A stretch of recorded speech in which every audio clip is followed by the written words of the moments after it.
gembala dan kawannya dombanya. Aku lagi baca Bible-mu loh. Satu, Bocil, pertanyaan Yesus ketiga. berkata, apa yang kau katakan ini benar? Seorang yang masuk ke kandang domba dengan memanjat tembok dan tidak melalui pintu, orang itu pencuri dan perampok. Mana datanya? Kok nggak Ini di Yohanes ditampilkan? 10, Yohanes 10, aku bacakan aja. Yohanes 10 kau buka. Ditampilkanlah, nanti kamu berdusta. Iya, makanya kau buka di situ, aku sambil baca ini. Tuh lanjutkan ya kan. Yang penontonnya biar nampak. Dengar dulu, dengar. Yohanes 10, Yohanes 10 itu perikopnya ini. Iya, maksudnya biar Perikopnya penontonnya juga gembala dan nampak. kawan domba. Ditampilkan.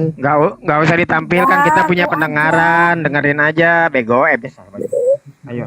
Nih dengerin dulu nih, aku sedang membaca firman Tuhan nih. Nanti kalau Orang kamu yang ngomong masuk belum melalui tentu pintu, betul.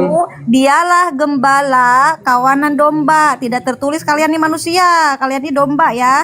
Yang ketiga, penjaga kandang membuka pintunya baginya dan Mana kawanan datanya? domba mendengar Tampilkan. suara gembala. Ya kau tanya tadi ada gembala nggak di sini? Banyak gembala tuh.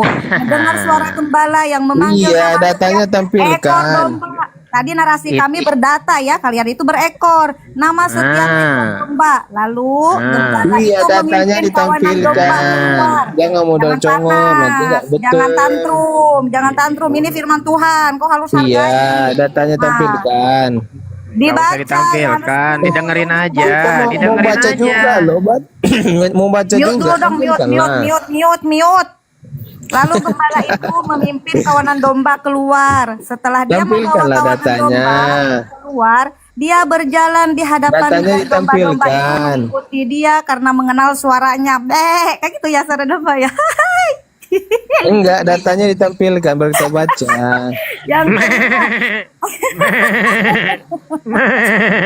kawanan domba itu tidak akan mengikuti orang lain, bahkan akan lari daripadanya karena tidak mengenal Baca apa gitu? Baca apa? Yesus menceritakan perumpamaan ini, tetapi mereka tidak memahami apa yang dimaksudkan. Yesus gembala yang baik, perikop yang kedua. Ini, Yesus gembala yang baik nih. Oleh itu, Yesus berkata lagi, apa yang aku katakan ini benar. Akulah pintu bagi kawanan domba. Itu baca apa? Baca apa itu? Semua yang datang sebelum aku adalah pencuri. Lalu dan perompak katanya. Tetapi kawanan domba tidak mendengarkan suara mereka. Iya, ada kambing. Ya, domba itu domba. Oh, itu domba bukan kambing itu. Ya kan kalian, ini kan aku lagi baca punya kalian lah. Itu yang bunyi tadi, Mbak. Katanya itu apa itu? Kambing atau domba? Itu kau, suara kau itu. Mana ada aku bilang kayak gitu? Si bocil itu tuh. Ini aku sedang membacakan firman Tuhan yang kau tidak ada datanya kan nih. Ini Yesus mengaku sendiri dia gembala yang baik itu. Oke. Kalian itu dimasukkan ke Tanya kandang-kandang. dulu Airin, aku tanya dulu. Kamu mengenal Allah itu dari mana? Tunggu dulu nih, aku belum selesai nih. Apa nih? Aku gembala yang baik katanya tuh. Aku gembala yang baik. Gembala yang baik mengorbankan nyawa untuk kawanan dombanya. Tuhan yang bukan gembala dan bukan pemilik domba akan lari meninggalkan kawanan domba manakala ya. Oh, banyak kali ininya, gitu ya. Banyak, emang banyak. Ini juga dia Itu kalau nggak kawanan salah di domba ini. kan diterkam oleh dicerai-beraikan oleh serigala. Memang domba ini kawannya binatang ya, bukan manusia. Kawan sama serigala pula tuh ya kan. Assalamualaikum. Salam. Bang Juma. Salam. Ada Bang Zuma ya. Assalamualaikum warahmatullahi wabarakatuh. Waalaikumsalam. Waalaikumsalam. Wabarakatuh. Iya. Iya, Bang gimana? Juma, Gimana, Bang Juma, Siap, apa kabar? baik. Ingat nggak Halo, dulu waktu Adek Juma. Bang Juma? Sehat Adek Juma. Berisik Bang Sehat, Sel, kau Bangki. dibantah dulu narasi tadi. Silahkan Bang Tadi Zuma. sebentar, aku menyapa Bang Juma udah lama banget waktu masih belum ada Zoom sama TikTok, kita masih satu admin di grup WA dulu Bang Juma. Lu malah lama sih lupa sih. Bohong aja. iya. Bohong aja lu bocil. Iya. Apa sih Bang Sel? Bang Juma, Bang Juma, Bang Juma. Iya. Itu bos Dedi Raja Meme kemana ya? Mungkin ini masih di laut kali, kan dia pelaut itu. Oh, pelaut ya. Kangen Iya. aku kalau dia sama dialog gitu ya. Seru aja gitu. Bos Dedi Raja Meme. gitu. Ya, udah lama. Siap, siap, siap. Ya udah lanjut aja Bang, Bang santai aja Oke, kita nih. baik. Ada serigala kah di sini? Ada. Ini. Oh, Pancel. Ngomong nih, Bang. siap, Bang siap. Sel ini bang. Iya, Tapi silakan. bang gini bang, di Komalaku Kristen nih, aja. nggak ngerti juga aku. Banyak Kristen di bawah, banyak hampir ratusan, tapi nggak pernah mau naik. Potong-potong orang ngomong blender, orang ngomong dengar dulu blender. Ya, Hargai maksud orang. pokok Tadi Bang Zuma sudah Janganlah mempersilahkan Bang Selko budek ya. Belum dia mau ngomong kok potong-potong. Iya kan? Udah, Adek ya Juma. silakan. Ya udah Silakan, gini silakan. aja. Gini Bang Juma, saya kan nanya ke Bang Cel. Saya kan nanya sebagai anak bocil katanya. Kan saya bilang, saya itu muslim beragama Kristen. Kalau saya nanya ke dia kan Kristen. Kalau Kristen itu agamanya apa? Gitu harus berdasarkan Bible gitu pertanyaannya sebenarnya. Tapi dia jawabnya melantak gitu loh. Gimana tuh? Apanya? Kamu pertanyaan aja nggak jelas. Jadi Saya muslim. jadi Saya muslim ini tidak modal congor ya Bang Sel. Ada kan tertulis bahwa kalian itu domba yang ada ekornya ya kan. Terus tadi kau mengatakan di Bible ada kata gembala nggak? Ada, sudah saya bacakan. Iya, Jadi, satu-satu saya ngomongnya. tidak firman Tuhan itu. Mumpung ada Bang Juma, kalian diam aja biar kalian pandai gitu loh. Apalagi Iya. bocil ini. Gitu loh. Apa yang mau dibahas ini? Yang dibahas tadi Bang Juma, Tuhan siapa yang benar? Oh, baik, baik. Iya. Jadi kalau kita berbicara mengenai Tuhan siapa yang benar, kalau di Islam kan udah final. Al-Quran surah Al-Ikhlas, Tuhan yang benar itu adalah yang satu, bukan dua apalagi tiga. Karena kalau Tuhan itu ada dua atau ada tiga, mereka akan rebutan kuasa. Yang satu ingin mematikan yang satu ingin menghidupkan yang satu. Mereka harus berunding, harus rapat, harus memutuskan perkara karena kehidupan di alam semesta ini sangat komplit. Ada udara, ada daratan, ada lautan. Jadi mesti kalau ada dua lebih, satu lebih Tuhan, mereka harus rapat untuk menentukan kebijakan.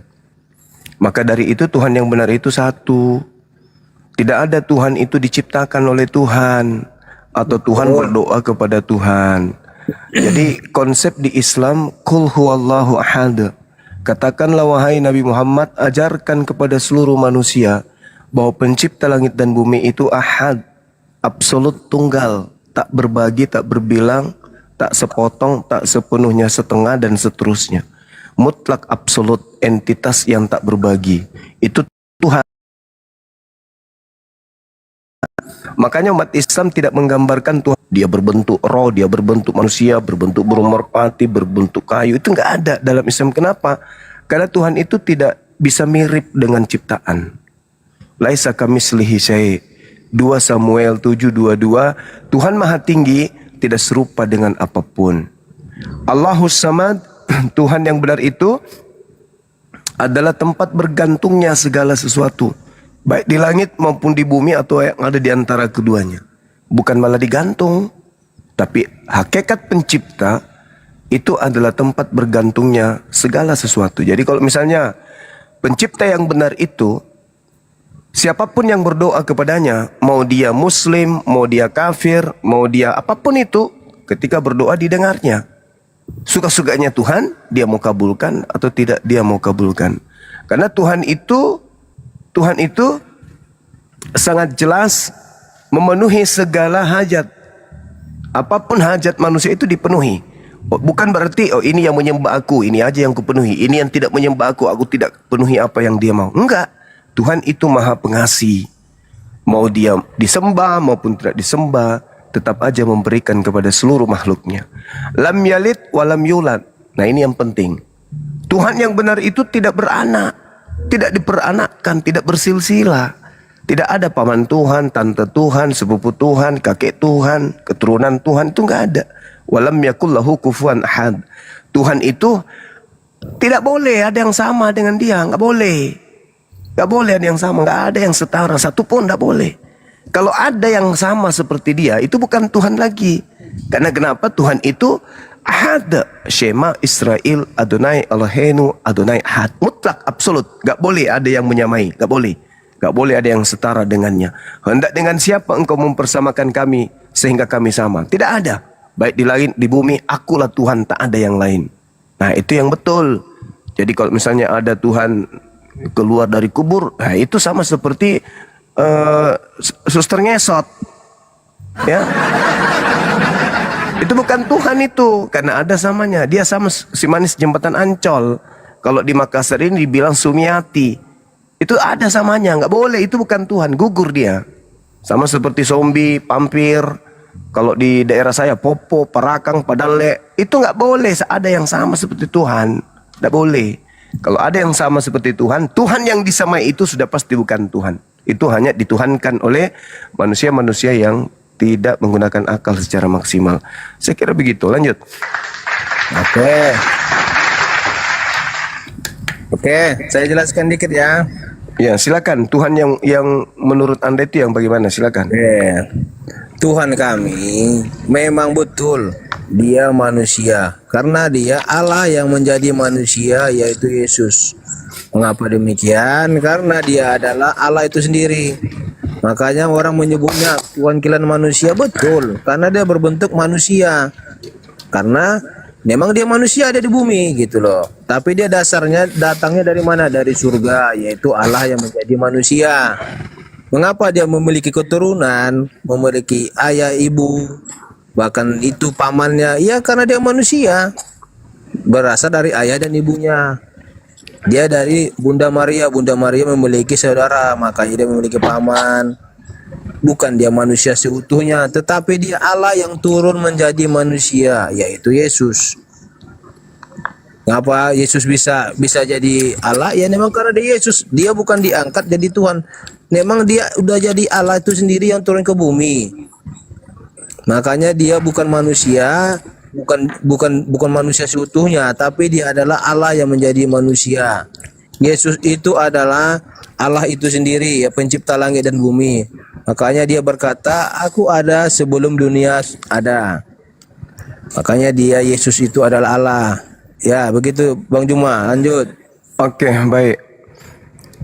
Jadi level Tuhannya saudara Kristen ini sangat mohon maaf nih, karena Anda memaparkan tentang Tuhan Anda sangat hina, sangat rendah. Rendah kali. Kenapa? Karena yang Anda tuhankan itu adalah manusia yang dilantik. Dilantik bukan karena Tuhan itu bukan karena Tuhan itu kemudian pemurah atau karena Tuhan itu penyayang, enggak. Pelantikan Tuhan Anda itu karena Tuhan marah, Tuhan murka. Sehingga bagi orang-orang yang kufur, orang yang ingkar kepada ajaran Tuhan, orang yang membenci ajaran Tuhan, diberikan kepada mereka Tuhan-Tuhanan. Inilah yang dikatakan oleh Al-Quran saya. Inna ja'alna syayatin awliya'a lilladina la yu'minun. Maka aku Tuhan menjadikan iblis itu menjadi Tuhan bagi orang-orang yang tidak beriman. Kenapa? Karena mereka senantiasa mengikuti ajaran syaitan. Farikan hada wa farikan haqqa alaihimud dalalah. Innahum takhasus syayatin awliya min dunillah wa yahsabuna annahum muhtadun. Sebagian diberinya petunjuk manusia itu, dan sebagian lagi sepantasnya menjadi manusia itu. Kenapa mereka iblis sebagai pelindung selain daripada Allah? Mereka mengira bahwa mereka mendapat petunjuk, kata Allah. Sudah ada petunjuknya. Yesus pun melontarkan kalimat, Tuhan itu adalah dia yang mengutusku. Dan aku hanyalah utusan. Tapi orang-orang pada zaman itu, orang-orang Yahudi yang benci kepada Yesus, marah kepada Yesus, tidak suka kepada Yesus, berupaya membunuh Yesus. Akhirnya latar belakang mereka melakukan itu karena kebencian. Benci kepada Yesus. Akhirnya mereka bersekongkol ingin mencelakakan Yesus. Nah, setelah mereka kemudian melakukan makar, maka Tuhan menjadikan yang mereka bunuh itu sebagai Tuhan mereka. Kisah Para Rasul 2 nomor 36, orang Israel harus tahu bahwa Yesus yang kalian salibkan itu telah dijadikan menjadi Tuhan untuk kalian. Ini yang diterangkan Al-Quran. Roma 14 nomor 9 juga demikian adanya. Sebab untuk itulah Kristus telah mati dan hidup kembali supaya ia menjadi Tuhan, baik bagi orang yang mati maupun orang yang hidup. Jadi Tuhan Anda itu Tuhan yang dilantik oleh Tuhan yang sesungguhnya. Tuhan alam semesta melihat orang-orang kafir laknat ini senantiasa membenci ajaran Tuhan, sehingga Tuhan murka. Mereka sampai pada poin membunuh utusannya, berusaha membunuh utusannya, maka Tuhan menghadiahkan Tuhan kepada mereka, yaitu Tuhan-Tuhanan. Tuhan-Tuhanan yang dilantik. Akhirnya dia semakin sesat. Kenapa? Karena kebenciannya melahirkan sebuah keadaan di mana Tuhan menjadikan apa yang mereka bunuh itu menjadi sembahan mereka. Semakin sesatlah mereka. Itulah fakta. Jadi kalau Anda hari ini mengatakan Tuhan kami menjadi manusia, itu logika yang Anda bangun karena Anda sudah tersesat, diberikan hadiah oleh pencipta berupa Tuhan-Tuhanan yang kalian sembah. Yesaya 43 nomor 10. Kamu inilah saksi-saksiku. Demikianlah firman Tuhan. Firman Tuhan loh. Dan hambaku yang telah kupilih, supaya kamu tahu, supaya kamu percaya, supaya kamu mengerti bahwa akulah Tuhan. Sebelum aku tidak ada Tuhan yang dibentuk, dan sesudah aku tidak ada lagi Tuhan yang dibentuk. Berarti Yesus yang dibentuk menjadi daging itu bukan Tuhan, tapi ada yang dibentuk menjadi Tuhan-Tuhanan bagi angkatan jahat. Itulah kalian yang kalian sembah. Silakan. Boleh saya jelaskan. Tuhan kami tidak ada dilantik dan tidak ada yang melantik, karena dia itu Allah itu menjadi Allah. Buka dalam Yohanes 8 ayat 5. Nih. Kata Yesus kepada mereka, aku berkata kepadamu, sesungguhnya sebelum Abraham jadi, aku telah ada. Nih. Inilah yang perkataan Yesus. Makanya dia berkata, dia menciptakan langit dan sebelum dunia ini dan Abraham ada, dia sudah ada. Maka kami percaya kepada Yesus, dia adalah Allah kami. Dia bukan dilantik jadi Tuhan, tapi memang dialah Allah yang turun ke bumi menjadi Yesus. Oke Bang Juma, lanjut. Oke, saya bantah. Kalau hanya dasar pijakan seperti itu sangat lemah. Tadi saya mengatakan bahwa level Tuhan Anda mohon maaf rendah kali karena Tuhan dilantik. Di dalam Al-Quranul Karim, sebelum kita turun ke atas muka bumi ini, kita itu sudah ada. Wa iz ahsarabbuka min bani Adam min zuhurihim zurriyatahum wa ashhadahum ala anfusihim alastu birabbikum qalu bala syahidna. Sebelum kita itu turun ke bumi, kita sudah ada. Dan itu juga diterangkan di dalam kitab saudara. Jadi karena saudara Kristen ini sudah kepepet, mau mencari data di mana Yesus bisa jadi Tuhan. Aku ada sebelum Abraham ada. Padahal itu hanyalah sebuah ungkapan yang menyatakan sebagai doa yang dilontarkan dalam Yohanes 17. Bapa, permuliakanlah aku sebagaimana permuliaan yang aku miliki sebelum dunia ini ada. Nah, Yohanes 1:14, Yesus memiliki kemuliaan-kemuliaan yang diberikan kepadanya. Itu bukan berarti dia itu adalah Tuhan. Contoh misalnya nih, di Pengkhotbah 3 nomor 15. Yang sekarang ada, itu sudah ada. Dan yang akan ada, sudah lama ada. Sudah lama ada. Apa yang ada itu? Kita manusia.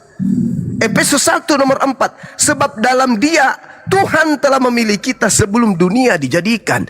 Kita ini sudah ada sebelum dunia dijadikan. Itulah yang diterangkan Al-Quran. Itu yang diterangkan Al-Quran. Bahwasanya kita ini ada sebelum dunia dijadikan. Alastu birabbikum qalu bala syahidana an taqulu yaumal qiyamati inna kunna an hadza ghafilin. Tak ada masalah dengan itu, karena kalian itu tidak memiliki lagi landasan pijakan untuk menuhankan makhluk yang adalah Tuhan lantikan. Nih saya buktikan, saya sudah membacakan dalilnya padahal. Sebab untuk itulah Kristus telah mati dan hidup kembali supaya dia menjadi Tuhan. Kisah Para Rasul 2 khotbah Petrus nomor 36 dikatakan oleh Petrus sendiri. Boleh saya bertanya sama ini Bang Sumai? Harus tahu dengan pasti bahwa Tuhan telah membuat Yesus yang kau salibkan itu dibuat menjadi Tuhan.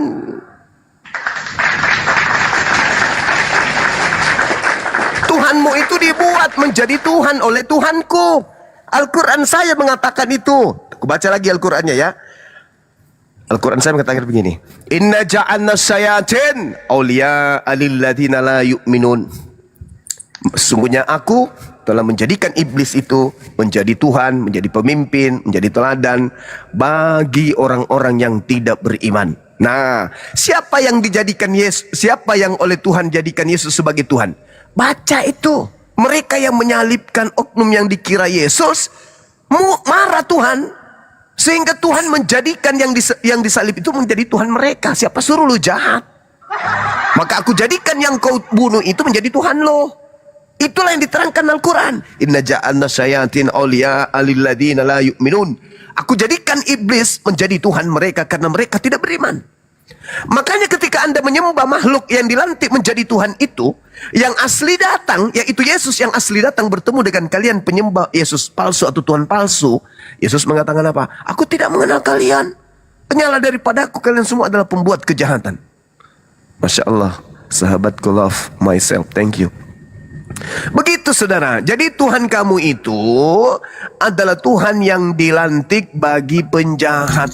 Penjahat diberikan Tuhan oleh Tuhanku, yaitu berupa sibilisisis yang mereka salibkan sendiri, dijadikan menjadi sembahan orang-orang durhaka. Nah, camkan itu baik-baik. Silakan. Coba Bang Suma tunjukkan ayat di Alkitab. Sebentar bang, satu-satu bang, itu Bang Sel belum beres. Silakan Bang Sel dulu. Gini, Bang Juma. Tadi kamu bilang Tuhan kami dilantik. Pertanyaan saya, siapa yang melantik Tuhan itu menjadi Allah? Yesus itu jadi Allah. Kalau memang Yesus kami dilantik jadi Allah. Coba jelaskan Bang Juma. Saudara, kalau Anda pahami Bible, Kisah Para Rasul 2 itu khotbah Petrus. Itu khotbah Petrus. Petrus menerangkan sebelum yang dibunuh ini dijadikan Tuhan sembahan bagi angkatan jahat. Anda baca satu perikop atau satu kitab, satu bab. Kisah Para Rasul 2 itu khotbah Petrus. Di situ Petrus mengatakan, bukankah Daud itu seorang nabi? Bukankah dia yang telah bernubuat tentang seorang Mesias, di mana seorang Mesias ini akan dibangkitkan? Maksudnya dibangkitkan gitu, bukan bangkit dari kubur.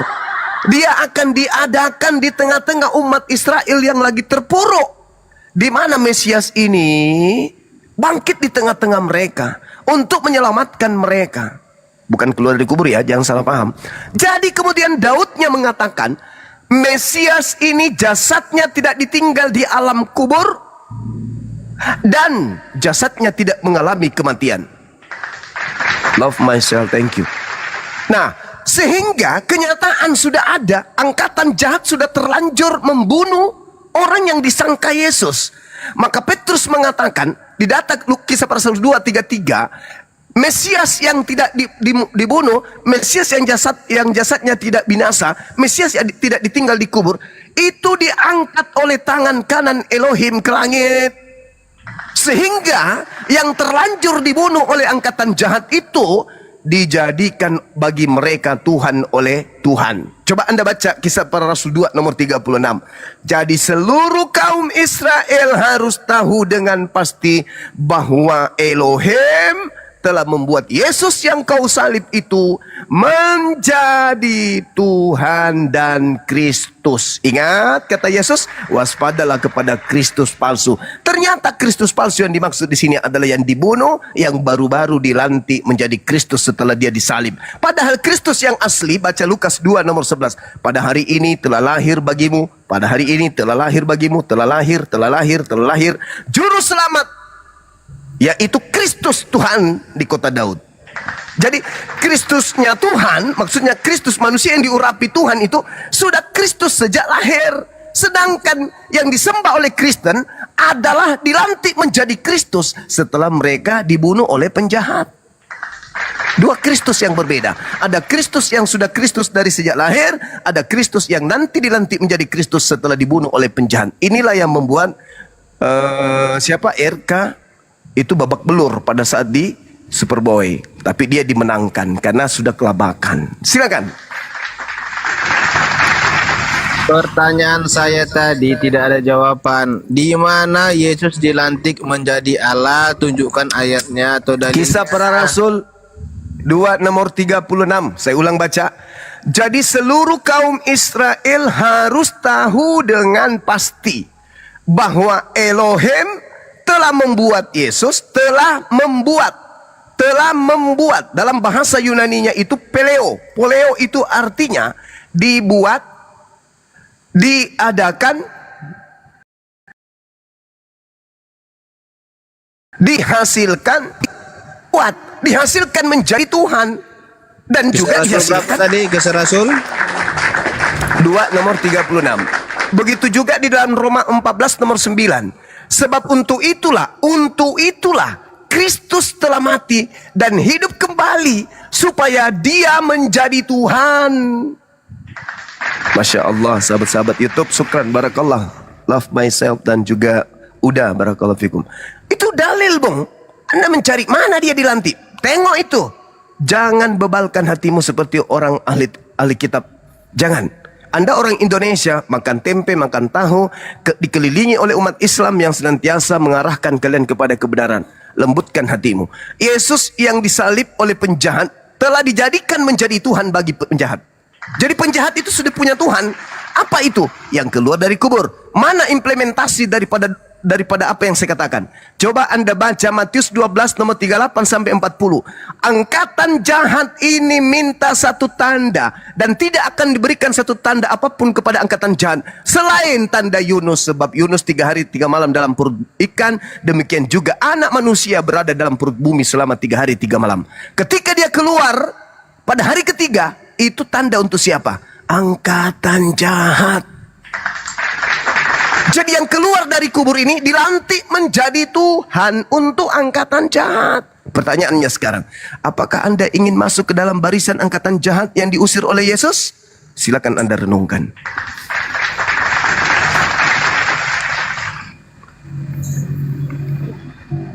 berarti itu aja ya. Yesus dilantik kata Bang Juma di Kisah Rasul 2 ayat 36 nih ya.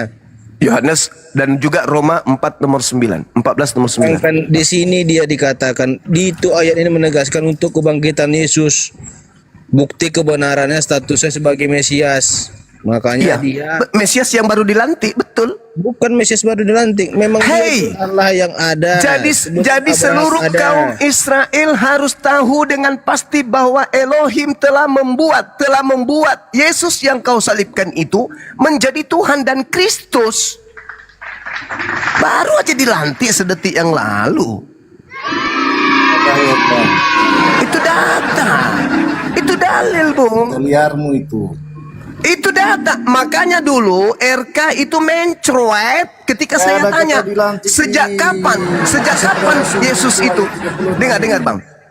RK itu mencroet ketika saya tanya temanya waktu itu, sejak kapan anak Maria itu Kristus? Sejak kapan? Dia mengatakan sejak lahir. Ya sudah, berarti yang disalib ini bukan Yesus. Karena nanti dia dilantik setelah disalib. Makanya Al-Quran mengatakan wa makaru wa makarallahu wallahu khairul makirin. Mereka ingin membuat makar, tipu muslihat, kesaksian palsu untuk membunuh Isa alaihissalam. Padahal Allah membalas kejahatan mereka dengan sebaik-baiknya kejahatan. Nah tuh. Oke, jadi gimana dengan ayat itu? Coba jelaskan dulu nih. Yang mana? Sini.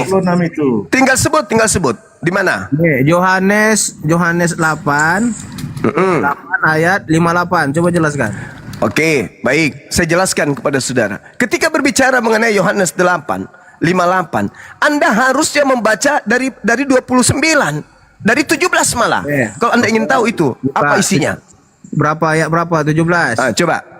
Nih. Nomor 16-nya, nomor 16 atau 15. Kamu menghakimi menurut ukuran manusia. Aku tidak menghakimi seorang pun. Dan jikalau aku menghakimi, maka penghakimanku itu benar. Sebab aku tidak seorang diri. Kutanya sama saudara, kalau tidak seorang diri berarti berapa? Berapa orang? Ayo. Yang mana ayat berapa tidak seorang diri tadi? Nomor 15 sampai nomor 18 Anda baca. Aku tidak menghakimi seorang pun, seorang diri. Ah, dan jikalau aku menghakimi, nomor 16-nya, maka penghakimanku itu benar. Kenapa bisa benar? Sebab aku tidak seorang diri, tetapi aku bersama dengan Bapa yang mengutus aku. Dan dalam kitab Tauratmu ada tertulis bahwa kesaksian 2 orang adalah sah. Dua.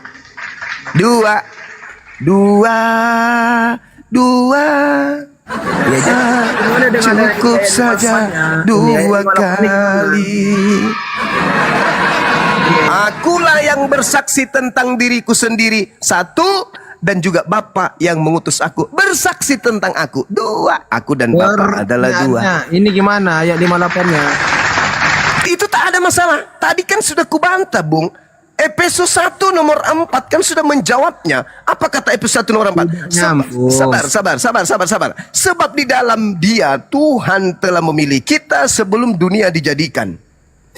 Pengkhotbah 3:15 yang sekarang ada, dulu sudah ada, dan yang akan ada sudah lama ada. Dan kalau Anda lihat dalam Yohanes 17:14, murid Yesus sama seperti Yesus. Bukan dari bumi, tapi dari surga.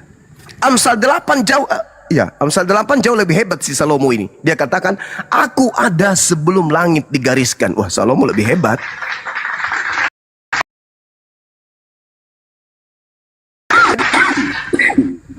Salomo 8. Ya, selamat siang Bang Zuma. Iya, salam. Selamat siang Bang. Wah, bagus sekali narasinya Bang. Cuman harus. Lompat sini ya. Harus. Karena saya mengikuti luar biasa. irama Bible. Bukan di gereja ini soalnya. Saya mau bertanya dulu ke Bang Suma. Ya, siapa lagi? Kita anggap Bang Sel udah dikarungin. Siapa lagi? Oke. Ya, saya baru masuk ya, jadi tidak terlalu ikut. Nah, lalu Bang gimana? Kau enggak ada yang menjawab dalam Roma 8. Izin satu-satu. ya, Bang oke Kreator. ya. Bang Kreator. Islam Ya, Kristen. begini Bang Suma, kamu tadi kan membahas tentang kisah para rasul 23. Bentar Bang, ini aja Bang Pra dulu. Bang Kreator tunggu ya, nanti ada gantian. Silakan Bang Pra. Sorry ya, thank you ya, makasih untuk kesempatannya ya. Hanya memang saya datang di tengah kali ini ya. Temanya kan di sini Tuhan siapa yang benar. Kira-kira dalilnya kira-kira seperti apa supaya bisa kita tanggapin. Lalu memang di ujung tadi saya dengar Yesus itu diangkat atau dijadikan Tuhan begitu ya, dinobatkan ke apa istilah begitu ya. Dalilnya Bang, masa Anda nggak apa? dalami dalil?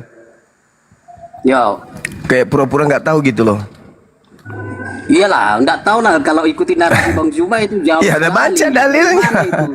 Baca dalilnya Dari supaya mana Anda itu, tahu, Bang jangan Zuma? pura-pura nggak tahu, baca dalil. Iya, betul, saya enggak tahu kalau mengikuti polanya Bang Zuma karena itu lompat sana lompat sini. Ya sudah, Keluar dari bagaimana caranya konteks. supaya tidak Oke. loncat itu gimana caranya? Kamu baca dari Ya, kitab Kejadian nah, sampai makanya robek saya mau mulut. ikuti Anda. Ya, oke, saya mau ikuti Anda. Buatkan dulu dalil sesuai dengan tema yang tertera di komal kita ini. Tuhan siapa yang benar? Tadi saya sudah menjelaskan Tuhan yang benar itu bukan makhluk, tidak serupa dengan makhluk. Semua makhluk bergantung kepadanya, tidak beranak, tidak diperanakkan, tidak ada makhluk yang setara dengan dirinya, tidak ada Tuhan yang kembar dirinya, tidak ada Tuhan dia menciptakan Tuhan yang baru atau menciptakan Tuhan yang senior atau menciptakan Tuhan yang lebih dahsyat dari dirinya, itu enggak ada. Lam yalid walam yulad walam yakul lahu kufuwan ahad. Tak ada sesuatu yang setara dengannya. Nah, sekarang saudara punya Tuhan bernama Yesus, di mana Yesus itu Tuhan bagi angkatan jahat yang dilantik oleh Tuhannya Yahudi. Dalilnya di dalam khotbah Petrus Kisah Para Rasul 2 nomor 36. Terima itu. Jangan Anda nantinya bawa Tuhannya Yahudi lagi. Tuhannya Yahudi melantik dan memberikan Tuhan kepada saudaraku Kristen. Namanya Kristus Yesus. Oke. Ya, jadi saya ikuti dulu Bang Zuma ya. Kira-kira Tuhannya Yahudi Tuhan yang mana? Kalau Tuhannya Yahudi itu, Tuhannya Yahudi mengutus Yesus ketika Tuhannya Yahudi mengutus Yesus, orang-orang Yahudi menolak Yesus. Bahkan mereka terpecah menjadi dua golongan. Golongan pertama pengikutnya, golongan kedua pembangkangnya. Pembangkangnya inilah yang berusaha membunuh Yesus. Nah, Tuhannya Yahudi memberikan Tuhan baru kepada pembangkangnya Yesus. Maka yang mereka bunuh yang bukan Yesus itu dijadikan menjadi Tuhan mereka yang pembangkang, yaitu angkatan jahat tersebut. Jelas bukan? Oke, saya coba identifikasikan dengan bagus, bahkan boleh ditarik ke sekarang ini ya, boleh ditarik. Kira-kira Tuhannya Yahudi itu siapa sih? Tuhannya Yahudi yang melantik orang yang disalibkan oleh penjahat itu menjadi Tuhannya Kristen. Kok sederhana loh itu? Jadi seluruh kaum Israel harus tahu dengan pasti bahwa Elohim telah membuat Yesus yang kau salibkan itu menjadi Tuhan dan Kristus bagi angkatan jahat tentunya. Oke, sekarang saya ikuti abangnya. Terus. Tuhannya orang Yahudi yang adalah Elohim melantik Yesus menjadi Tuhan untuk Kristen. Tuhan untuk orang Kristen. Oke. Pintar sekali wah. Menurut Bang Zuma, apakah Tuhannya orang Yahudi yang Elohim itu juga adalah Allah pencipta yang diakui di Kejadian? Iya, betul. Oh, betul itu. Oke. Betul ya.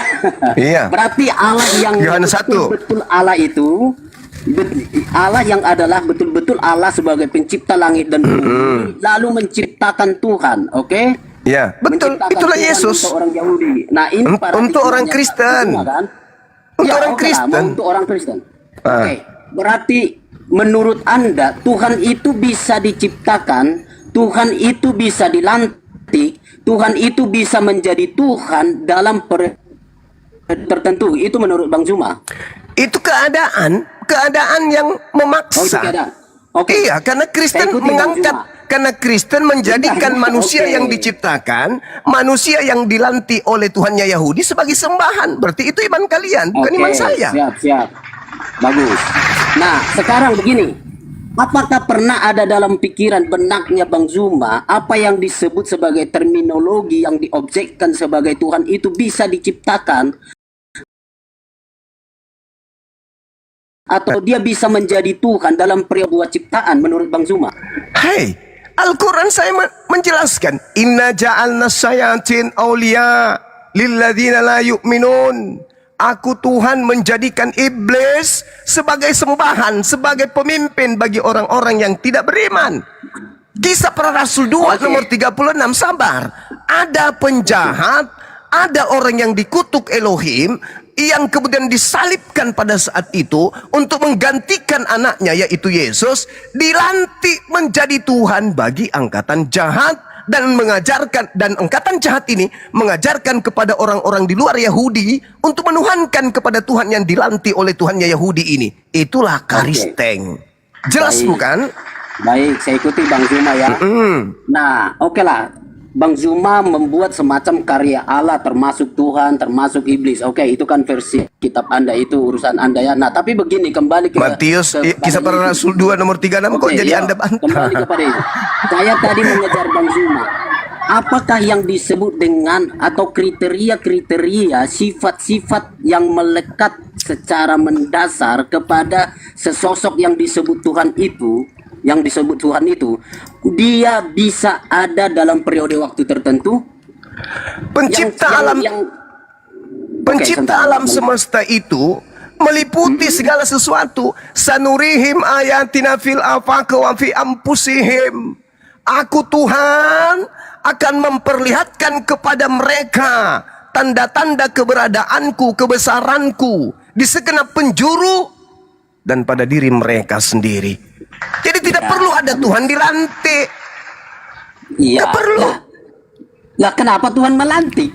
Nah, tanya Kisah Para Rasul, kenapa ada orang yang dikutuk Tuhan dilantik menjadi Tuhan, dan Tuhan yang dilantik ini diperuntukkan untuk angkatan jahat. EGP itu derita saudara. Di konteksnya jangan lompat-lompat dulu. Kita belajar Kisah Rasul pasal 2. Oke, buka satu bab. Silakan Anda buka satu bab, silakan. Oke, silakan Oke. saya buka juga di sini. Buka juga di situ. Oke, saya mulai ya, saya sekarang mulai. konteksnya gini. Oke, Enggak, saya mulai. Enggak apa-apa. Saya lanjutkan dulu ya, saya lanjutkan. Oke, silakan. Jadi begini, Tuhan yang benar, Sang Elohim itu, Sang Pencipta langit dan bumi, Dia apa istilahnya ya? Saya buatlah berhakikat dasar, Dia adalah Tuhan. Nah, lalu Dia menciptakan lagi Tuhan. Dia menciptakan. Jadi Tuhan menciptakan Tuhan. Ini kan menurut Anda. Ini menurut Itu Anda. di dalam kitab saudara, lucu kan? Nah, inilah orang Kristen ini ya. Di Coba, kitabnya oke. sendiri jelas-jelas Itulah mereka Anda. dihadiahkan Tuhan yang keluar dari kubur, kok jadinya saya yang dituduh. Kalau Oke, Al-Quran oke. saya jelas saya bacakan kepada saudara. Orang-orang yang tidak beriman, ya, orang-orang yang tidak beriman, Tuhan alam semesta menjadikan setan sebagai pemimpin mereka.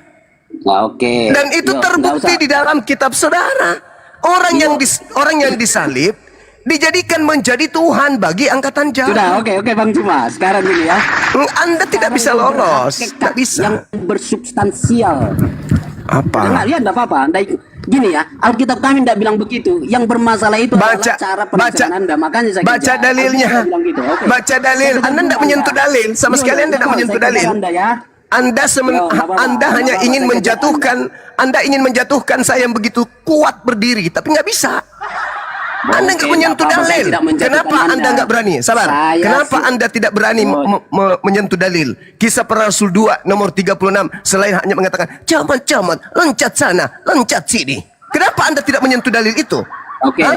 Seluruh Sudah. kaum Israel harus tahu dengan pasti bahwa Tuhannya Yahudi telah membuat Yesus yang kau bunuh itu menjadi Tuhan dan Kristus.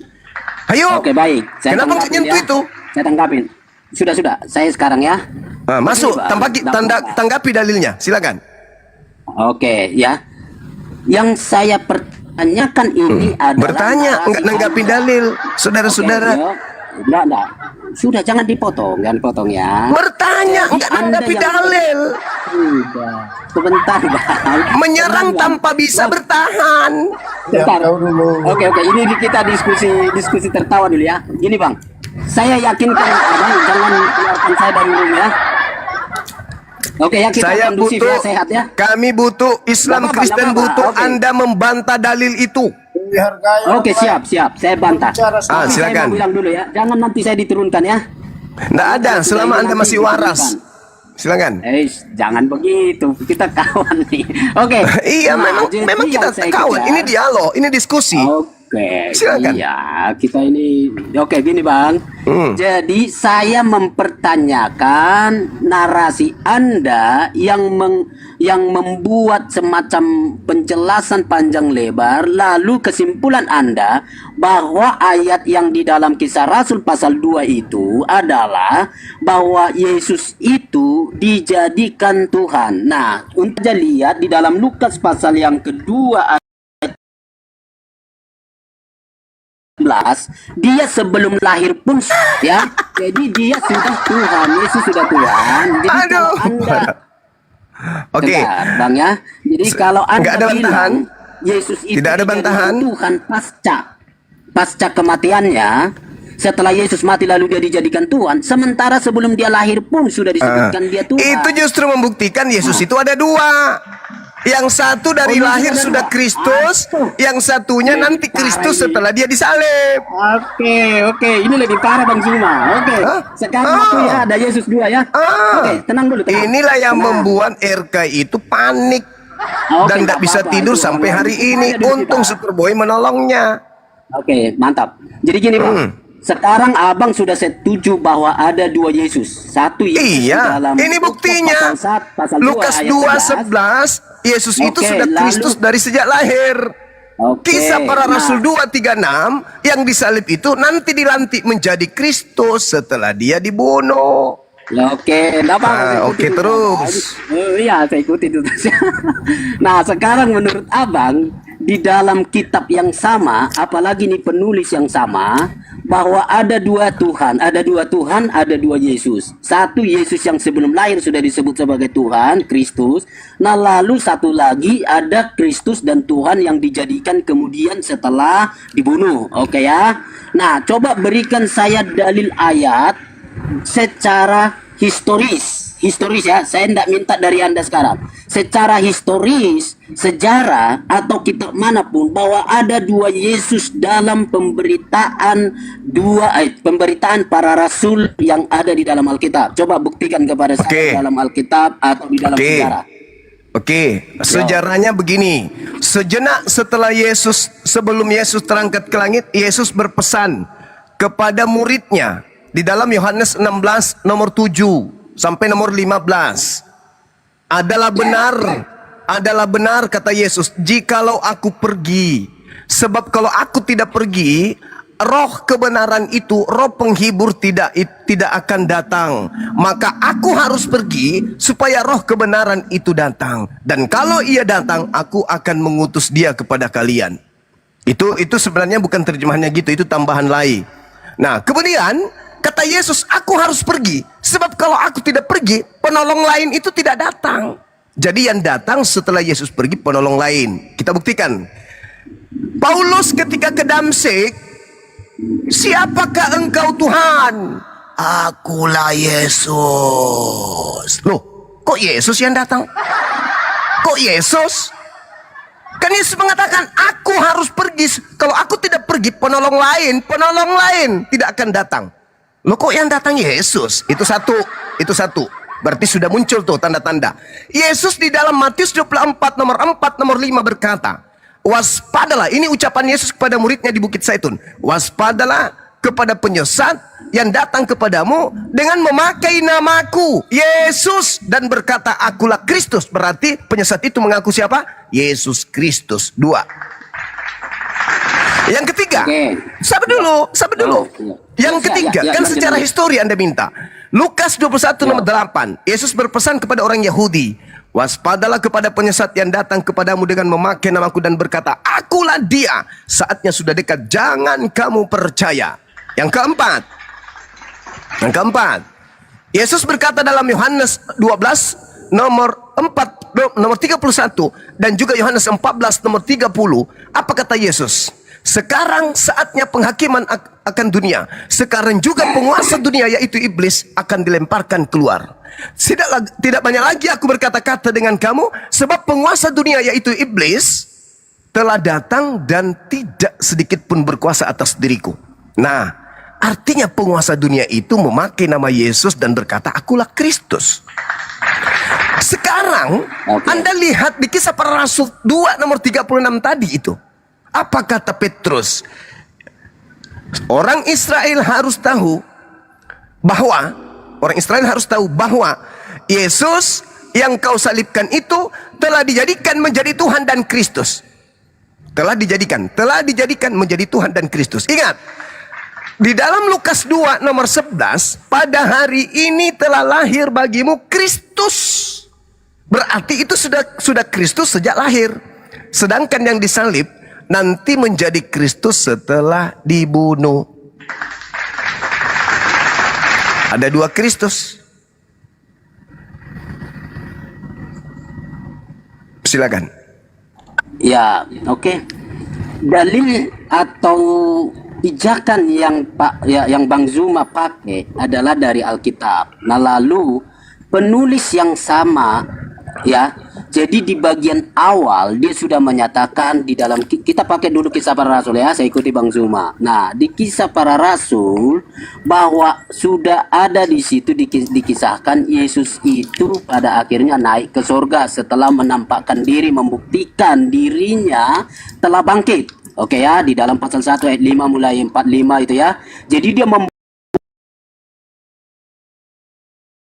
diri bahwa dia sudah bangkit surga. Nah, lalu ketika dia naik ke surga, sebelum naik ke surga, dia mengumpulkan para rasul, murid-muridnya untuk jangan meninggalkan Yerusalem, gitu ya. Lalu mereka menantikan janji Bapa. Nah, Petrus sebagai tokoh di situ adalah orang yang sama, yang ikut di dalam menyaksikan kenaikan Yesus. Nah, lalu Petrus sekarang khotbah, itulah yang menjadi ayat sentralnya Bang Zuma tadi. Nah, lalu dari mana dalilnya Bang Zuma bilang yang dikhotbahkan Petrus yang bangkit itu, yang juga dilukiskan oleh Lukas dan dia berada di dalam Injil Lukas. Kok bisa-bisanya sekarang Bang Zuma bilang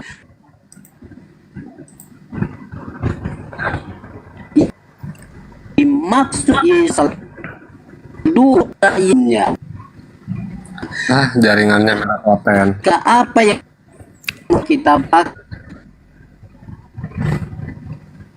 jauh dari sejarah bahwa ini, dan Anda belum bisa membuktikan itu, ya.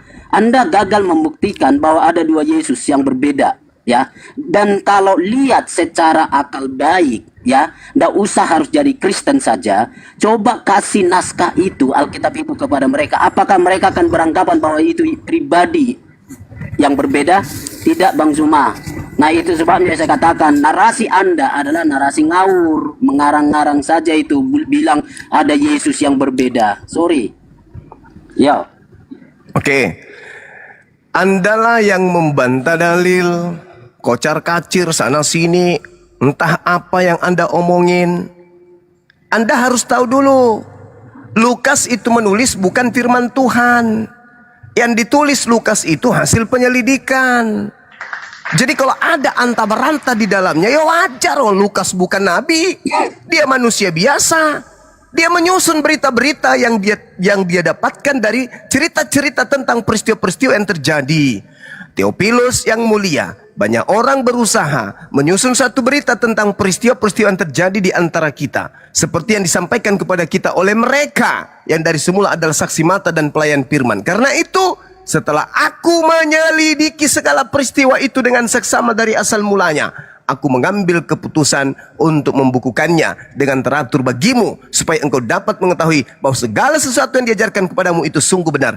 Ini buku karya ilmiah Lukas, dicatat khusus untuk seseorang yang bernama Theophilus, bukan firman Tuhan. Wajar kalau di dalamnya banyak cerita yang kontradiksi, kontraversi dan kontraindikasi. Ya. Sekarang Anda lihat, Anda susah untuk menemukan sebuah kelemahan di argumentasi saya. Kenapa? Saya berdalil, dalil saya jelas. Ketika dikatakan dalam Lukas 2 nomor 11, pada hari ini, jangankan disalib, untuk keluar dari tempat tidur aja Yesus belum bisa, karena baru lahir. Oke. Pada hari ini telah lahir bagimu juru selamat. Juru selamat. Iya. Kristus. Iya. Apa itu Kristus? Oke, baik. Sabar dulu, diam dulu. Jaringan Anda perbaiki dulu sambil mendengarkan. Pada hari ini telah lahir bagimu juru selamat. Kristus. Apa Kristus? Manusia yang diurapi Tuhan. Jadi terjemahan yang sebenarnya di situ adalah pada hari ini telah lahir bagimu manusia yang diurapi Tuhan di kota Daud. Hari ini. Berarti taruhlah tanggal 1, bulan 1, tahun 1. Tanggal 1, sabar, saya belum selesai. Percuma pun Anda ngomong, tidak ada isinya. Anda ngomong, nggak ada fungsinya. Lebih baik Anda duduk cantik, ambil pulpen, catat semua yang saya sampaikan, habis itu syahadat. Hari ini tanggal 1 bulan 1 tahun 1. Tanggal 1 bulan 1 tahun 1 lahir Kristus di kota Daud. Nah, pada tanggal 1 bulan Desember, 25 Desember. Sabar dulu. Saya analogikan supaya kalian paham. Otak kalian susah, banyak dedaknya di dalam. Tanggal 25 Desember tahun 33. Bang Zuma. Diskusi baik dulu. Aduh, gimana? Saya belum selesai, bonyok. Sok pintar, Oke, sok saya mau tunggu ngomong, ya, tapi habis udah ini saya kau mau turun, ngomong. turun, Yo. turun. Buka Najis. maskermu itu Sumbing. Loh kok jadi emosi? Saya kesal karena saya belum selesai. Kalian menutupi kebenaran. Tanggal 1 bulan 1 tahun 1 Kristus telah lahir. 33 tahun kemudian ada orang dilantik, baru dijadikan menjadi Kristus. Sekarang ada berapa Kristus? Ada Kristus yang sejak lahir di tahun 1, Kristus nanti di tahun 33. Sekarang ada kalian nanti ya. Udah capek-capek aku ngajar, kalian tidak menghargai. Ini ilmu mahal, tidak diajarkan sama pendeta. Kalau pendeta ajarkan ini habis perpuluhan. Paham kalian? Ada berapa Kristus? Ada yang tahun 1 sudah Kristus. Nanti tahun 33 setelah keluar dari kubur baru Kristus. Ada berapa Kristus? Hah? Memang otak kalian ini penuh dengan dedak soalnya. Bebal. Makanya dikatakan sesat. Kenapa? Hal yang sudah valid, hal yang sudah terang, hal yang sudah lurus pun ingin kalian bengkokkan. Manusia kalian bengkokkan menjadi Tuhan. Tuhan kalian bengkokkan menjadi manusia. Itulah tabiat kalian. Tabiat sibilisisis. Iblis itu selalu membelokkan kebenaran. Itu pekerjaan iblis tuh. Dari sejak Adam dibelokkan. Makan, jangan makan, makan. Orang Tuhannya mengatakan jangan makan, iblisnya makan. Tuhannya mengatakan 2 Kristus, dia mengatakan satu. Bantah terus. Itulah tabiat iblis. Ya. Sudah nyata datanya, secara histori pun kau minta. Tahun 1 lahir Kristus, tahun 33 ada mayat yang dilantik menjadi Kristus. Dalilnya lengkap pun. Lukas 2:11 hari ini tanggal 1 bulan 1 taruhlah tahun 1 telah lahir Kristus. Tahun 33 Yesus yang kau salibkan itu telah dijadikan menjadi Kristus. Kalau itu Yesus yang lahir pada tahun 1 telat.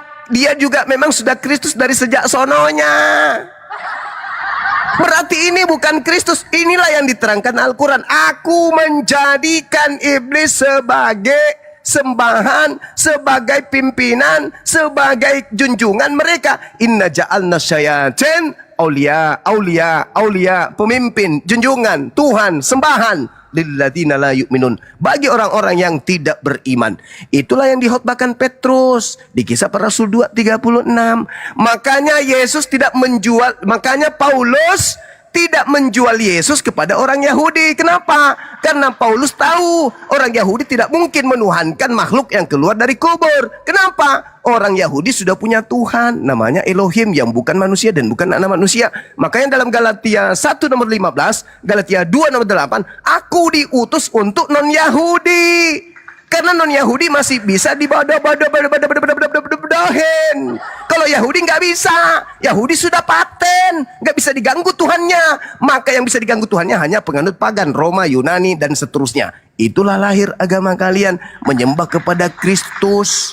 Kenapa itu bisa terjadi? Karena mereka membuat makar. Wa makaru, wa makarallah, wallahu khairul makirin. Karena mereka membuat makar, ingin membuat tipu muslihan, ingin menipu kemudian Tuhan, ingin menipu kemudian utusanku, ingin mencelakai nabiku, ingin membunuhnya. Maka aku balas tipu daya mereka dengan sebaik-baiknya pembalasan. Mampus. Itu fakta, itu real. Menderita kalian kan. Dulu sebelum ada para apologet, kalian, kami ini anak-anak Tuhan, begitu mati langsung ke surga. Kami ini anak-anak Tuhan, menerima darah Yesus. Ketepak. Begitu apologet Islam datang, babak belur. Yesus jadi musuhnya kemudian, Bible jadi musuhnya kemudian. Kenapa bisa seperti itu? Karena penyesat. Susah kalian ini. Data diambil dari Bible, Anda tidak percaya. Dibantu oleh Al-Quran, masih juga tidak percaya. Jadi sebenarnya kalian ini lebih syaitan daripada syaitan. Lebih syaitan daripada syaitan.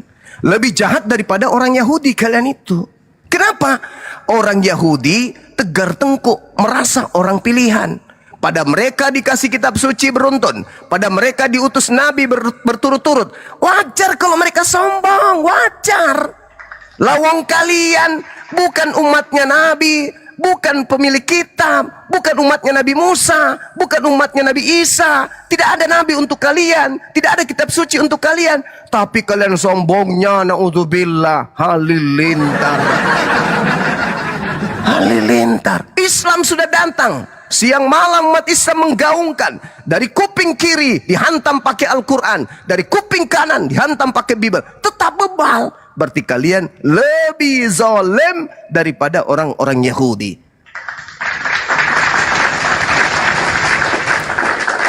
Ya, kalau musuhmu itu adalah Bible, kalian mau berpijak kemana? Di dalam Bible kalian diusir sama Yesus. Di dalam Bible kalian disebut penyesat. Kalian mau kemana? Satu-satunya solusi adalah mandi. Tenangkan diri, tenangkan pikiran, renungkan, kemudian habis itu cari apologet-apologet Islam, dengarkan dengan seksama, lembutkan hati kalian. Semoga dengan begitu kalian bisa menjadi benar-benar pengikut Yesus yang sesungguhnya.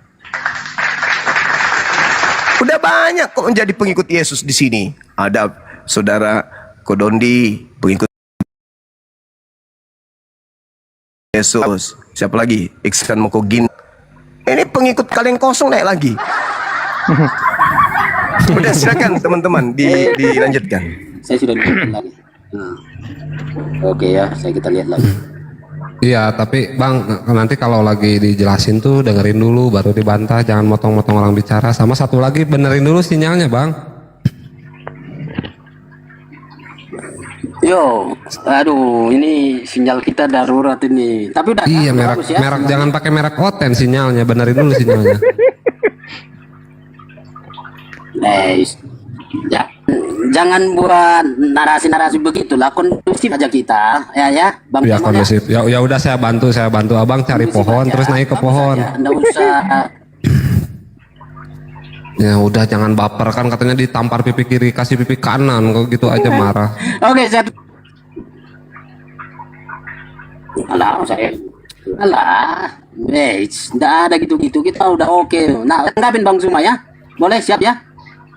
Sinyal kau nggak siap? Oke. Sok-sokan mau ngadapin Bang Juma. Turun lagi.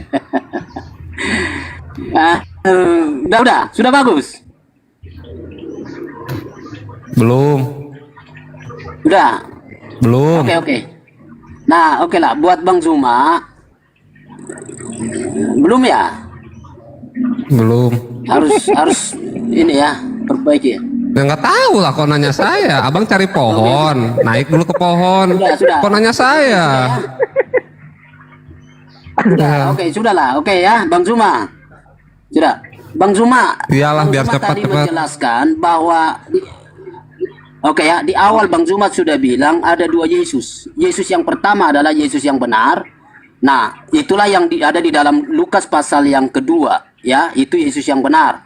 Tetapi ada Yesus yang lain, itulah yang ada di Kisah Rasul pasal yang kedua. Nah, cuman Bang Zuma ingatlah bahwa ini adalah kitab Kristen, ini adalah kitab yang sudah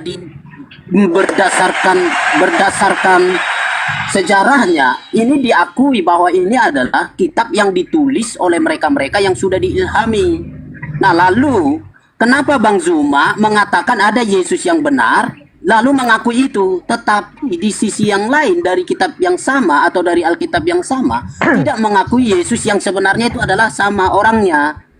Jadi ada pro dan kontra dalam pikiran Bang Zuma, lalu Bang pilih, jadi memilih mana yang dia suka, lalu membuang atau membanting mana yang dia tidak suka. Nah, gitu ya. Nah, itu sebabnya tolonglah hati-hati melihat satu naskah,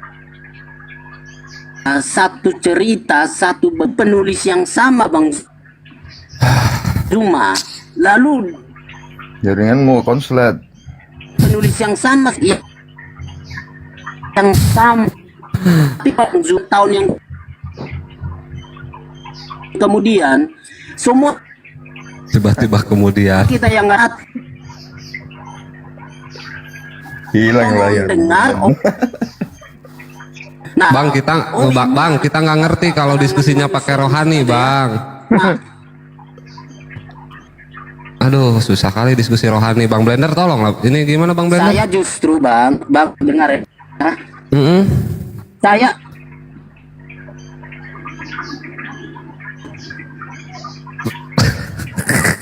jangan dibuat framing terhadap tulisan atau kitab yang sudah ditulis di sana. Lalu di kemudian hari ada memframing itu. Lukas ya Bang, tulis kisah para saya paham Bang. rasul. Ya, Dan ya, saya paham Bang. Di bawah dulu ya Bang ya. maksud di situ. Jadi Kasihan. kalau Anda masih Ya, paham ngerti. Yuk next, yang lain. Bang Sel mau ditanggapi nggak? Nah, coba ini ya, saudara siapa tadi, Paramex, dengarkan. Dengarkan saya ya. Kita berbicara mengenai agama di depan orang yang beda keyakinan dengan kita itu. Kita harus lebih mengedepankan bagaimana cara kita mengkanter, lalu kemudian memberikan attack terhadap lawan diskusi. Bukan cuman menguliti argumentasi, membalut diri kita dengan argumentasi yang justru memperlihatkan kelemahan. Karena kenapa? Dalam dunia debat, karena kami ini adalah mantan aktivis ya. Kita ini orang-orang yang sering berdebat ilmiah di kampus-kampus.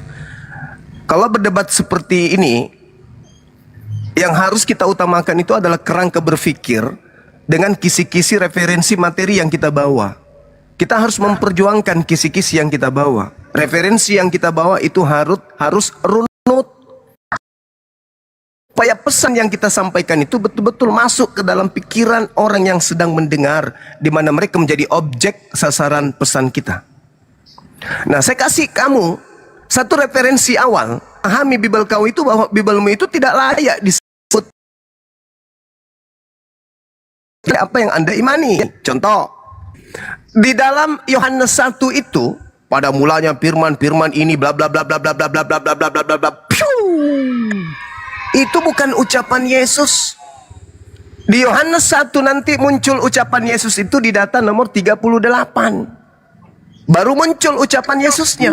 Jadi Yohanes 1 sampai Yohanes 1 nomor 1 sampai nomor 37 itu bukan ucapan Yesus. Di data nomor 38-nya baru muncul. Nah, kita kemudian pelajari. Kita lihat di dalam Yohanes 1 nomor 43. Pada keesokan harinya, Yesus memutuskan untuk berangkat ke Galilea. Ia bertemu dengan Filipus dan berkata kepada Filipus, "Ikutilah aku." Siapa yang dipanggil? Filipus. Di sini kehancuran Bible. Kenapa? Karena tidak ada panggilan dari Yesus untuk Lukas. Yang dipanggil di sini Filipus. Poinnya di mana? Ya, Filipus diajak oleh Yesus ke Galilea ngapain? Kita selidiki lagi. Ketepak. Kita temukan di dalam Markus 1 nomor 14. Sesudah Yohanes ditangkap, datanglah Yesus kemana? Ke Galilea. Tadi Yesus memanggil Filipus kemana? Ke Galilea. Ngapain di sana? Memberitakan Injil Allah. Wow. Ternyata Yesus dan Filipus ke Galilea memberitakan Injil Allah. Bukan Injil Lukas, bukan Galatia, Filipi, bukan.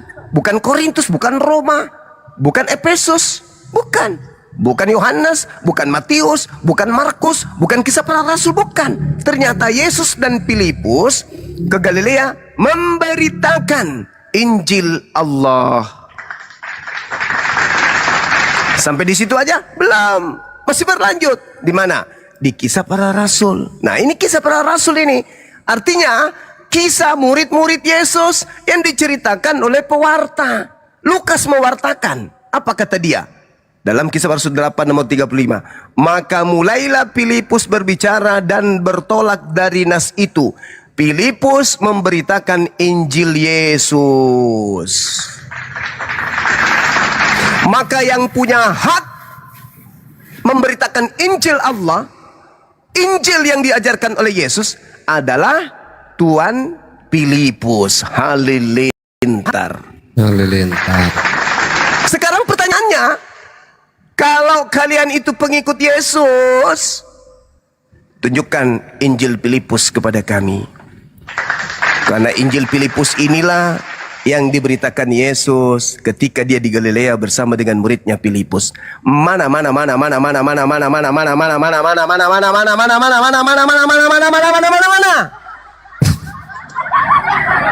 Injil yang Yesus beritakan itu? Mana Injil Filipus itu mana? Mana Injil kerajaan Allah itu mana? Yang diberitakan Filipus itu mana? Ada. Upil. Sok paten, sok cantik. Jangan ajarin kami. Kami sebelum terjun perang kayak begini, kami udah tahu, kami udah pelajari, kami udah selidiki. Oh, kita ini orang intelektual, kita ini orang pelajar. Bukan asal modal congor. Data kita bawa, kita pertanggungjawabkan. Kita pertanggungjawabkan. Tak ada kemudian kita bermodalkan iman, asal percaya, asal meyakini. Enggak. Data kita sajikan. Maka ketika Lukas melakukan penyelidikan, Filipus tidak perlu melakukan penyelidikan. Kenapa? Karena Filipus bersama dengan sang guru melakukan penginjilan di Galilea. Dan ketika guru pergi, Filipus melanjutkan kemudian pengajaran Injilnya Yesus. Penulis Yohanes berkata, Yesus berkata, segala firman yang Tuhan berikan kepadaku, telah aku berikan kepada muridku, mereka telah menerimanya. Mana segala firman itu yang diterima oleh Filipus? Mana?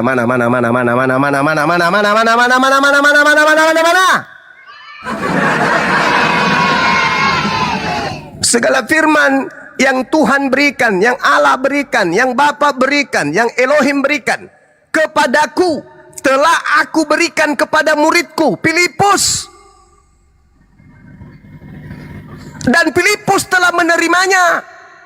Dan Filipus percaya bahwa Bapalah yang telah mengutus aku. Mana segala firman itu? Ketepak Lukas, ketepak Markus, ketepak Roma. Sejak kapan Yesus mengajarkan buku-buku kayak begitu? Sejak kapan? Galatia ditulis tahun 65. Kemudian Filipi ditulis 60. Kemudian Roma ditulis tahun 65. Apalagi surat Paulus itu? Tesalonika ditulis tahun 58. Apalagi suratnya Paulus? Kau banyak bicara Zuma. Buka blokirnya Edis supaya kau Edis mau masuk. Timotius itu ditulis tahun 60 sampai 62. Ayo. Edis mau masuk, buka blokirmu. Zuma. Jelas itu.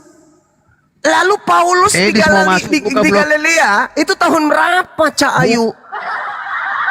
Lalu Filipus memberitakan Injilnya Yesus itu tahun berapa, Cak Kangkung? Apa yang diajarkan Yesus tidak sampai kepada Kristen. Apa yang diajarkan Filipus tidak sampai di gereja. Yang sampai di gereja adalah pemberitaan-pemberitaan wartawan yang tidak dikenali oleh Yesus. Begitu saudara-saudara. Ya. Nah, kalau penyesat itu datang pasukannya, buka blokirnya Edis. Mana bisa diblokir? Kamu tinggal masuk di sini. Kalaupun misalnya saya blokir, tidak mungkin semua yang ada di sini memblokir dia. Maka boleh naik ke sini. Biar kita kupas, kita siram mulutnya pakai dedak panas. Lagian juga dia sudah kabur dari negara ini. Ngapain lagi dia nyantil-nyantil negara ini? Harusnya dia melakukan pengajaran terhadap orang-orang Amerika sana. Di sana juga banyak Islam kok. Udah diminta sama Bunda Mila untuk ketemu malah sembunyi. Kalau kau udah kabur, kabur aja. Tapi kalau kau ingin berdebat dengan kita, ya kembali ke Indonesia dong. Kalau tidak kembali ke Indonesia, ngapain pelawak dihadapi seperti itu? Pelawak, dia itu bukan pendebat, dia itu penghujat. Saya kira begitu teman-teman. Silakan, kalau masih ada pasien, angkat ke sini, dudukkan di kursi saya, biar ikat tali, biar jangan lari. Silakan. Siap Guru Nda. Ini kita sapa dulu Bang Jerry, monitor. Selamat malam. Selamat siang. Bang, kurangin ehonya Bang, kayak orang kampung. Ya, Abang Muslim apa Kristen? Saya Kristen. Oke, ada yang mau ditanyakan? Iya, mau tanyakan kepada Abang. Bang, agak dikecilin Bang, eho sama itunya Bang. Oh, sudah jelas ini, oke aman? Ya, agak dikecilin juga volumenya. Kayak orang kampung Bang, kayak ini dangdut horeg. Oh iya, oke ini sudah aman? Silahkan. Saya mau bertanya, ini kan temanya Tuhan siapa yang benar ya? Ya, jadi kita berbicara tentang Tuhan ini berarti ya.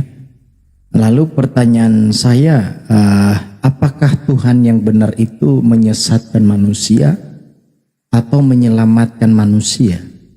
Silakan.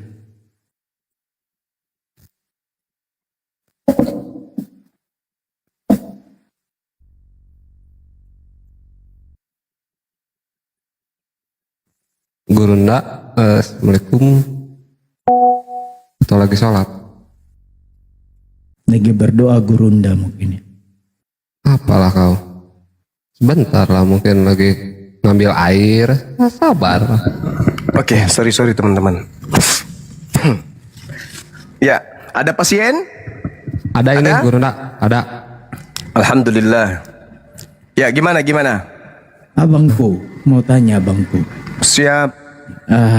Ini kan temanya Tuhan siapa yang benar ya.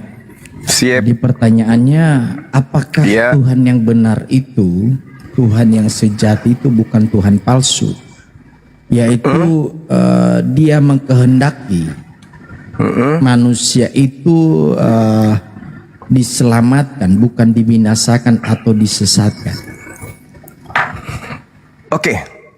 Jadi pertanyaan, apakah Tuhan itu penyesat? Bukan dong. Tapi Tuhan itu memberikan dua jalan. Yang pertama jalan sesat, yang kemudian jalan benar.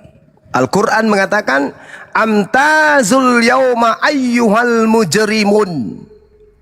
Katakanlah kepada orang-orang kafir, berpisahlah kamu dari orang-orang mukmin pada hari ini, wahai orang-orang yang berdosa. Jadi Tuhan pencipta langit dan bumi itu menurunkan dua kaidah dalam hidup ini, yaitu baik dan jahat. Zalika bi annal ladzina kafaru tabaul batil wa annal ladzina amanu tabaul haqqa mir rabbihim. Jadi dua kelompok. Orang-orang kafir itu mengikuti yang batil, yang sesat. Dan sesungguhnya orang-orang yang beriman itu mengikuti kebenaran dari Tuhan. Maka Tuhan menentukan sesat, sesat, jahat, jahat, baik, baik, benar, benar. Sesat itu orang-orang yang sudah diajarkan padanya Yesus itu cuma nabi, dia cuma rasul, dia hanya manusia. Tapi dipilihnya, menuhankannya. Tuhan sudah memilih, hei jangan makan babi, tapi dimakannya babi. Tuhan sudah mengatakan kau harus ibadah sabat, tapi dipilihnya minggu. Orang-orang yang memilih sesat, maka dia ditetapkan pada kelompok sesat. Tidak mungkin orang sesat dimasukkan kelompok beriman. Orang beriman dimasukkan ke dalam kelompok yang sesat. Makanya dikatakan dalam Kejadian 3 nomor 15, aku Tuhan akan mengadakan permusuhan. Oke, baik. Oke, makasih Bang Juma. Berarti Tuhan yang mengadakan permusuhan. Tuhan yang menciptakan rasa permusuhan. Yesaya 45 nomor 7, Akulah Tuhan yang menciptakan kejahatan. Oke, Bang Juma, saya tanggapi ya. Silakan. Thank you, luar biasa ya, Bang Juma. Jadi begini abangku, pasti sesuai narasi yang saya dengar dari abang bahwa ketika Allah itu menyesatkan itu Allah palsu ya, betul ya, Bang Juma ya? Tidak ada Allah itu menyesatkan. Iya, maksudnya kalau dia Allah menyesatkan itu Allah palsu ya? Allah tidak ada menyesatkan, Allah menetapkan yang sesat itu sesat, yang batil itu batil, yang benar itu benar, yang beriman itu beriman. Iya, maksudku kalau ada Allah yang menyesatkan itu Allah tidak palsu. Tidak ada Allah menyesatkan. Allah menetapkan perkara, sesat itu sesat, beriman itu beriman. Oke, baik. Allah menentukan orang-orang sesat itu telah memilih sesat, orang-orang beriman itu telah memilih beriman. Bukan Allah yang menetapkan orang itu sesat, tapi dia sendiri. Dia sendiri yang memilih kesesatan itu, maka dia ditetapkan menjadi sesat. Begini, kalau iblis menyesatkan baru. Bang Juma dengar dulu. Ya, silakan. Sebab di dalam Al-Qur'an 7431 dikatakan Allah menyesatkan, berarti dia Allah palsu ya? Kan sudah saya jawab tadi. Kan udah jawab tadi. Kan sudah ku jawab lebih dulu karena saya sudah tahu apa yang akan Anda sampaikan. Saya udah tanya, udah ku sampaikan tadi. Al-Quran mengatakan kan bertentangan dengan narasi Anda. Salah, Anda nggak paham. Anda mengambil, Anda mengambil dari akhir. Orang itu ambil dari awal. Man ihtada fa innama yahtadi li nafsi wa man dalla fa innama yadillu 'alaiha wa la taziru waziratu wisra ukhra wa ma kunna mu'azzibina hatta nab'atha rasula. Barang siapa berbuat sesuai dengan petunjuk Allah, maka sesungguhnya itu untuk keselamatan dirinya sendiri. Barang siapa sesat padahal sesungguhnya itu hanyalah kerugian bagi dirinya sendiri. Dan seorang yang berbuat dosa tidak dapat memikul dosa orang lain, tetapi kami tidak akan menyiksa sebelum kami mengutus seorang rasul. Tidak dikasih pilihan. Kalau Anda memilih sesat, ya Anda berarti mau. Abang Juma, Anda mau. Teks Al-Quran itu mengatakan Allah menyesatkan. Allah menyesatkan. Allah menyesatkan. Bagaimana itu? Jelaskan dulu secara akademisi. Dengar. Allah menyesatkan orang-orang yang dengar. Allah menyesatkan orang-orang yang memilih kesesatan. Tuhan itu menyelamatkan orang-orang yang memilih keselamatan. Di mana teks itu mengatakan ada orang yang sesat? Anda hanya menggunakan satu dalil kan? Iya, makanya narasikan itu. Mari saya buktikan. Sedang bicara apa? Mari saya buktikan. Mari saya buktikan dalil itu. Apakah Allahku yang menetapkan atau orang itu sendiri yang memilih untuk memilih sesat? Maka Allah sesatkan karena dia sendiri yang milih. Pertanyaan saya, siapa yang menyuruh Anda menyembah makhluk kuburan yang keluar pada hari ketiga? Jawab. Jangan kemana-mana. Saya ingin membuktikan. Apakah tuduhanmu itu benar atau tidak? Saya ingin membuktikan apakah tuduhanmu itu benar atau tidak. Kalau Tuhanku yang menetapkan Anda sesat, saya tanya nih sama Anda. Siapa yang menetapkan Anda menyembah Yesus? Jawab. Kamu narasumber menjelaskan, bukan bertanya. Bingung dia kan? Bagaimana? Anda menuduh Tuhan saya kan menyesatkan. Padahal Anda sendiri yang mau. Saya ulang lagi pertanyaan saya. Siapa yang menetapkan Anda menyembah Yesus? Silakan. Siapa yang memerintahkan? Siapa yang memerintahkan? Siapa yang mengajarkan? Siapa yang memaksa Anda menyembah Yesus? Anda sendiri dengan rela atau ada yang menetapkan Anda untuk menyembah itu? Jawab. Oke, baik, saya jawab cuma ya. Silakan. Siapa yang menetapkannya aku menyembah Yesus ya, bukan begitu ya, Bang Juma ya? Ya. Jadi di dalam iman kami ya, Allah menjadi manusia dinamakan Yesus. Dia adalah Allah sekaligus manusia. Ya, pertanyaan saya. Siapa yang memerintahkan Anda menyembah Yesus? Iya, baik. Oke, yang membuat saya menyembah dia adalah karena dia bukan karena kok jadi karena aku yang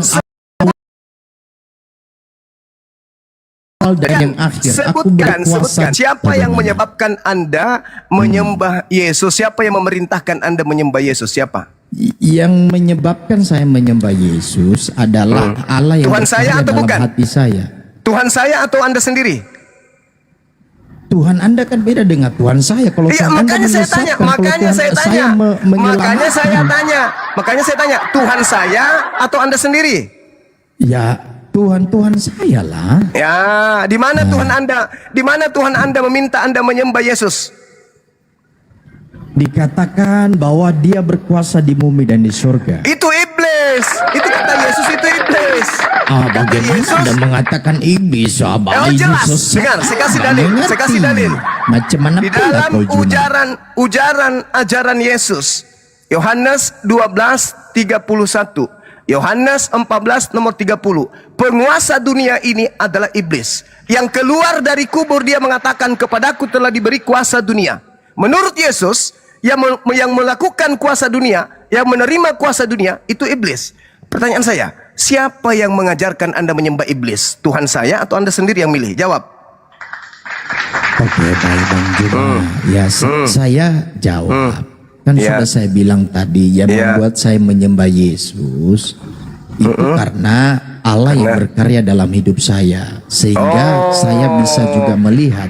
Dia kan mengatakan, berarti aku bukan yang awal Tuhan dan saya. yang akhir. Sekarang gini. Beda. Sekarang gini. Tuhanmu beda. Kalau Tuhanmu menyesatkan, kalau Tuhanku menyelamatkan, bro. Sekarang begini. Iya. Berarti bukan Tuhan saya yang mengajarkan Anda menyembah Yesus, kan? Iya. Oke. Sekarang kita buktikan. Apakah yang memerintahkan Anda menyembah Yesus itu iblis atau Yesus? Sekarang ingat, Tuhan saya nggak masuk ke situ. Tuhan saya nggak masuk. Anda sendiri yang Anda masuk. Loh, tadi Anda mengatakan masuk. bukan Tuhan saya. Tadi Karena katanya bukan Anda Tuhan tadi saya. belum menjelaskan bahwa Allah Anda menyesatkan. Anda sendiri yang mengakui bukan Tuhan saya. Coba yang jelaskan dulu kenapa Allah Anda menyesatkan. Coba jelaskan. Belum jelaskan. Saya tunggu. Enggak. Saya ingin buktikan siapa yang menyesatkan Anda. Anda sudah mengakui bahwa Tuhan saya tidak masuk ke situ. Bukan Tuhan saya yang memerintahkan Anda menyembah Yesus. Anda sudah buktikan itu tadi. Anda ucapkan itu tadi. Sekarang saya ingin buktikan. Kita beda Tuhan, bro. Tunggu. Sabar. Sabar. Makanya diam. Kalau saya berbicara, Anda diam. Nanti kalau Anda berbicara, saya diam. Oke? Oke ya? Oke, dengarkan. Tenangkan diri Anda, dengarkan. Anda mengatakan Anda menyembah Yesus bukan karena Tuhan saya. Oke, berarti Tuhanku sudah di luar garis. Sekarang saya ingin tahu, Anda kan menyembah Yesus nih. Saya ingin tahu, apakah Yesus yang mengajarkan menyembah dirinya atau iblis? Tolong kamu tunjukkan kepada saya, Yesus memerintahkan menyembah kepada dirinya atau menyembah kepada Elohim Tuhannya Abraham? Jawab. Di mana data eksplisit ya, Bang Juma? Begitu ya. Hidup kekal itu adalah mereka mengenal Engkau satu-satunya. Kemudian ketika ditanya oleh muridnya, Guru, apa yang harus aku kerjakan supaya aku bisa memperoleh hidup yang kekal? Kata Yesus, hidup harus kau kerjakan adalah lakukan segala perintah Bapa. Apa perintah Bapa? Jangan ada ilah lain di hadapanku. Itu perintah Bapa.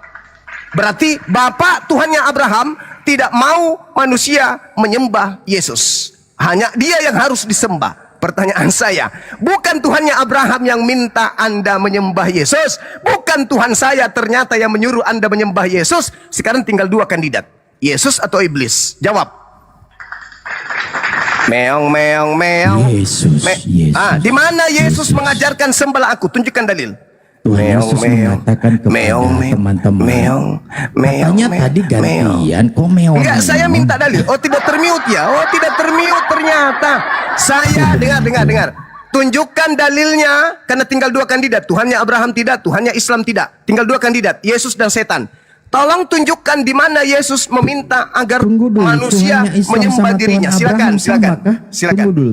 Tuhan Abraham sama Islam sama. Kalau Anda mengatakan tidak sama, yang jelas Tuhannya Abraham tidak minta Anda menyembah Yesus. Tuhanku juga tidak minta Anda menyembah Yesus. Berarti dua hakikat ini yang kau katakan beda, itu semua sama-sama tidak menginginkan itu. Sekarang tinggal dua kandidat. Satu Yesus, dua setan. Kalau Yesus yang meminta Anda menyembah Yesus, tunjukkan dalilnya. Kalau tidak ada, tinggal satu kandidat.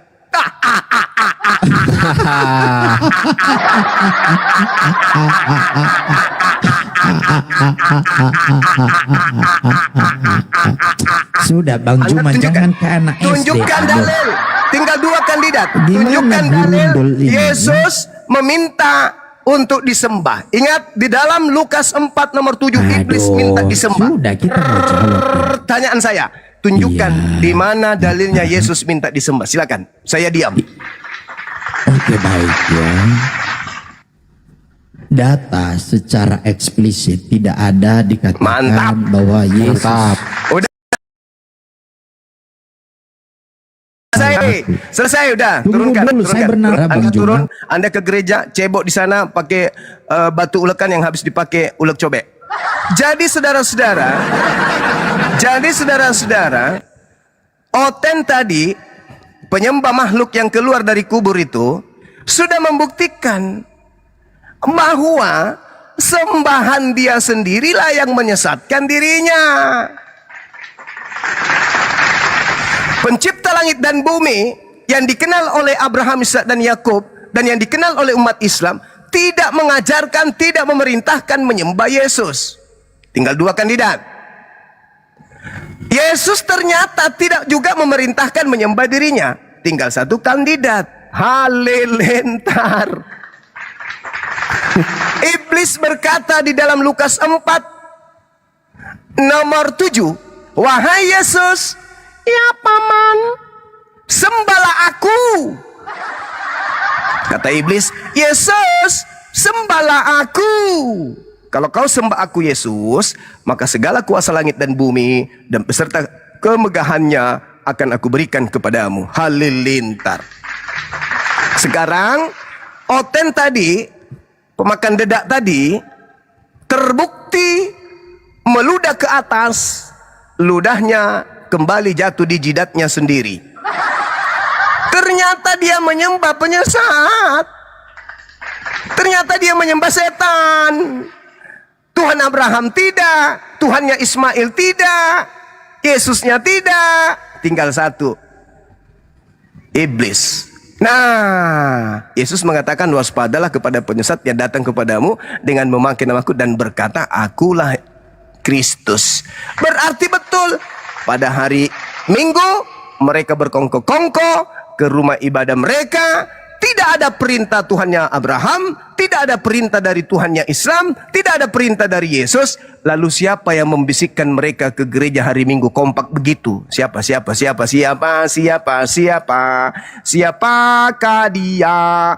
Pembisik dari alam kegelapan. Siapa yang datang membisik? Sang pembisik kejahatan. Kompak segitu sedunia pada hari Minggu, kompak. Yesus tidak pernah mengajarkan ibadah Minggu, Tuhannya Abraham tidak pernah mengajarkan ibadah Minggu, Tuhannya umat Islam tidak pernah mengajarkan ibadah hari Minggu, Yesus tidak pernah mengajarkan ibadah hari Minggu. Kok mereka kompak hari Minggu? Siapa di balik semua itu? Oke, saya kira udah terbukti ya teman-teman. Cukup bagi kita untuk mengkarungin, ya, membuat orang masuk karung goni. Tujuannya menghujat, ternyata kena di jidat sendiri. Silakan. Alhamdulillah. Ada selesai nih. Ya Bang Si, monitor. Selamat siang. Ya, selamat siang. Muslim apa Kristen Bang? Nggak jelas agama saya Bang. Oh ya, di bawah dulu ya Bang ya. Terima kasih.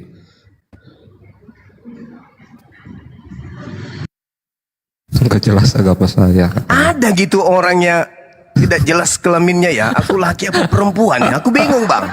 Aku laki apa perempuan? Aku bingung. Lucu orang ini. Ini siapa yang naikin lagi ini? Pendeta Longor. Ya, halo. Bang Juma, mau diskusi tidak kita? Berani? Kan udah selesai Pak.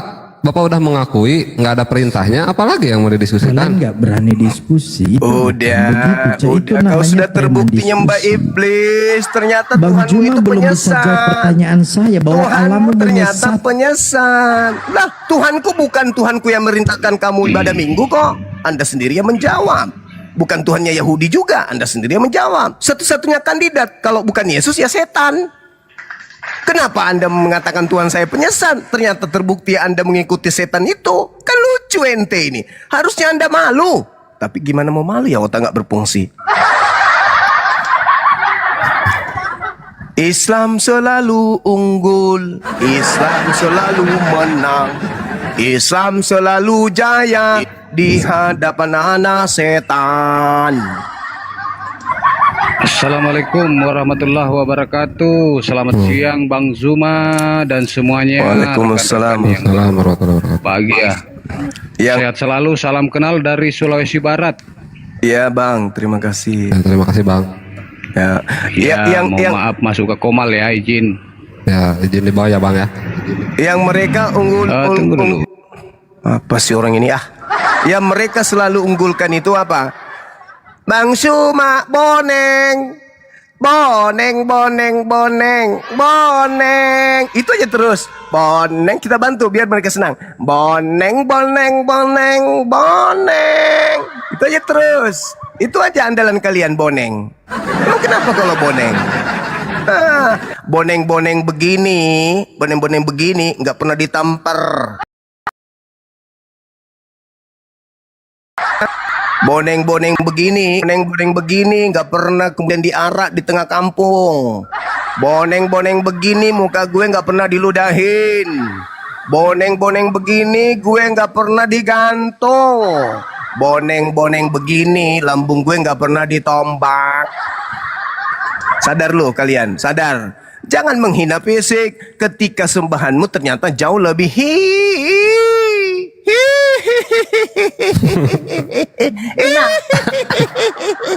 Berhenti menghina fisik. Berhenti. Saya dalam sehari minimal 3 kali ganti sempak. Asal lu tahu. Boneng-boneng begini rajin gue mandi. Ya betul loh. Itu baru minimal, maksimalnya belum ya Bang. Belum apa-apa, gigi saya baru 2 meter. Tahun depan sudah naik menjadi 7 meter. Awas ku cangkul kalian pakai gigi. Jelek-jelek begini rajin mandi gue daripada lo. Sampai sekarang nggak pernah mandi. Menggantung aja terus.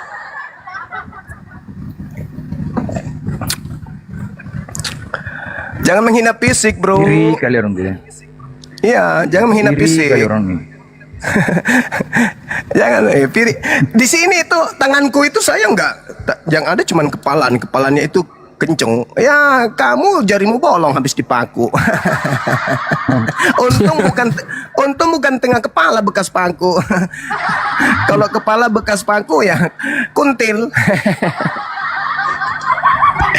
Aduh, parah. Bang Juma ini justru dia pakai masker. Dulu waktu dia nggak pakai masker ganteng kali, banyak oten-oten wanita ngejar dia pakai masker. Banyak oten-oten wanita banyak ngejar Bang Juma makanya pakai masker. Nggak pakai masker lebih ganteng dia. Sengaja oten-oten semua wanita ngejar terus. Nagih utang.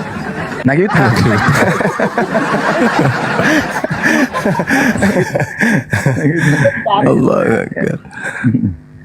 Nagih janji maksudnya. Abang janji nikahin aku. Buktinya kagak. Katanya abang janji kalau aku udah syahadat, katanya abang mau nikahin aku. Apa jawabannya Bang Suma? Maaf, aku bingung soalnya yang kusahadatin perempuan itu udah lebih 3.000 orang. Bingung aku mau nikahin yang mana. Udah 3.000 aku janji nikah, yang penting syahadat. Udah 3.000 yang syahadat hanya untuk mau nikah sama aku. Bingung aku jadinya. Allahu Akbar. Masya Allah. Masih mau kita datang besok. Peta Lempu, Assalamualaikum. Salam perjuangan Kanda. Waalaikumsalam warahmatullahi wabarakatuh. Dinas Siapa yang bilang adik saya di Bopen? Gantengnya minta ampun kok. Ai golai sih macolok Indonesia. Wah. Besok baru naik nah. Oh, jadi masih di kota ini. Kenapa nggak minta dinas dalam kota biar tiap hari kita ngopi? Ah, enggak. Enak di atas. Mantap di atas. Iya sih. Sama di Bolangi toh. Kalau di atas kan iya kan, betul. Kita di gunung memang itu enak. Enak. Cuman saya ini Kanda, 2 pekan ini saya tidak naik gunung karena saya diancam terus nih. Ada yang mau kasih terburai usus, mau potong leher, aduh segala macam lah ancaman-ancaman itu. Berani lo. Berani. Ya antisipasi aja.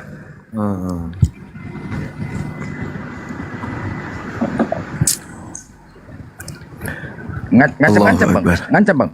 Ngancam bang. Bukan ngancam lagi, udah pokoknya 3 hari dia itu berturut-turut. Sebenarnya gini Gurunda, sebenarnya itu yang kepanasan itu hanya sekedar yang apologet yang tidak tahu diri itu aja. Tapi sebenarnya kalau kaum awam yang ada di saudara-saudara kita di Kristen, mereka tercerahkan sebenarnya.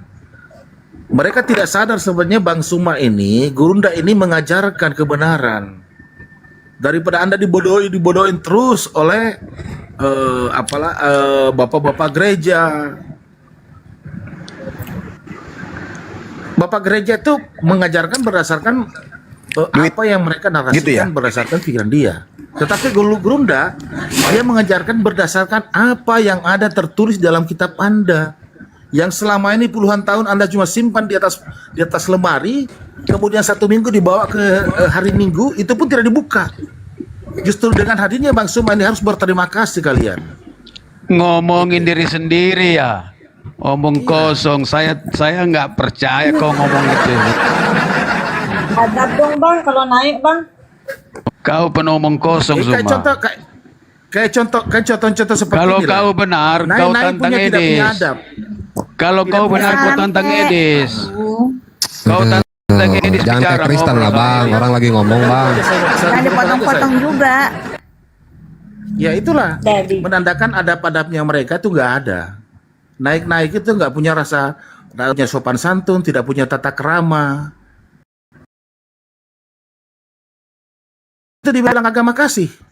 Setiap hari tiap malam memberitakan kebenaran. Kalau Anda mau cermati apa yang dikatakan Mbak Suma dengan akal logika agar sehingga saudara dan seluruh apologet semua, Anda akan tersadar. Anda tinggalkan Kristen, Anda mungkin ateis ataupun Anda masuk Islam. Bukan begitu Gurunda kira-kira? Benar Kanda, benar. Ya iya. Karena kita sayang sama mereka. Kalau nggak sayang ngapain? Lawang jaminan surga di kita sudah ada kok. Kita sudah mewarisi surga Firdaus kok kata Allah, Al-Quran surah Al-Mu'minun. Cuman karena kita sangat sayang loh. Karena kenapa? Di kehidupan kekal nanti kita akan teringat mereka. Dulu ada teman saya namanya si Martin, namanya Peter, Andrianus, Anus, Tandilin, Timing Kondok, Polok, Nadi Keke Asu. Kan gitu. Ada teman-teman kita nanti ketika di kehidupan kekal. Dulu kita pernah ngopi loh sama mereka. Kemana dia sekarang ya di neraka? Kekal. Kangen ingin jumpa meskipun beda akidah. Nah, supaya itu terjadi, kita ajak mereka. Mumpung mereka pasang badan, beritakanlah Bible ke seluruh makhluk, jadikanlah seluruh manusia jadi pengikutku. Anda mau menjadikan kami sebagai murid makhluk yang keluar dari kubur. Itu perintah, harus, wajib. Iya bang, karena itu amanat agung. Oke, tapi tolong terangkan dulu kepada kami, siapa dia yang keluar dari kubur ini? Kami nggak mau asal-asal ngikut. Terangkan dulu, siapa yang keluar dari kubur hari ketiga itu sebelum kami jadi muridnya. Jangankan berbicara mengenai akidah, orang datang di rumah kami bawa sesuatu pisau, kami harus tanya, ini pisau apa, ini fungsinya apa, terbuat dari mana, apa kegunaannya. Kami tanya, apalagi berbicara mengenai akidah. Enak aja kau mau menjadikan kami sebagai muridnya. Emang dia siapa? Tuhan. Oh Tuhan sudah ada sebelumnya, kau telat. Sebelum dia keluar dari kubur, Tuhan itu sudah ada. Mau jadi apa lagi kita ini? Ya terangkan. Maka kita sampaikan karena ada juga perintah dalam Al-Quran. Ud'u ila sabili rabbika bil hikmah ada perintah. Ya ayyuhan nas inni rasulullahi ilaikum jami'a. Belum lagi tugas kita adalah membersihkan Nabi Isa dari orang-orang kafir. Ya kita dialog, karena memang itu misi. Belum lagi perintahnya, innalladzina amanu yuqatiluna fi sabilillah. Di seberang sana, di ufuk yang berbeda, di pasukan yang berbeda, mereka juga sedang berperang untuk membantu sivilis ISIS. Wa innalladzina kafaru yuqatiluna fi sabilit tagut. Nah, mereka berdiri di barisan iblis, kita berdiri di barisan orang-orang beriman. Lalu apa perintah Allah? Waqatilu awliya asyaitan. Perangilah saudara-saudaranya setan itu. Dengan cara apa? Berdialog, berdiskusi, mengurai data, berlogika, menyampaikan pesan, menjelaskan, menguraikan. Itu yang dimaksud, memerangi mereka. Ketika mereka datang mengajak kita menyembah kepada sesuatu yang keluar dari kubur, ya kita harus mengkanter. Kita harus melindungi akidah umat Islam ini.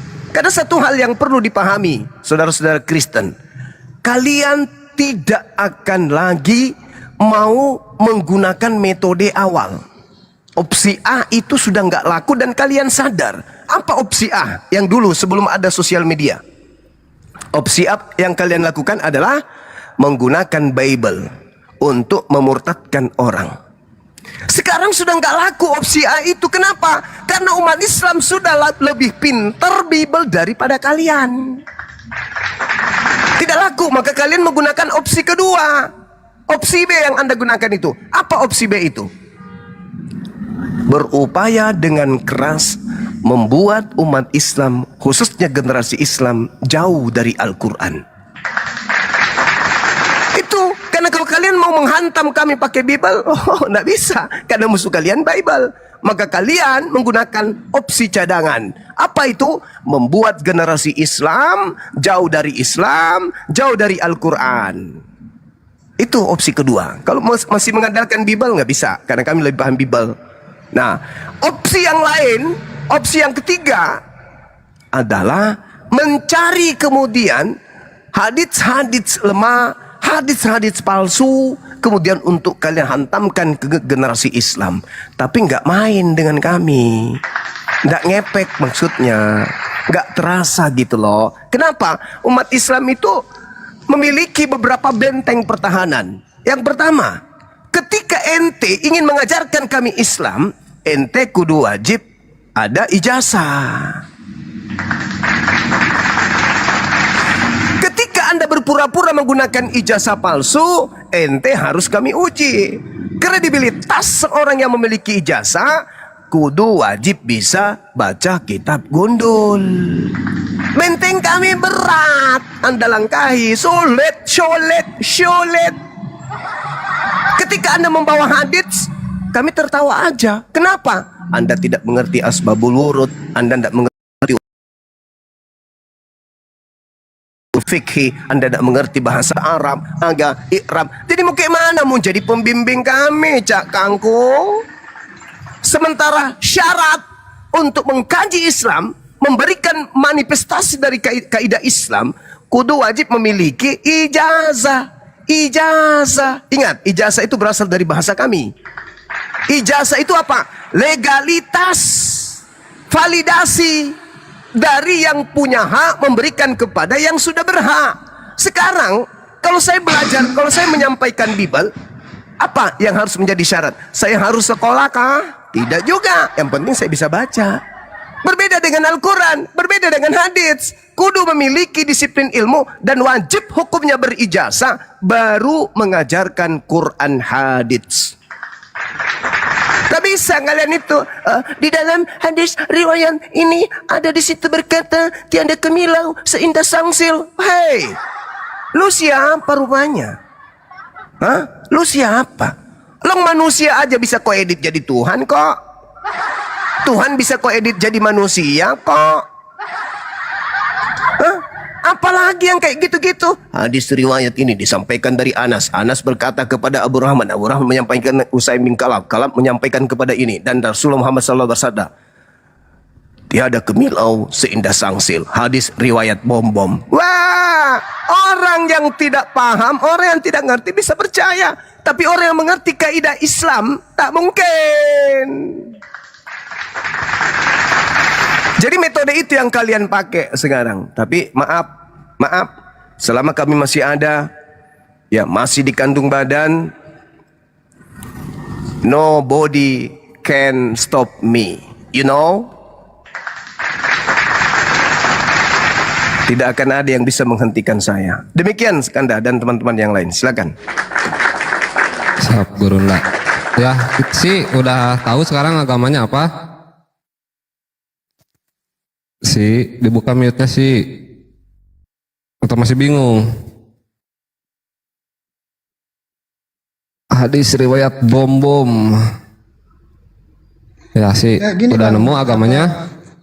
Gini Bang, saya mau nanya nih Bang ya, sebentar. Ya, abang agamanya apa?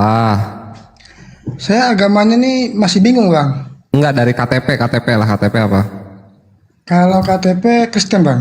Nah udah Kristen aja, kenapa bingung? Nah, makanya saya mau nanya, ini asal usul Al-Quran Bang. Abang Kristen, bingung tentang agamanya Kristen, bingungnya tiba-tiba mau nanya Islam, biar nanti kalau menghujat Islam nggak kelihatan banget gitu, atau gimana?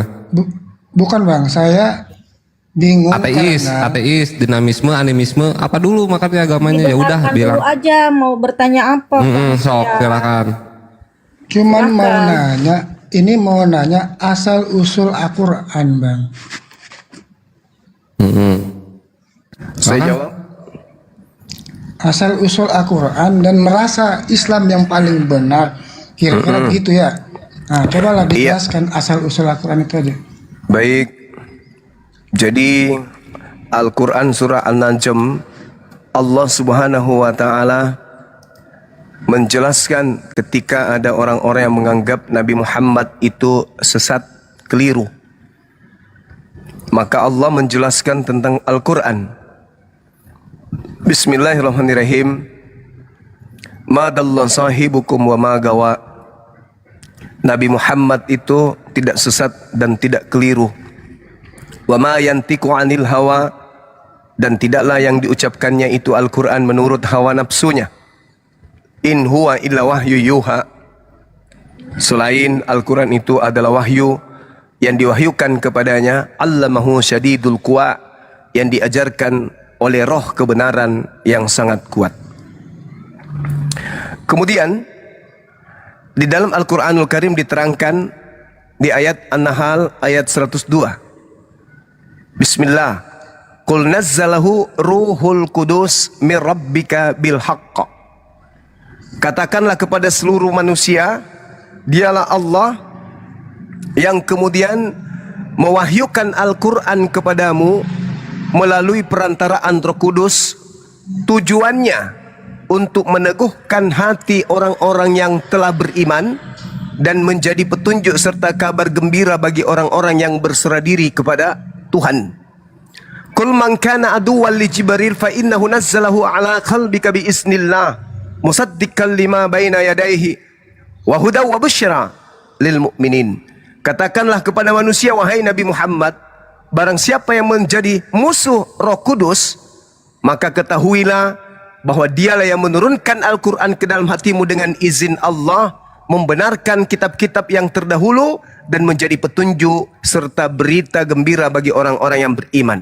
Jadi asal usul Al-Quran adalah dari pencipta langit dan bumi yang dinusulkan melalui Roh Kudus, di mana Roh Kudus datang kepada roh kebenaran, yaitu baginda Rasulullah Muhammad sallallahu alaihi wasallam. Kalau begitu, dia Al-Quran ini berarti alim, maha mengetahui, sama, maha mendengarkan, basir, dan seterusnya. Artinya bahwa tidak boleh ada kesalahan di dalamnya. Baik menurut ilmu pengetahuan yang cakupannya pendidikan, kedokteran, teknologi, itu tak boleh bertentangan. Kenapa? Karena kalau itu berasal dari Sang Maha Mengetahui, mutlak ilmu di dalam Al-Quran wajib hukumnya lebih tinggi daripada pengetahuan manusia. Jangan lebih rendah. Manusia sudah mengatakan 1 tambah 1 sama dengan 2. Di dalam buku itu masih mengatakan 1. pengetahuan sudah mendapatkan keadaan di mana pencipta langit dan bumi ini maha sempurna, mutlak, tanpa kitab suci, maka seluruh manusia yang berakal sehat akan mengatakan yang menciptakan, yang menjadikan, yang mengadakan alam semesta ini pasti hakikat yang sempurna. Di dalam kitab suci, sebuah kitab suci mengatakan Tuhan turun ke bumi lalu nenen sama ibunya. Tertolak. Kenapa? Ilmu semakin maju, kitab suci tenggelam. Berbeda dengan firman Tuhan. Karena asalnya dari yang maha mengetahui, maka miliaran tahun ke depan dari Al-Quran diturunkan ke bumi, berpijak di bumi. Hari itu sampai miliaran tahun ke depan, dia akan tetap jalan beriring dengan kemampuan manusia berpikir, kemampuan ilmu pengetahuan, peningkatan kemudian modernisasi, dan dia akan selalu satu not, satu ketukan, satu gelombang, satu irama dengan perkembangan kehidupan manusia, tidak pernah tenggelam oleh keadaan. Dia selalu dinamis, tidak statis, tertinggal oleh keadaan manusia. Kenapa? Kitab suci yang benar akan selalu menjadi pedoman manusia. Seperti apapun zamannya, secanggih apapun manusia, kitab sucinya akan selalu menjadi benteng utama. Itulah Al-Quran. Lalu bagaimana mungkin kalau itu karangan manusia yang hidup 1400 tahun silam, tak ada listrik, tak ada PLN, tak ada internet, bisa mengetahui segala hal yang ditemukan baru di zaman modern ini kalau bukan dari pencipta yang maha mengetahui? Maka dikatakan kemudian dalam Al-Quran, Qul man kana aduwwan li Jibril fa innahu nazzalahu ala qalbika bi iznillah. Apa yang kau torehkan oleh lisanmu wahai Nabi Muhammad adalah sebuah kebenaran dari Sang yang Maha Mengetahui. Maka mutlak absolut tak ada kesalahan di dalamnya terkait dengan ilmu pengetahuan. Bagaimana dengan kitab lain di luar Al-Quran? Na'udzubillah, summa na'udzubillah.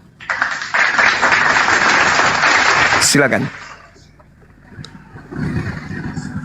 Terus gimana bang? Sebelum Al-Quran kan kitab Injil dulu bang. Iya, betul. Al-Quran sudah mengatakan itu. Musaddiqan lima baina yadayhi, menjelaskan, membenarkan apa yang Tuhan wahyukan berupa ketetapan-ketetapan, kitab-kitab yang turun sebelum engkau. Al-Quran membenarkan itu. Dulu ada kitab datang namanya Torah untuk Musa dan kaumnya. Setelahnya turun Zabur, Mazmur untuk kaumnya. Setelahnya ada Injil untuk kaumnya. Tapi itu sifatnya temporer.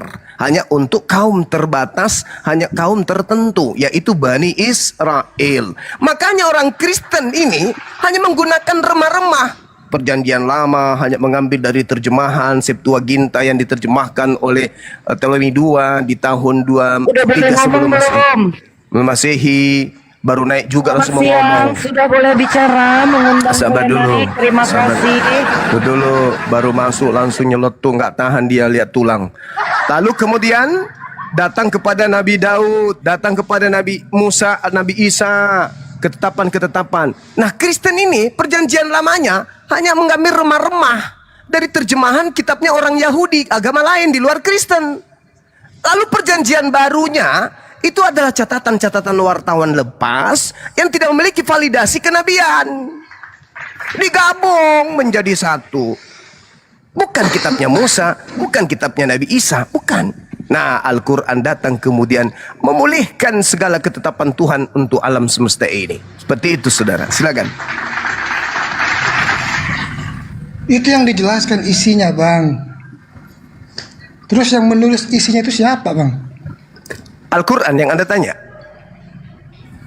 Iya kan, saya bahas Al-Quran ini. Oke, tadi Anda bertanya kitab-kitab sebelumnya soalnya. Abang jadi Al-Quran itu isi Al-Quran. Terus yang mencantumkan isi-isi di Al-Quran itu siapa, bang? Oke, yang dikatakan kemudian Al-Quran itu adalah wahyu yang didatangkan kemudian oleh Allah melalui Roh Kudus. Tadi kan udah aku bilang sama saudara.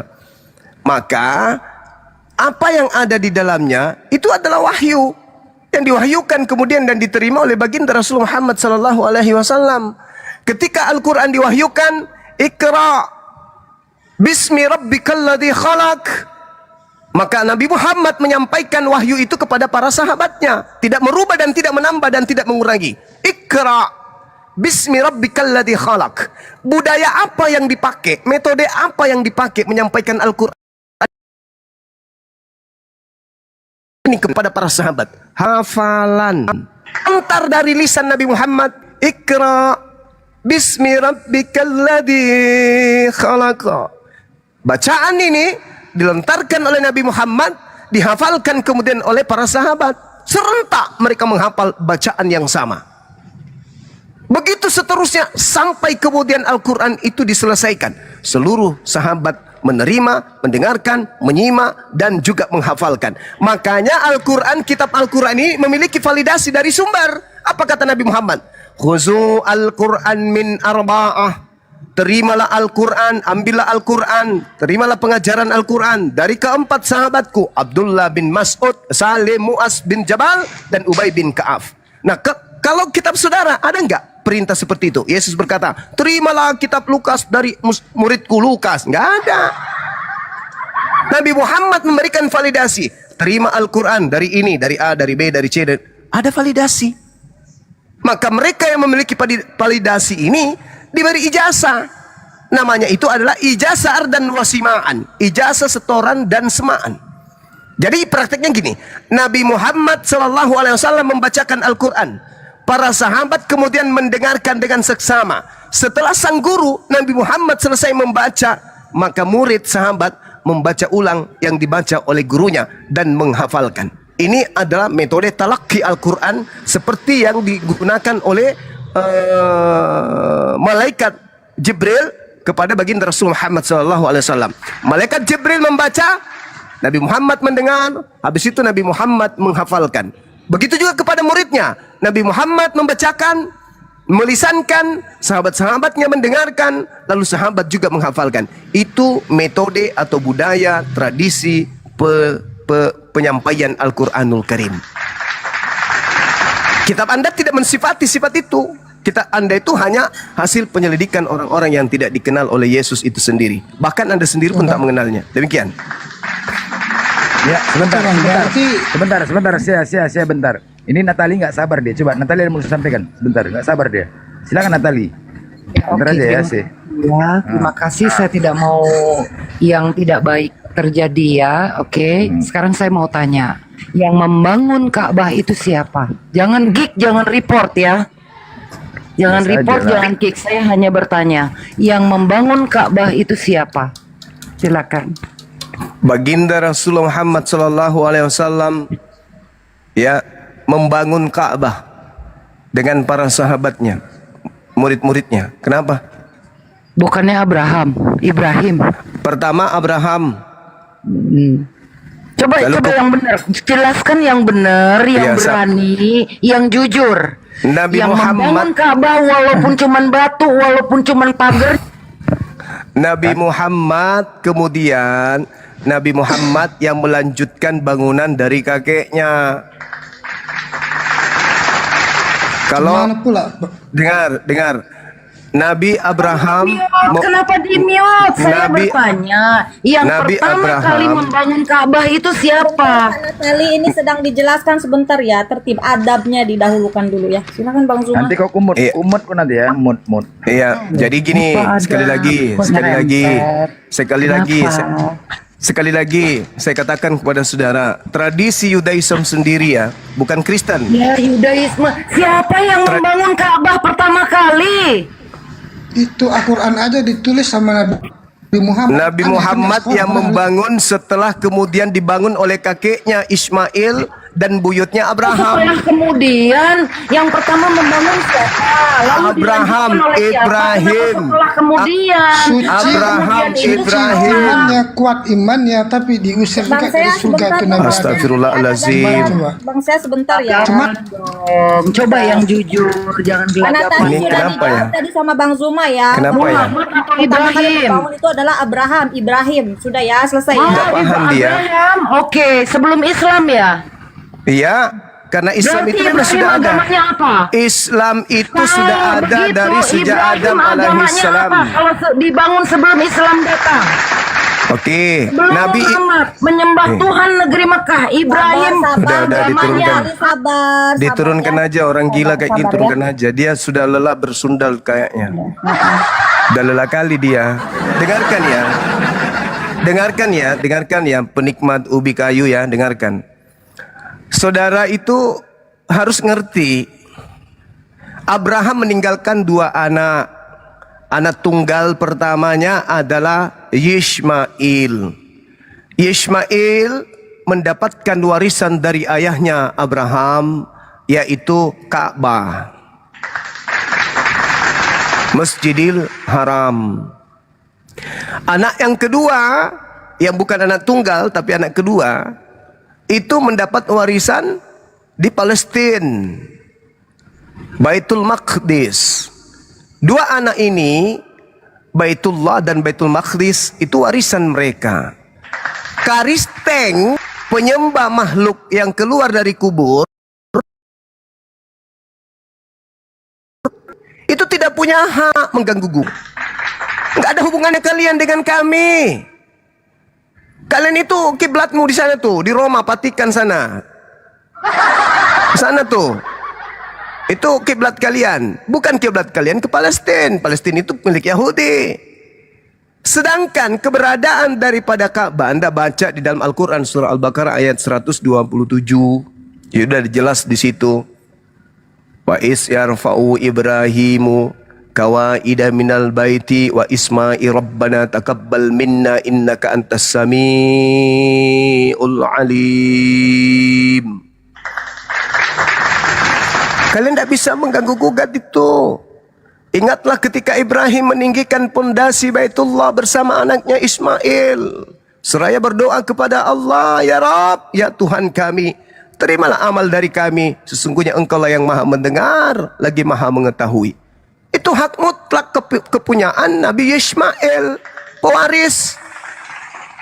Kemudian dibersihkanlah rumah ini, Baitullah ini, oleh Nabi Muhammad setelah ternodai dikotori oleh orang-orang pagan Quraisy. Dibangun kembali oleh Nabi Muhammad. Dan itu pembangunannya dinubuatkan di dalam kitabnya orang Yahudi. Yesaya 60. Di situ dalilnya bertaburan. Ya, Yesaya 62. Di sana bertaburan dalil. Yesaya 35. Di situ akan ada jalan raya yang akan disebutkan jalan suci, jalan kudus. Orang-orang yang tidak sunat tidak boleh melintasinya, dan orang yang pandir tidak akan mengembara di atasnya. Tidak akan ada lagi kabar tentang perbuatan keras di negerimu, tentang kebinasaan atau keruntuhan di daerahmu.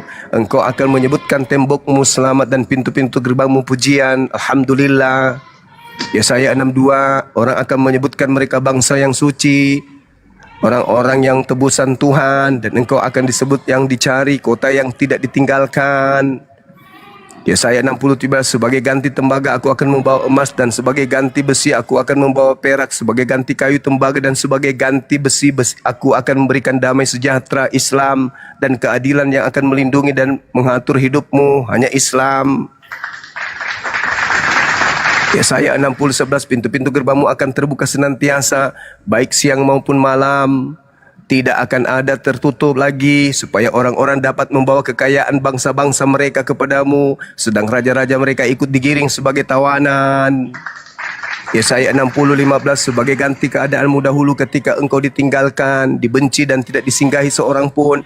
Sekarang aku akan membuat engkau menjadi kebanggaan abadi, menjadi kegirangan turun-temurun. 1400 tahun Ka'bah tidak pernah runtuh, Ka'bah tidak pernah kemudian jatuh, Ka'bah tidak pernah kemudian terpuruk. Tetap ramai, seluruh raja-raja, seluruh bangsa datang tunduk di sana. Yesaya 67, segala kambing keturunan Khedar anaknya Ismail terhimpun kepadamu, domba-domba jantan anaknya Ismail akan tersedia untuk kepada ibadahmu, Nebayot. Semua akan dipersembahkan di atas mezbahku sebagai korban yang berkenan kepada aku, dan aku akan menyemarakkan bait keagunganku, Ka'bah Mekah, semarak terus siang dan malam. Ini di mana? Di mana itu? Aku akan segala kambing keturunan Ismail akan terhimpun dalam ibadahmu. Itu di mana terjadi? Di mana keturunan Ismail sekarang menghimpun binatang-binatang untuk ibadah? Itu di mana? Makanya Saudara Natali, saya ajarkan supaya otak Anda itu berfungsi caranya gini.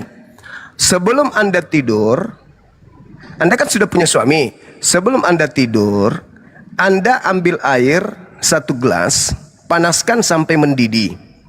Nah, sebelum Anda tidur, kulup suami Anda celupkan di air yang mendidih itu. Biar kuman-kumannya itu keluar, habis itu Anda main. Pakai lidah kan? Selalu kan? Lidah Anda ke kulup kan? Enggak, tak ajarin supaya otaknya tidak kena najis. Biar otaknya itu naik ke sini itu bisa sehat. Jangan kau biasakan mencicipi sesuatu yang najis. Maksudnya, bersihkan dulu, rendam dulu air mendidih, biar sagunya itu pada keluar. Jangan asal kau itu aja, otakmu rusak. Kau mau belajar agama tapi otakmu rusak, itu susah. Jadi kulup suamimu itu direndam pakai air mendidih, habis itu barulah kau gunakan sebagai es tontong. Nah, kalau tidak, maka otakmu akan tetap berkarat seperti sekarang ini. Ya, dengarkan itu Natali ya. Yang teman-teman yang punya kulup ini ingat, setiap malam didihkan kemudian air, rendam kulup di situ. Silakan. Kalau mau praktekkan silakan, yang tidak mau, yang tetap mau beleng-beleng silakan. Lanjut. Assalamualaikum Bang Handi. Waalaikumsalam. Ini tadi Bang Juma, dia mau bertanya Nabi Ibrahim itu. Dia itu ingin Nabi Ibrahim itu tidak beragama Islam, agama yang lurus. Dia maunya Nabi Ibrahim Kristen. Itu arahnya ke situ, gitu loh. Jadi macam mana Bang Al-Quran tadi Bang? Apanya lagi? Al-Quran udah jelas. Al-Quran udah jelas kan? Yang tercantum di Al-Quran. Yang menulisnya siapa Bang? Kami ingat ya, tradisi Quran itu pertama hafalan. Yang Terus kedua kenapa tulis. salahkan Injil? Terus adalah kebenaran dari Al-Quran. Sedangkan Al-Quran tadi sudah jelas, Abang jelaskan. Itu isinya sekarang berarti Injil kan tertulis itu yang menulis berarti kan manusia kan? Injil yang dimaksud Al-Quran itu yang mana? Kok Injil kok Al-Quran gimana sih? Ya, Anda kan mengatakan Injil tadi. Kitab Injil yang pertama kali diturunkan itu kan Injil Bang. Kenapa Abang bilang Al-Quran yang jadi kebenaran, sedangkan Abang menjelaskan isinya. Sekarang yang menulis isi Al-Quran itu siapa Bang? Injil itu sudah tak ada lagi. Gak ada lagi Injil itu. Injil yang benar gitu? Apa? Jadi Al-Quran yang benar? Iya dong. Mana Injilnya Nabi Isa? Tolong tunjukkan kepada saya. Mana Injil yang diajarkan Yesus? Ada nggak? Mana? Al-Quran yang benar Bang. Mana Injil yang diajarkan Yesus? Tak ada lagi. Akui dulu. Bahwa tidak ada lagi Injil Yesus. Akui dulu. Nggak paham dia. Kenapa pula ini? Ini yang kau bahas Al-Quran Bang, bukan Injil Bang. Iya, Anda kan bertanya tadi Injil. Abang menjelaskan isinya. Ini pasti masih berkulup ini. Kan manusia yang nulis. Pasti masih berkulup ini, makanya otaknya nggak terbuka. Anda yang bertanya Injil, saya katakan Injil itu sudah ada.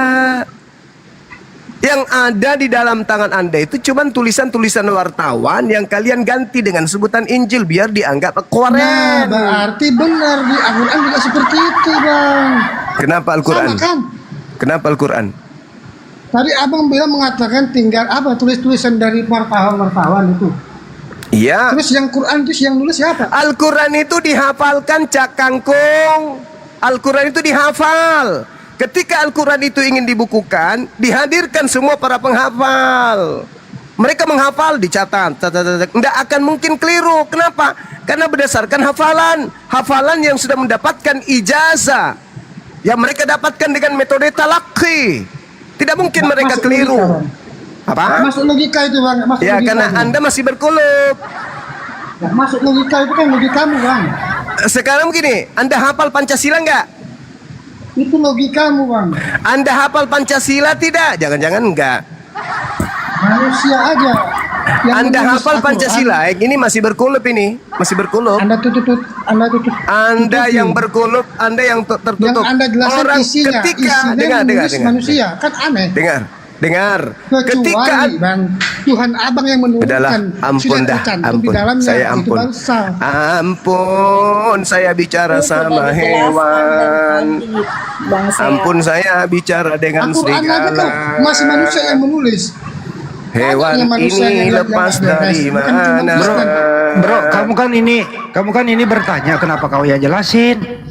Nggak, sepanjang itu dijelasin dia nggak paham. Bro, kalau Namanya bertanya itu, binatang mana punya akal? dia yang Pancasila. bertanya, dia pula yang jelasin. Pancasila ketika kamu hafalkan, lalu saya tuliskan, Anda cross check tulisan saya dengan hafalan saya, dengan hafalan Anda. Kalau sudah sama, tulisan saya salah nggak? Pancasila, saya tulis Pancasila. 1. Ketuhanan yang Maha Esa, saya tulis Ketuhanan yang Maha Esa. Dan seterusnya sampai sila kelima. Habis itu saya hadapkan kepada Anda. Itu proses talaki. Nih baca. Apakah sama dengan hafalan? Saksikan yang lain. Serahkan kepada yang di samping kanan. Sama enggak? Sama. Ini sama. Ini sama. Kamu sama? Gimana? Setuju? Kita stempel? Stempel. Tak sah. Al-Quran. Begitu metode Al-Quran penulisannya dari hafalan. Itu namanya validasi. Rekayasa manusia. Oh ya Bang. udah kamu ke gereja. Udah kamu ke Rekayasa gereja. manusia kan. Begini aja Kamu bro, ke Benar gereja. kan?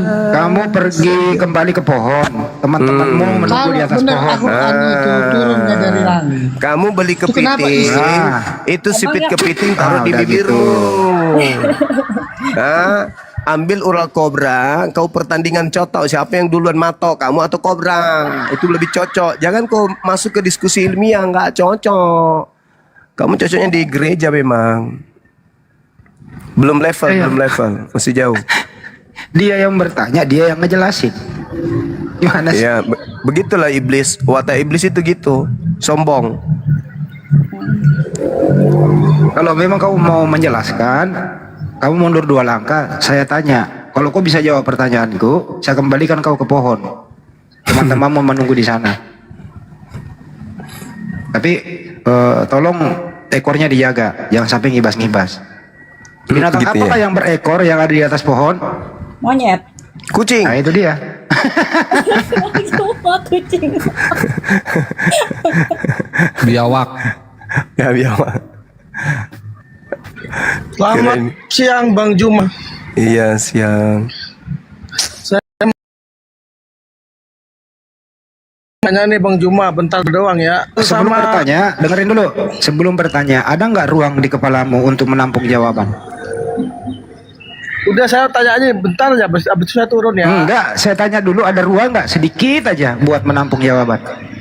Kamu siapa sih ikut-ikut? Orang saya mau tanya Bang Juma kok. Itu nggak ada ruang Pak Juma untuk menampung. Gimana dong?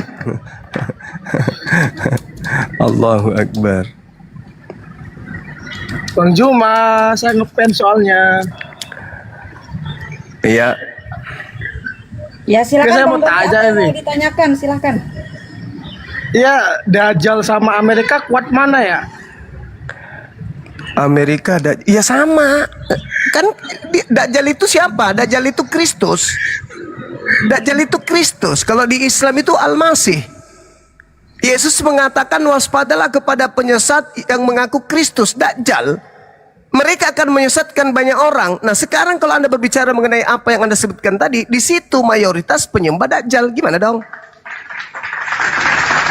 Masa Dajjal lebih kuat Dajjal dengan Dajjal? Ya Dajjalnya itulah Dajjal. Pengikut Kristus palsu itu adalah pengikut Dajjal.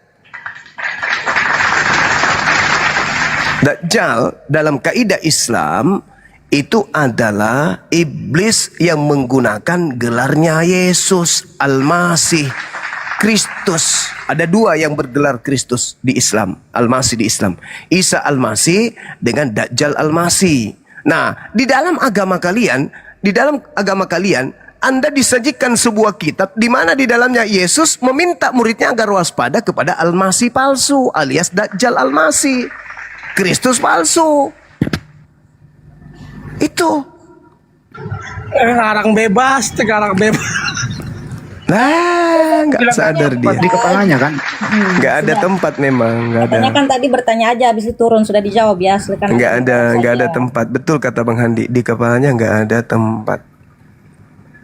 Aku mau interaktif dulu sama semuanya, mau siapapun yang mendengarkan. Pertanyaan sederhana. Tentara manakah yang paling kuat yang pernah ada di muka bumi? Tentara Romawi. Alasannya? Bisa membunuh Tuhan. Wih, pinter nih. Keren. Tuhannya siapa yang dibunuhnya? Tuhannya orang Kristen. Pintar.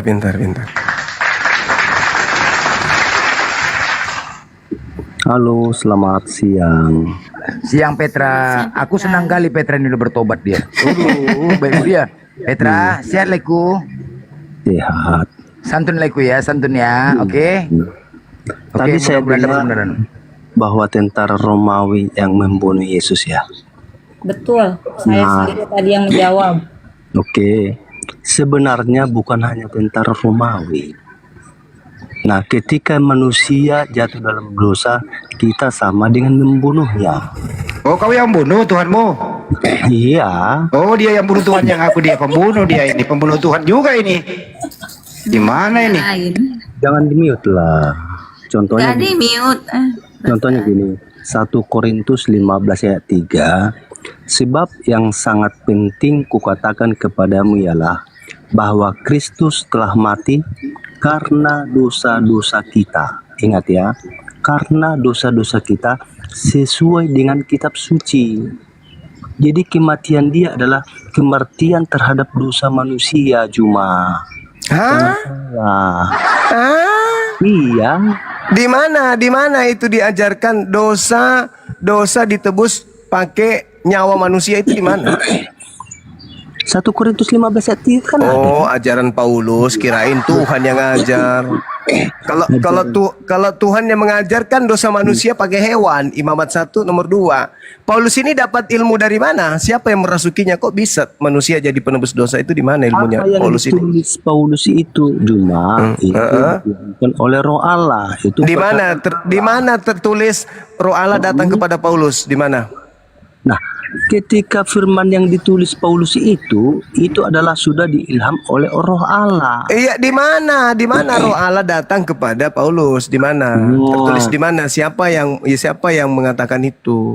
Loh, Roh Allah cuma hadir. Loh, bagaimana ini? Kok jadi bertentangan dengan ucapan Yesus sendiri? Paulus sendiri mengatakan di dalam kitabnya bahwasanya dia berkata bukan berdasarkan firman Tuhan. Kok sekarang jadi firman Tuhan?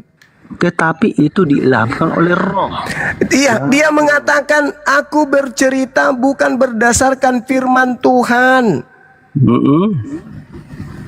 Mana yang betul? Tapi ingat cuma setiap perkataan itu yang dituliskan oleh para nabi. Lah, dia nabi. Jadi Paulus sekarang sudah jadi nabi. Paulus sudah keakui kalau dia nabi. Loh, Paulus sudah. Itu kan nabi. Nabi dan rasul. Sudah nabi. Catat ya teman-teman. Catat ya teman-teman. Berarti terbukti ucapan Yesus waspadalah kepada nabi palsu. Yang datang kepada kamu, yang datang di abad pertama. Oh, itu toh. Mana ditulis? Lah, nabi yang datang. Oke, Anda sudah mengakui dia nabi. Tolong tunjukkan selain Nabi Paulus yang datang kepada murid Yesus di abad pertama. Mana ada nabi palsu di sana ditulis datang? Iya, sekarang kalau bukan Paulus yang nabi palsu, siapa nabi yang datang di abad pertama kepada murid Yesus? Nah, nabi-nabi palsu ini gini cuma yang datang kepada orang pengajaran yang tidak sesuai dengan ajaran Kristus. Tafsir congor. Yesus mengatakan, dengar, Yesus mengatakan nabi palsu itu datang di abad pertama kepada murid Yesus. Siapa yang datang kepada murid Yesus? Cuma siapa yang datang? Siapa yang datang kepada murid Yesus yang adalah nabi palsu? Siapa? Kok main mute sih kalian? Gimana sih kalian ini? Siapa yang datang di abad pertama yang kau akui nabi itu kepada murid Yesus? Siapa? Jangankan nabi pertama Juma, Nabi pertama, Nabi yang melenceng daripada firman Tuhan, inilah itu kalau nabi palsu. ini kalau pelihara kulup gini, otaknya nggak berfungsi. Anda sudah mengakui Paulus itu nabi. Pertanyaannya, ketika Yesus meminta muridnya wanti-wanti nabi datang padanya tapi Yang saya palsu. minta sama kamu, Pertanyaan yang kamu saya, katakan tadi, siapa yang datang kepada murid Yesus di abad pertama? Selain Paulus siapa?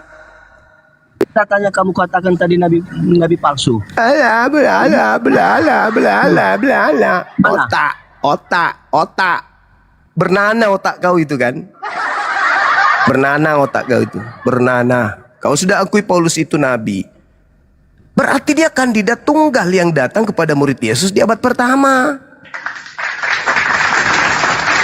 Lihatlah teman-teman, lihatlah. Kebenaran itu akan selalu datang. Islam unggul.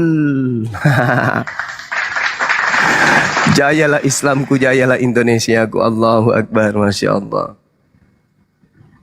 Otaknya bernanah dia.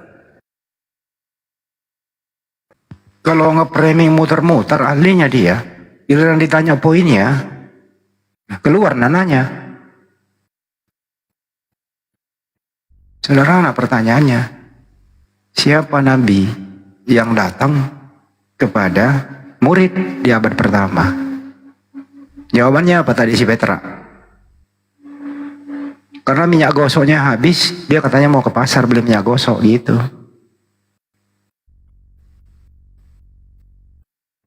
Saya mau nanya kepada kalian semua, kenapa ya Kristen ini ya, mayoritas yang naik di sini nih, kenapa ya pada nggak nyambung ya teman-teman?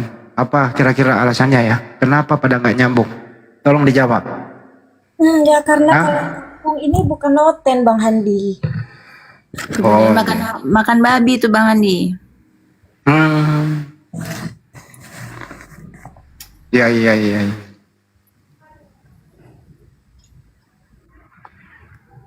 Lain ditanya, lain dijawab.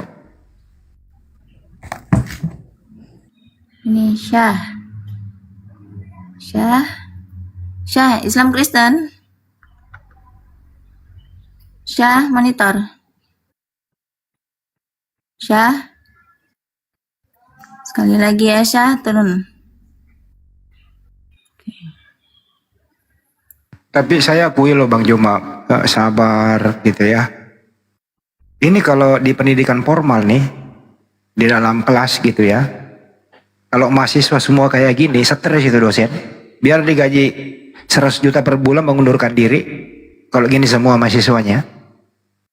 Tapi karena ini dakwah, perintah dalam Al-Quran, yang menguji memang kesabaran.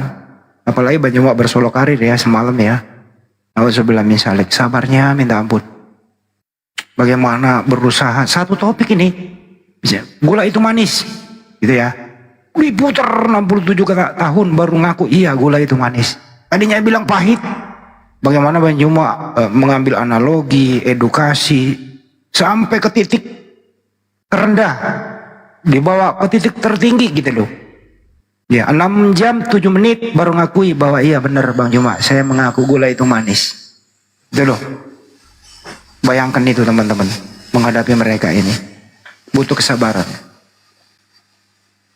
Kalau ini bukan perintah dalam Al-Quran, ya buat apa dakwah ini terus diteruskan? Itu ya. Jadi butuh kesabaran, teman-teman. Kalau nggak sanggup, kecilkan volume. Jangan mengharap mereka itu datang membawa damai, tapi melainkan apa? Pedang. Oh, pada pinter lu. Sekali lagi, datang ke muka bumi ini jangan mengharap membawa damai, tapi melainkan Membawa pedang. Membawa pedang. pedang untuk apa? Pedang itu artinya kalau dianalogikan memaksakan.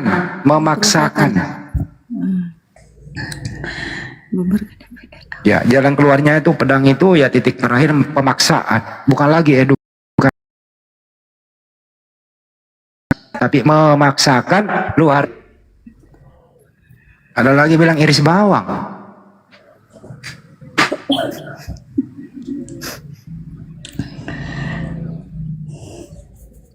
Ayolah kalau mau bertanya, simpanlah sedikit ruang memori di kepala itu untuk menampung kebenaran.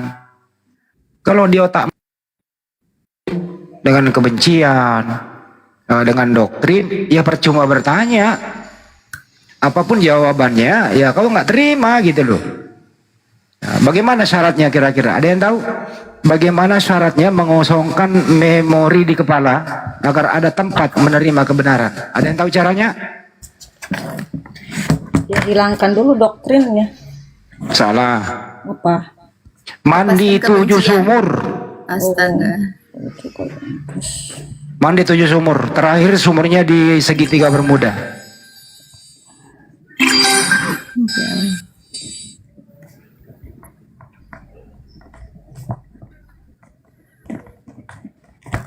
Waduh, dibawa ini banyak kali minum kalpanak lah. Mandi 7 air, waduh. Ayolah teman-teman Kristen, kalau naik itu legowo dikit. Kalaupun kamu nggak terima, tapi dengarkan jawaban. Dicatat. Oh ini loh jawaban Muslim tentang bertanya tentang Al-Quran, bertanya tentang Ka'bah, bertanya tentang Nabi Ibrahim. Dicatat aja dulu. Gitu loh. Habis itu bawa pulang ke rumah, dipelajari, carikan dalilnya, baru kembali membantah kalau memang nggak sesuai gitu loh. Ini pokoknya asal lawan, asal bunyi, belakang persoalan, mau malu-malu dah, kan gitu itu urusan mereka tuh. Karena memang sudah diformat, sudah diprogram. Ya mungkin ada sekolah kayak gitu kali. Sekolah melawan arus, ada nggak ya? Ada nggak sekolah melawan arus? Ada nggak nih? Saya mau nanya, ada nggak sekolah melawan data atau melawan arus? Kayaknya ada itu. Ada itu sekolah melawan data.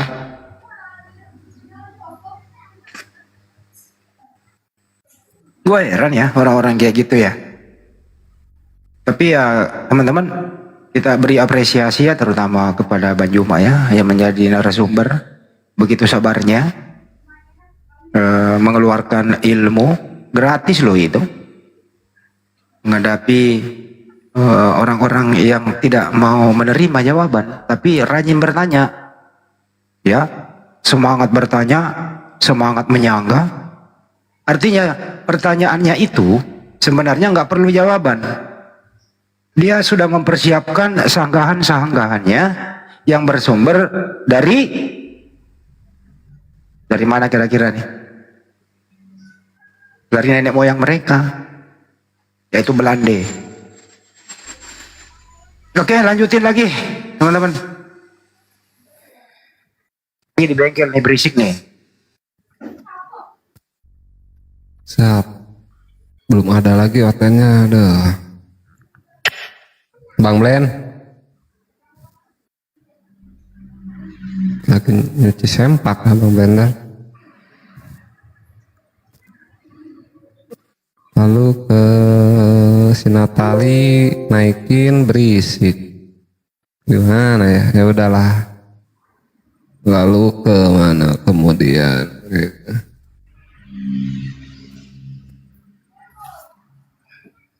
Jangan dulu cepat punah ya Oten.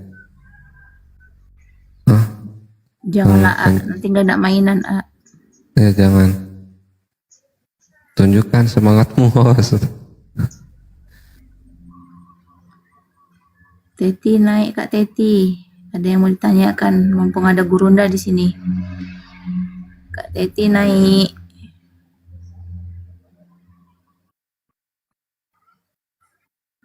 Aku pengen nanya apa fungsi akal ya? Ini ada satu nih. Direspon dulu. Bob, selamat siang. Bob, Bang Bob. Selamat siang Bang Bob. Selamat siang Bang. Iya. Bang Blender. Iya, ini ada tema yang dibuat sama Bang Blender. Tuhan siapa yang benar? Atau ada yang mau ditanyakan yang lain dari tema Ini ada Bang Handi Selebes di sini, ada Gurunda juga. Silakan. Ya, Tuhan siapa yang benar? Ya Tuhan, Tuhan setelah Anda mati itu.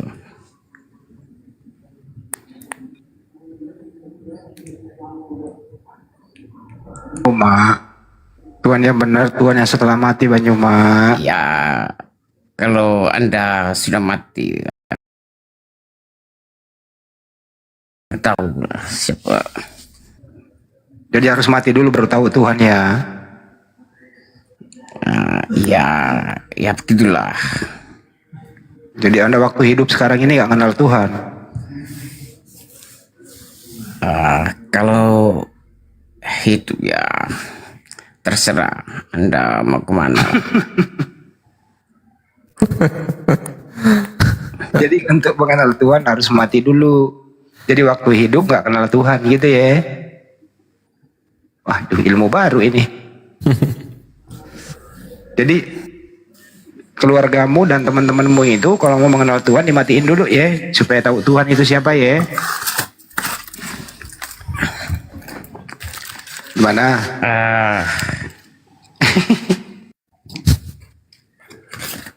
Saya mengarang sebuah simbol. Mabok kangkung, Pak. Barang nggak ada. Yang ada telepon. Aduh ya Allah, sak napas aku denger dia ngomong. Gimana Bob? Jadi mati dulu baru kenal Tuhan ya? Oh, ya begitulah, karena Tuhan yang dilihat oleh mata fisik itu adalah Tuhan belajar. Kita sedang belajar untuk bertuhan. Mau nggak, Bob? Mau nggak kamu mengenal Tuhan? Mau? Kalau mau, silakan manjat tower baru jatuh ke bawah. Nah itu langsung kenal Tuhan itu. Begini, Nggak usah ngundang-undang saya lagi pengecut. Ya, murid-murid cuma pengecut. Anak dajal, bye. Buset. Terusin Bu. Hujat terus Bu, berhujat aja, hujat. Kondusif kena apa ih memang Oten ini. Ya beginilah.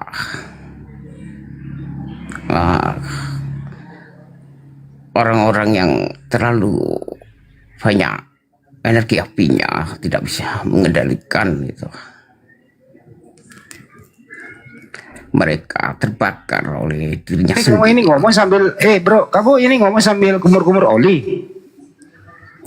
Oli samping Bang Andi. Oli samping, oli gardan. Oli gerdang. Ngomong kok kumur-kumur Bang. Udah lah, keluarkan aja suara aslinya. Suara asli saya adalah identitas yang harus saya bunuh itu. Kalau boleh tidak tahu, di KTP-mu itu kolong agamanya bacaannya apa ya? Saya sudah tidak tahu identitas saya gitu.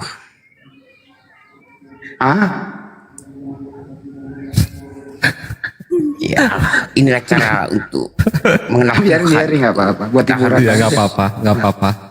Sak napas aku. Kita harus menyembelih identitas yang berharga ini. Menyembelih identitas. Menyembelih identitas disembelih. Ini namanya sen kiri belok kanan ya. Iya. Ini tuh kayaknya bau-baunya Kristen liberal gitu. Begini, ada aliran Makrifat. Buset, Marifat. Lengah dikit Marifat, Bapak ini lengah dikit Marifat, anjir. Ngeri kali, tegang kali. Kristen Gnostik itu adalah ajaran kemarifatan. Ini pasti lak-lakannya kayaknya habis kena peluru lak-lakan. Udah kayak ikan ada lak-lakan ya Allah. Bang Andi lucu kali. Lak-lakan. Pingsang. Lak-lakannya kayaknya nyangkut ini kalau nggak salah. Apa yang nyangkut di lak-lakan? Ya kail. Setiap sak napas Bang Andi. Kayaknya ada pancingan deh, itu pancingan. Ada pancingan, iya. gitu. Mata pancingnya lengket Bang Andi. Iya, lak-lakannya keganggu gitu. Coba gini bro, tarik napas dulu, tarik napas, tahan ya, tahan. Jangan ngomong tahan terus, tahan. Ya, buka. Nak jembangnya Lena. Iya, saya jelasin. Tritunggal dalam gnostik itu adalah akal adalah papa, sementara energi seksual kata luka itu buset dah. Anjir, Tritunggal energi seksual katanya. Ngeri kali ini. Ada tempatnya. Ya sorry. Lanjut. Kayak Kaget aja saya dengarnya ada Tritunggal ini. Karena itu adalah tempat hati kita untuk menjadi Kristus gitu. Kristus itu siapa bang? Ya, hati kita itu Kristus. Woi, Kristus adalah hati dia. Masya Allah. Ini orang paling pintar ini. Ilmu dari mana itu bang? Ilmu dari mana? Ya, ini ajaran gnostik ya. Kemarifatan.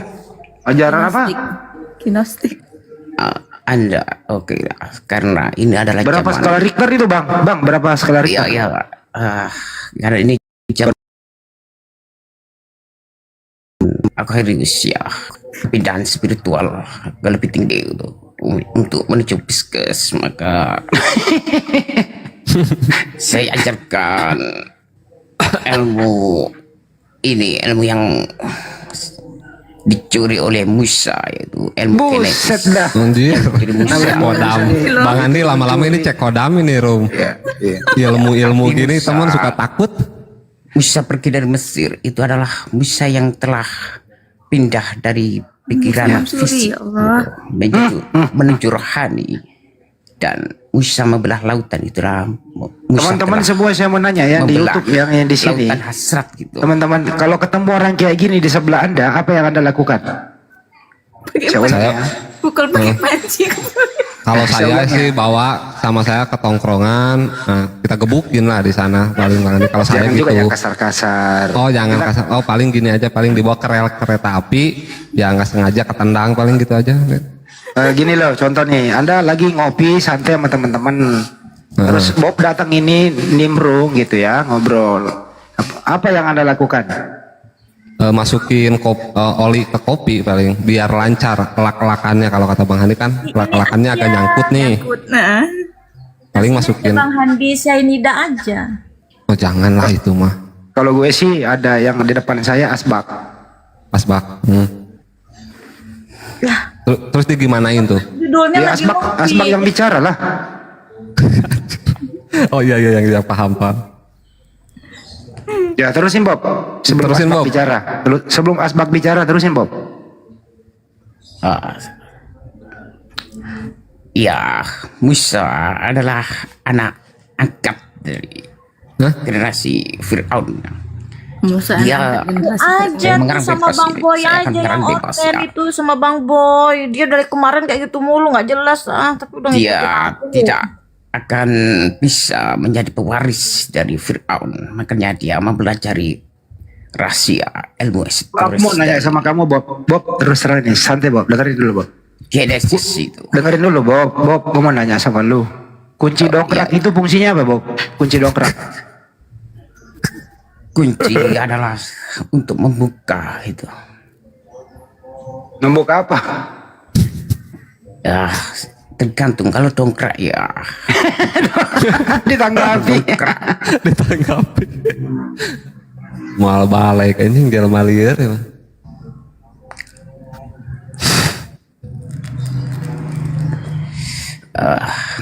Sudah. Kamu gejala awalnya apa sehingga kayak gini? Gejala awalnya apa Bob? Mungkin aku di masa lampau adalah bodhisatwa yang terjatuh itu. Apa?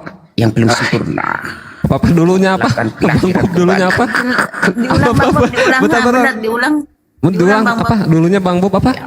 Ya kita adalah yang berputar di roda kehidupan Coba Bang relasi. Bob, ambil gayung, cebok dulu. Jangan lagi ngeden kok ngomong, nggak kedengeran, nggak jelas. Diulang dulu Bob, kamu gejala awalnya apa? Gitu waktu kecil pernah mengalami peristiwa apa coba? Iya, setiap manusia adalah Buddha gitu, baik diakui atau tidak. Nggak nyambung ditanya gejala Buddha awal adalah setiap manusia. bodhisattva yang belum sempurna ke rumah. Bob dengarkan, kamu waktu kecil pernah nggak kena kepalamu kebentur kena gir sepeda? Gitu sepeda. Atau enggak waktu bayinya gitu ketabrak babi misalkan kepalanya, pernah nggak Bob? Masuk Nurahing? Jangan terlalu memandang rendah. Saya pernah, atau mungkin pernah jatuh dari ayunan Bob? Saya pernah Kejang-kejang. bermimpi gitu. Oh pernah jatuh dari ayunan, palanya kebentur. Mendapatkan buah apel dari Muhammad gitu. Buah apel emas, lalu saya disediakan cawan oleh Yesus gitu, cawan emas. Ngapain lu ke Cawang? Cawang macet. Jam segini Cawang macet. Kan ya, Anda harus baru saya dari Solo tadi, macet parah di Cawang. Yang Anda hadapi Sampai Jatinegara. Memandang rendah gitu. Kita adalah sampai ke Basura juga. Waduh macet, putar balik arah Kuningan balik. Macet Bob. Nggak usah ke Cawang. Ke Cililitan aja, Cililitan. Udah mending gini aja Bob, sekarang tidurin dulu, udah nggak akan benar, udah kenceng tidur, nanti naik ke kampung rambutan, udah jadi kenek aja di sana. Ya udah Bob, diam dulu. Dari Bob ke Boy, coba dari Bob ke Boy. Boy kayaknya agak sehat nih. Boy, naon atuh? Kumaha Boy? Tadi, Bang, ini yang SL tadi. Kumaha Boy, Damang? Kesibak? Kenapa Bang Handi bisa bahasa Sunda ya? Udah mandi. Terus lami di situ? Apa? Aya we.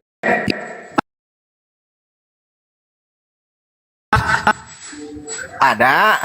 Bob udah sehat? Boy udah sehat, Boy? Tadi si Boy, mana nih yang benar nih? Kamu aja kamu. Boy sehat? Mana tuh Bang Andi ini manggil-manggil enggak benar. Nama aku teh si Boy, bukan si Bob. Boy sehat? Sehat atuh. Udah bisa bedakan mana manusia mana Tuhan? Sudah. Apa bedanya manusia sama Tuhan? Manusia itu seperti kamu atuh, tidak bisa apa-apa. Kalau Tuhan teh bisa berbuat apa saja. Kalau Yesus? Mau jadi manusia juga dia bisa, mau jadi apa saja dia bisa. Oh jadi Tuhan bisa jadi manusia? Bisa tuh, kamu teh Bang Andi tidak tahu. Waktu jadi manusia siapa yang Tuhan? Dia juga itu Bang Andi, kan dia maha kuasa Bang Andi. Oh, siapa yang nyuruh dia jadi manusia? Siapa yang nyuruh jadi dia manusia? Ya dia sendiri ya Bang Andi, karena dia melihat manusia banyak dosanya, dia tuh. Oh jadi karena manusia banyak dosa, dia jadi manusia gitu? Iya, supaya dia merendahkan diri sama seperti manusia. Kalau nyemot lagi berantem di hutan, bagaimana cara memisahkan nyemot? Makanya dia tidak menyebutkan dirinya Tuhan, tapi dia sebut dirinya adalah guru. Cicing lah, kedangun tak? Dengerin dulu. Kalau nyemot lagi berantem di hutan, siapa yang lerai? Bang Andi yang lerainya. Bang Andi ya kan katanya bisa jadi nyemot. Hah? Kan manusia lagi ribut di bumi. Ya. Nah, Tuhanmu turun jadi manusia untuk memisahkan, betul? Betul. Nah, kalau nyemot berantem di hutan, siapa yang urus? Siapa? Si Blender lah. Kalau enggak itu Blender aja yang ngajarinya. Misalkan terus Tuhanmu nggak ngurus itu Tuhanmu? Oh, enggak. Dia hanya khusus kepada manusia yang berakal dan berotak, yang ada otaknya. Oh, begitu ke manusia. Kalau binatang itu tidak ada akalnya itu Bang Andi. Jangan lewat mana itu? Ya Bang Andi, kamu manusia, jangan kayak sama itu yang si atas pohon itu. Boy, lewat mana itu Tuhanmu turun ke bumi? Tuhan teh tidak turun melalui apa, tapi dia turun melalui roh langsung ke Bunda Maria. Transit berapa bulan di Bunda Maria? Kira-kira langsung saja Bang Andi, tidak ada jangka waktunya. Loh, bukannya dia di dalam kandungan 9 bulan dulu? Ya, makanya dia seperti manusia, mengandung dulu, baru jadi bayi, jadi anak, jadi remaja, dewasa. Oh, jadi anaknya Maria itu Tuhan? Ya, benar, karena dia merendahkan diri sebagai manusia, Bang Andi. Terus Tuhannya Maria siapa? Ya, Allah itu sendiri. Siapa namanya? Allah, Bang Andi. Di Alkitab sudah dijelaskan Allah. Bukan Yesus. Bukan Yesus. Yesus itu yang ada di dunia ini manusianya, tetapi rohnya roh Allah. Oh, berarti Tuhannya Maria siapa? Yohanes 10 ayat 30 dia berkata, aku dan Bapa adalah satu. Satu apa itu? Satu tubuh, satu jiwa, satu sepemikiran. Berarti Tuhannya Maria itu yang satu tubuh itu ya? Ya, benar. Siapa namanya Tuhannya Maria yang satu tubuh itu? Allah. Dalam bukan dunia Yesus. ini, dalam bukannya dunia Yesus. ini adalah Yesus. Yesus itu Tuhan gak sih? Iya, benar. Karena Allah yang menjadi manusia yaitu Yesus. Jadi Allah itu adalah Yesus, Yesus itu adalah Allah. Makanya mereka berarti satu. Tuhannya Maria Yesus. Bisa jadi. Anaknya Maria siapa? Anak Maria namanya Yesus. Tuhannya Maria namanya siapa? Allah dan Yesus juga. Bukan Yesus. Iya, yang di bumi ini ya Yesus juga. Oh, berarti Tuhannya Maria Yesus. Bisa jadi.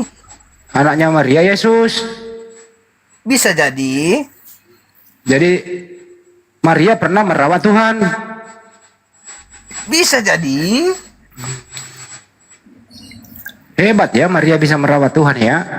Hebat, karena teh Maria Bunda Maria itu teh orang suci pada zaman itu. Mana lebih tua Maria daripada Yesus? Kalau secara dunia ini teh ya Maria lah ibunya Bang Andi. Tapi kan Yesus juga Tuhan. Ya, karena Yesus ada sebelum sebelum Abraham ada, dikatakan di situ di firman Tuhan. Berarti lebih tua Yesus daripada Abraham. Iya, benar. Allah ya, bukan Yesus. Yesus yang saya tanya. Yesus lahir ke dunia ini Bang Andi sebagai manusia. Ya dia lahir dari perawan Bunda Maria. Tapi mana duluan ada? Abraham ada. Berarti mana dia duluan itu ada? Dengerin. Allah itu sendiri. Mana lebih duluan ada? Yesus atau Maria? Maria. Berarti Maria lebih tua daripada Tuhan. Secara dunia iya, karena dia ibunya. Oh ya, Maria lebih senior daripada Tuhan. Bukan daripada Yesus manusianya. Manusianya Yesus bukan Tuhan, berarti lebih tua Maria daripada Tuhan. Kamu teh payah dibilangi Bang Andi, belajar lagi ya Bang Andi. Ya ini saya nanya mau belajar sama kamu.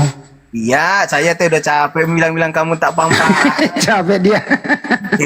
Kamu teh Sunda KW, Batak merantau, aduh. Ya. Si pada kokok siapa? Teh temen nih kok marah-marah. Ya Allah. Pusing aku kalau kayak gitu. Tapi sepanjang udah capek baik. kan? Sepanjang dia baik, nggak apa-apa. Menjelaskannya, cuman coba ibu-ibu masuk sama dia tuh, bagus nih tanya-tanya. Iyalah ibu-ibu tuh, lanjut lah.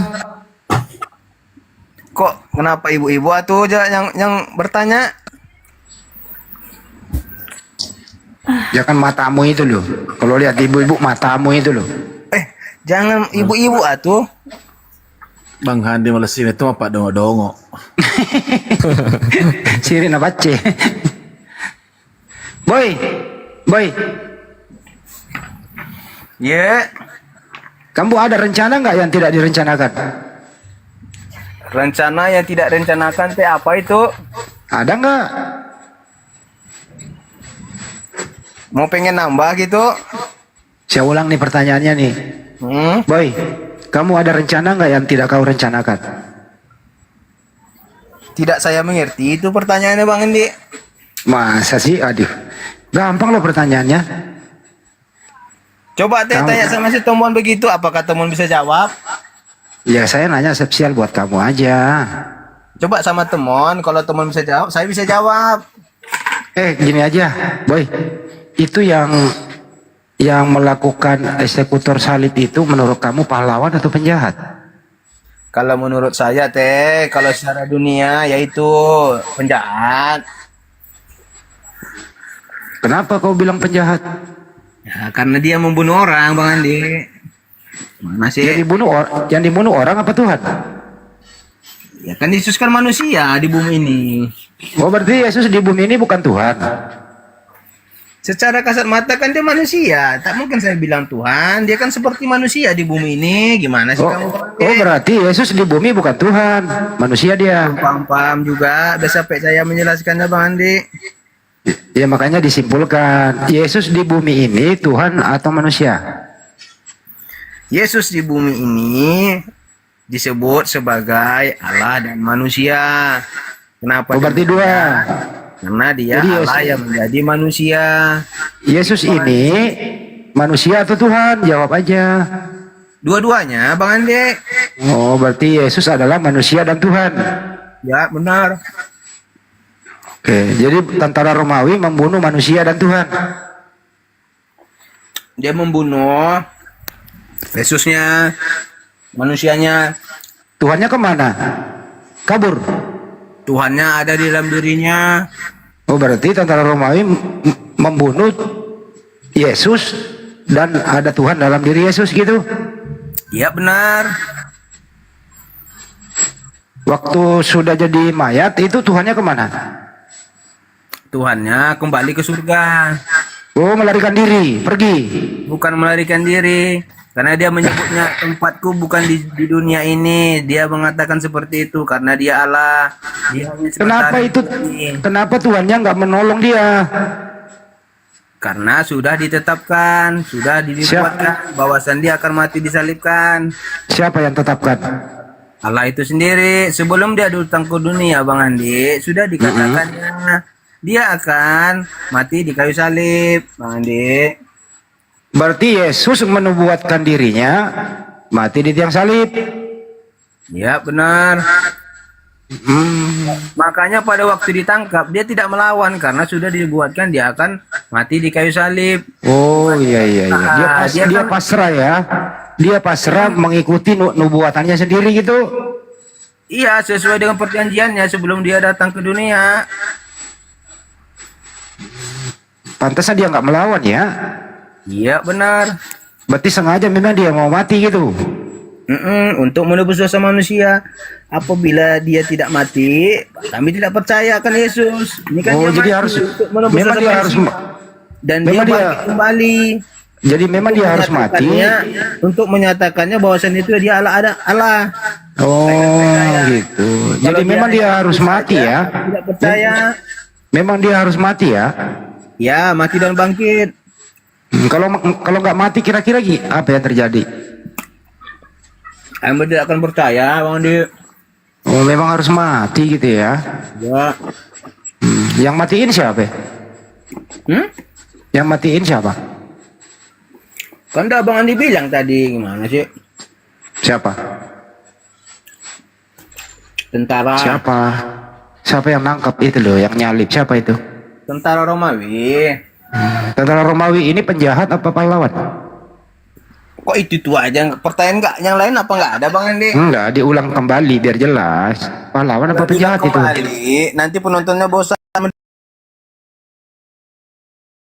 Sebenarnya itu aja yang ditanya. Penjahat itu, tentara Romawi. Iya, tadi kan sudah Bang Andi tanya. Ya udah, gue pindahin. Menurut kamu ini tentara Romawi kurang ajar apa tidak kurang ajar? Ya secara dunia ya kurang ajar lah, dia membunuh Bang Andi. Iya, kurang ajar membunuh Tuhan, kan gitu ya? Iya benar. Tapi kalau tidak ada tentara Romawi yang kurang ajar bunuh Tuhanmu, dosamu tidak diampuni loh. Karena sudah dimuatkan Bang Andi, tidak mungkin tidak terjadi. Semua yang dimuatkan oleh Allah itu pasti akan terjadi Bang Andi. Apa yang kau ingin ucapkan terhadap tentara Romawi yang berjasa membunuh Tuhanmu? Wah, Apa yang saya asumsi ucapkan? Dia itu jawabannya asumsi. Coba kau ucapkan apa? Terima kasih kah? Itu ngomong teh siapa Airin? Apa? Apa itu? Apa coba itu? Kamu ingin mengucapkan terima kasih atau bagaimana kepada tentara Romawi? Saya Ya. orang tidak bisa ketemu atau Bang Andi, dia udah lama almarhumnya. Keturunannya masih ada sekarang di Romawi, keturunannya masih ada. Ya, cuman kan saya tidak jumpa dengan mereka. Ya, apa yang kau ingin ucapkan atas jasa mereka itu? Saya mengucapkannya. Saya mengucapkannya ya, ngopi bareng kita dulu gitu. Terima kasih atas kopiannya gitu Bang Andi. Jadi dia mengucapkan terima kasih kepada tentara Romawi yang telah membunuh Tuhanmu, betul? Bisa jadi Bang Andi. Karena kalau tidak ada dia yang membunuh Tuhanmu, kamu tidak, dosamu tidak, atau tidak ada yang penebusan dosa, betul? Betul Bang Andi. Betul, tepuk tangan, pinter dia mengucapkan terima kasih kepada tentara Romawi. Aneh ya ajarannya. Bang Jumatnya di mana tidur? Ajaran Blender, Kristen ini masuk aneh. blender, masuk dulu, capek saya. Aneh ajaran Kristen. Memang asumsinya Jadi itu. jadi apa yang mereka sampaikan hasil diskusi bukan berdasarkan firman Tuhan, sebagaimana Paulus juga menyampaikan di dalam Bible tidak mereka. mengerti Alkitab, Lo dulu, mantap-mantap bising dulu Alkitab. kau, gantian si bising lah, janganlah kayak Kristen. Aku harus bicara sebentar lah. Jangan kaoten kau, diam aja. Ya. Jadi Lanjut, apa yang mereka lakukan sama seperti ngomong Paulus, sendiri. ya. Paulus mengatakan bahwasanya di 2 Korintus 11:17, apa yang aku katakan bukan sebagai menurut firman Tuhan, melainkan sebagai seorang bodoh yang berkeyakinan. Sama seperti Oten-Oten ini kalau diskusi bukan berdasarkan firman Tuhan, melainkan sebagai seorang bodoh yang memiliki keyakinan. Ingat ya, begini Bang Boy, begini Boy. Yang menonton kita di sini ya, TikTok ini sudah terbebas dari anak di bawah umur ya. Tidak bisa, artinya apa? Di sini semua orang sudah dewasa, orang sekolah ya. Jangan gini, kalian makanya orang sekolah ada bahkan sekolah Saya ekstra. jelaskan. Tunggu dulu lah aku bicara. Baru dari tadi aku nggak bicara. Kau kok bising kali kau. Aku nggak mau diskusi sama kau. Aku kan belum ada ngomong ini Iya, Bender. aku nggak mau bicara sama kau. Aku mau menyampaikan dengan di bawah. Gitu. Menyampaikan. Nanti kau tanggapin. Jadi yang selama ini kita pahami teman-teman ya, dengan adanya lintas agama ini kita sebagai umat Islam semakin memperkuat Islam kita. Karena yang kita tonton, kita lihat, tengok.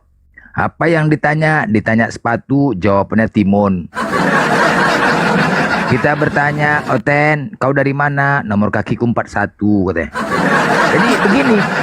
Jadi kita cukup sabar menghadapi. Ya udah, kita ikuti nomor kakiku 41. Di mana kau beli sepatunya? Tadi di pasar aku beli timun. Coba.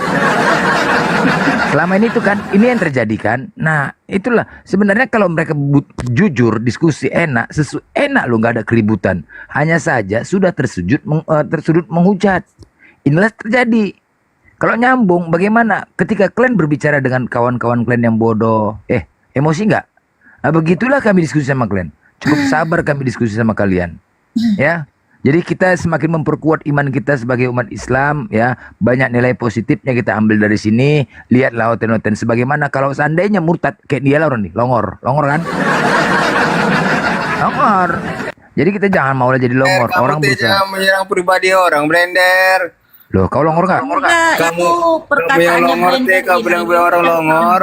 Bang Boy, perkataannya Blender ini tersambung di Bible Anda 1 Korintus 4:10. Memang tidak tersambung, kalian tuh nggak nyambung.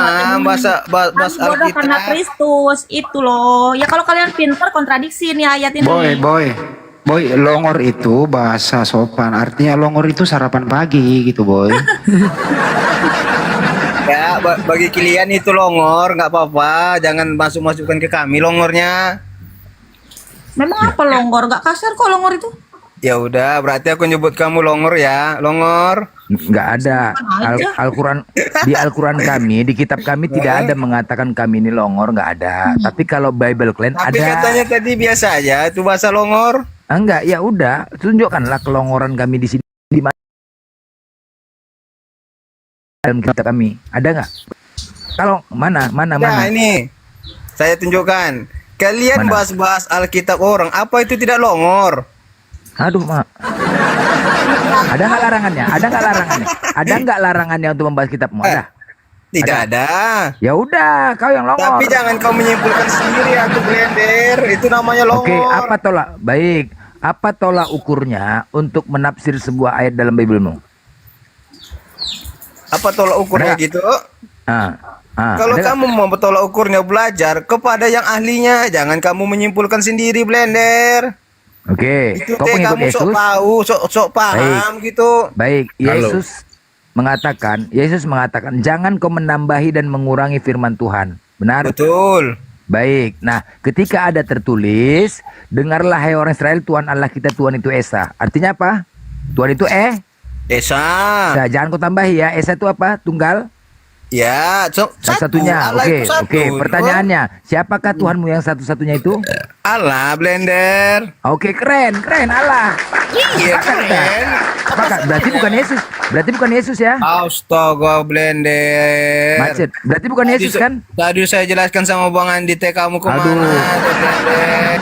Kan tadi sudah dikatakan siapa Tuhanmu yang satu-satunya itu? Allah kau bilang. Ya kan? Turun. Mana dia? Ini Nabi palsu. Ini siapa nih Nabi palsu? Nabi palsu ada di Paulus, Iya. Nabi palsu. Halo, Ya, Nabi halo, palsu halo. ada di Paulus. Paulus kah? Oke. Oh, ini ada kedatangan Paulus lah kita. Kedatangan Paulus, Nabi palsu. Ya. Iya, halo. Ya, halo. Selamat malam. Anda Kristen? Selamat Anda Kristen? malam. Anda Kristen? Saya Kristen, saya Kristen. Baik. Kenapa? Anda mau menjelaskan kepada kami sesuai nama Anda bahwa saya Paulus Nabi palsu. Benar, sepakat? Sepakat. Artinya Anda mempromosikan nama Anda karena Anda Kristen, membuktikan kepada kami bahwa saya Nabi palsu itu adalah Paulus. Oke, alright, keren. Anda mau tanggapin? Silakan. Anda mau tanggapin ketika kami ketika Anda memperkenalkan Iya. Nabi palsu? Ya, keren, mantap. Ya, silakan. Kenapa sih kok kalian kalau selalu memojok-mojokkan nama Paulus Nabi palsu? Ada apa sebenarnya Paulus Karena itu? dialah penyesat. Karena Yesus yang mengatakan bahwasanya Paulus itu, tunggu dulu, sabar. Yesus mengatakan bahwasanya, sabar dulu, aku jelaskan. Paulus inilah, Yesus mengatakan kepada Paulus, kaulah penghalang manusia untuk masuk ke dalam kerajaan sorga. Hei Paulus, kaulah penghalang manusia untuk masuk ke dalam kerajaan sorga. Sedangkan kau sendiri tidak masuk ke dalam sorga. Itu pernyataan Yesus loh. Di mana itu Yesus mengatakan seperti Di itu? Matius 23 nomor 13. Matius 23 nomor 13. 13. Dibuka, Bang. Sebenarnya saudara-saudara ini paham nggak tentang Paulus itu? Sambil Asal dibuka aja, Bang. Bang, Datanya dibuka sambil dulu, dibuka, Bang. baru Dibuka bernarasi nanti. Silakan. Matius berapa? 23? 23 nomor 13.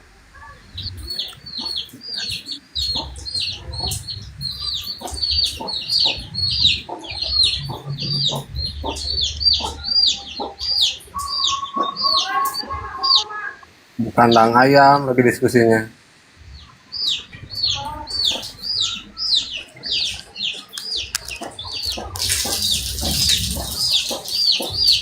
Saya nggak bisa buka Bible soalnya saya hanya punya satu HP.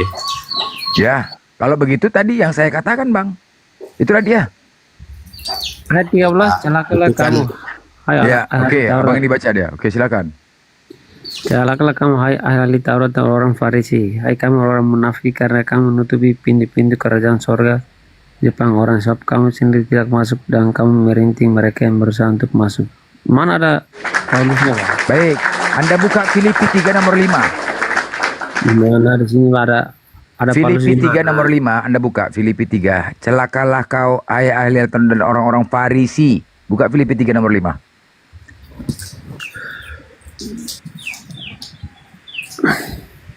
Coba Anda baca di situ, Bang.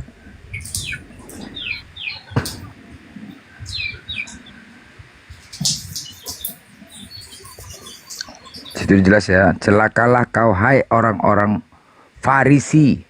Tidak disebutkan nama munafik. Paulus, Bang. Ya, ya udah. Buka di situ Filipi 3 nomor 5.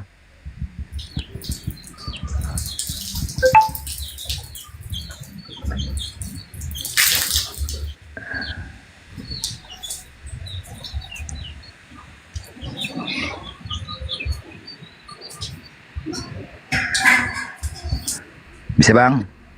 Udah nih pergopnya ini, Bang. Enggak usah perikop itu aja, langsung baca aja Filipi 3 nomor 5.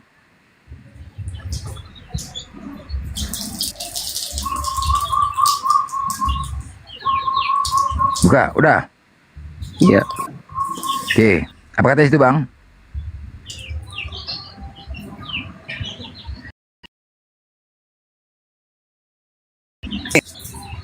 Bentar, Bang. Dari suku Benyamin. Terus.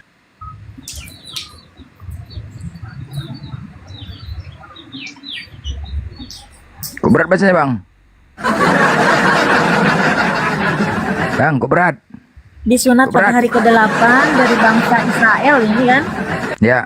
Disunat pada hari ke-8 dari bangsa Israel dari suku Benyamin, orang Ibrani asli, tentang pendirian terhadap hukum Taurat. Aku orang Farisi. Jelas? Jelas, Bang? Itu aku tanya juga, di mana Nabi Paulus di mana, Bang? Apa? Paulus di mana? Bang, itu kan orang Paulus orang Farisi. Sedangkan Yesus mengatakan kepada orang Farisi. Pak, sebentar. Matius 23:13 tadi kan Yesus mengecam terhadap orang Farisi. Paulus orang Farisi. Berarti Anda jangan mengkaitkan seperti itu. Loh, jadi gimana? Bang, dari Matius 23 nomor 13 sampai 29 banyak Yesus mengecam terhadap orang Farisi. Celakalah kau Farisi, celakalah, celakalah. Paulus orang apa, Bang? Orang Farisi atau tidak? Kalau boleh saya tanggapi. Apakah part 1 Paulus orang Farisi Yesus langsung ngomong dengan orang? Adakah di situ Paulus adakah di situ pengecualian antara Farisi Jawa, Farisi Batak? Ada nggak? Nggak ada kan? Farisi, titik. Jelas? Oke, baik. Kita buka lagi ya. Kita satu lagi dalil saya kasih ya. Oke. Yesus mengatakan di Matius 23 nomor 9 bahwasanya janganlah kau menyebut siapapun bapa di bumi ini, karena hanya satu Bapamu, yaitu dia di sorga. Itu kata Yesus. Oke. Di 1 Korintus 4 nomor 16. Paulus mengaku dirinya Bapa. Beribu-ribu pendidik, akulah dalam Yesus Kristus telah menjadi Bapamu. Pertanyaannya, kalian mau mengikuti perkataan Yesus atau Paulus? Dua-duanya. Ya, kontradiksi. Ada kontradiksi karena dia baik, kan Rasul Paulus. Yesus mengatakan bahwasanya janganlah kau menyebut siapapun Bapa di bumi ini. Janganlah. Karena hanya satu Bapamu, yaitu dia di sorga. Satu Bapa di sorga. Tetapi ketika di bumi, Paulus mengaku dirinya Bapa. Sedangkan Yesus mengatakan cuma satu Bapa, yaitu di sorga. Apakah Paulus di sorga atau enggak? Nah, kontradiksi enggak itu? Kontradiksi enggak itu, Bang? Enggak. Hah? Ya, Bang. Logikanya kalau memang Paulus ini Rasul harusnya sejalan apa kata Tuhanmu, bukan bertabrakan, Bang. Kalian tidak mengerti apa arti kata Bapa yang dikatakan Paulus. Kalian juga mengertikan Farisi itu karena Paulus itu mungkin asalnya dari Farisi itu kan pengertian pada umumnya kan orang yang tidak menuruti atau menjalankan apa yang diperintahkan Tuhan gitu loh. Jadi orang Farisi, celakalah kamu hai orang Farisi. Kenapa dibilang celaka orang Farisi? Ya orang-orang yang tidak mau menuruti dan tidak mengikuti jalan yang ditunjukkan oleh Tuhan Yesus. Gitu loh. Sementara Paulus, awalnya Paulus itu kan justru Paulus itu sebelum dia kenal Tuhan Yesus atau sebelum dia mengenal Yesus, dia itu justru musuh beratnya adalah orang-orang yang ikut Yesus. Jadi salah kalian kalau memojokkan Paulus itu sebagai nabi palsu. Kalian tidak mengikuti jalan ceritanya. Baik, siapakah yang mengatakan Yesus itu Tuhan? Yesus Tuhan itu kan sudah dikatakan dari awal. Baik, oke, baik Bang. Di Yohanes 17:3, ini perkataan Yesus lagi ya, perkataan Yesus, Yohanes 17:3. Inilah hidup yang kekal, mengenal engkau satu-satunya Allah yang benar, dan mengenal Yesus Kristus yang telah engkau utus. Ini pernyataan Yesus mengatakan dirinya adalah utusan. Ya, betul. Nah, ini Yesus. Yesus itu kan Bang sebagai utusan. Tunggu dulu. Oke, Yesus mengaku. Guru. Sabar. Tuhan, Yesus. gelar. Bang, sabar. Bang, sabar. Udah. Di 1 Korintus 8 nomor 6, hanya ada satu Bapa saja yaitu Allah, dan hanya ada satu Tuhan saja yaitu Yesus Kristus. Iya. Yesus, Yesus mengaku dirinya utusan, tetapi Paulus menyatakan Yesus itu Tuhan. Iya benar. Memang. Nah, loh, Apa yang salah? Karena Yesus itu adalah Allah Bapa itu sendiri. Enggak, sekarang gini, saudara-saudara Muslim itu kan pengertiannya Kurang paham mereka. pendek. Kalau Makanya itu Pak. kalau saja kalian bisa membuka pikiran kalian itu, ya sebetulnya kalian pun harus masuk di dalam ajaran yang diajarkan oleh Paulus. Tapi kalian kan tidak mudah dikatakan Paulus, sehingga kalian selalu berusaha untuk membelokkan mereka itu gitu loh. Oke, Bang, Tidak bagaimana? ada iblis yang mengakui Yesus adalah seorang yang maha suci, yang maha kuasa, atau yang maha mulia. Gas, gue masak. Ya. Kau dengar dulu lah. Yesus dan Bapa itu satu, makanya dikatakan Paulus berkata benar. Yesus itu Allah Bapa itu sendiri. Gas, gue masak. Oke, saya ya, silakan dulu saya ya. Saya mau bertanya sama siapa si Blender ini. Coba kau sebutkan alasanmu kenapa kau nggak mengakui Yesus seorang Tuhan, seorang yang maha mulia, atau seorang yang maha suci, seorang yang maha kuasa. Apa alasanmu?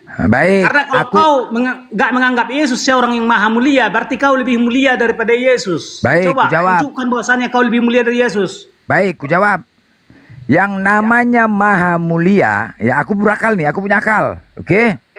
Ketika aku melihat Yesus itu dipukulin, diludahi, disalib, apakah masih dikatakan maha mulia? Itu kan cerita masa lalu. Masa lalu ya, Sekarang Yesus seorang pejabat surga. Itu kan Salah seorang pejabat surga, salah seorang yang duduk di tahta kerajaan surga. Oke, baik. Yang kedua, setiap orang yang duduk di kerajaan surga, bertahta di kerajaan surga adalah orang-orang yang maha suci, orang-orang yang maha kuasa, orang-orang yang maha mulia. Tunggu dulu, gue masa. Aku menjawab tadi pertanyaan kau, kenapa tidak mengakuin Yesus maha suci, oke? Yang ku tahu itu maha suci berarti kudus. Ketika Yesus lahir dari kandungan Bunda Maria, dari alat kelamin wanita, aku menganggapnya tidak lagi suci. Itu kan cerita masa lalu. Sekarang status Yesus adalah seorang Masa pejabat lalu. surga. Artinya seorang yang maha kuasa, seorang yang maha mulia. Sebab orang-orang yang maha mulia, orang-orang yang maha kuasa disebut Tuhan.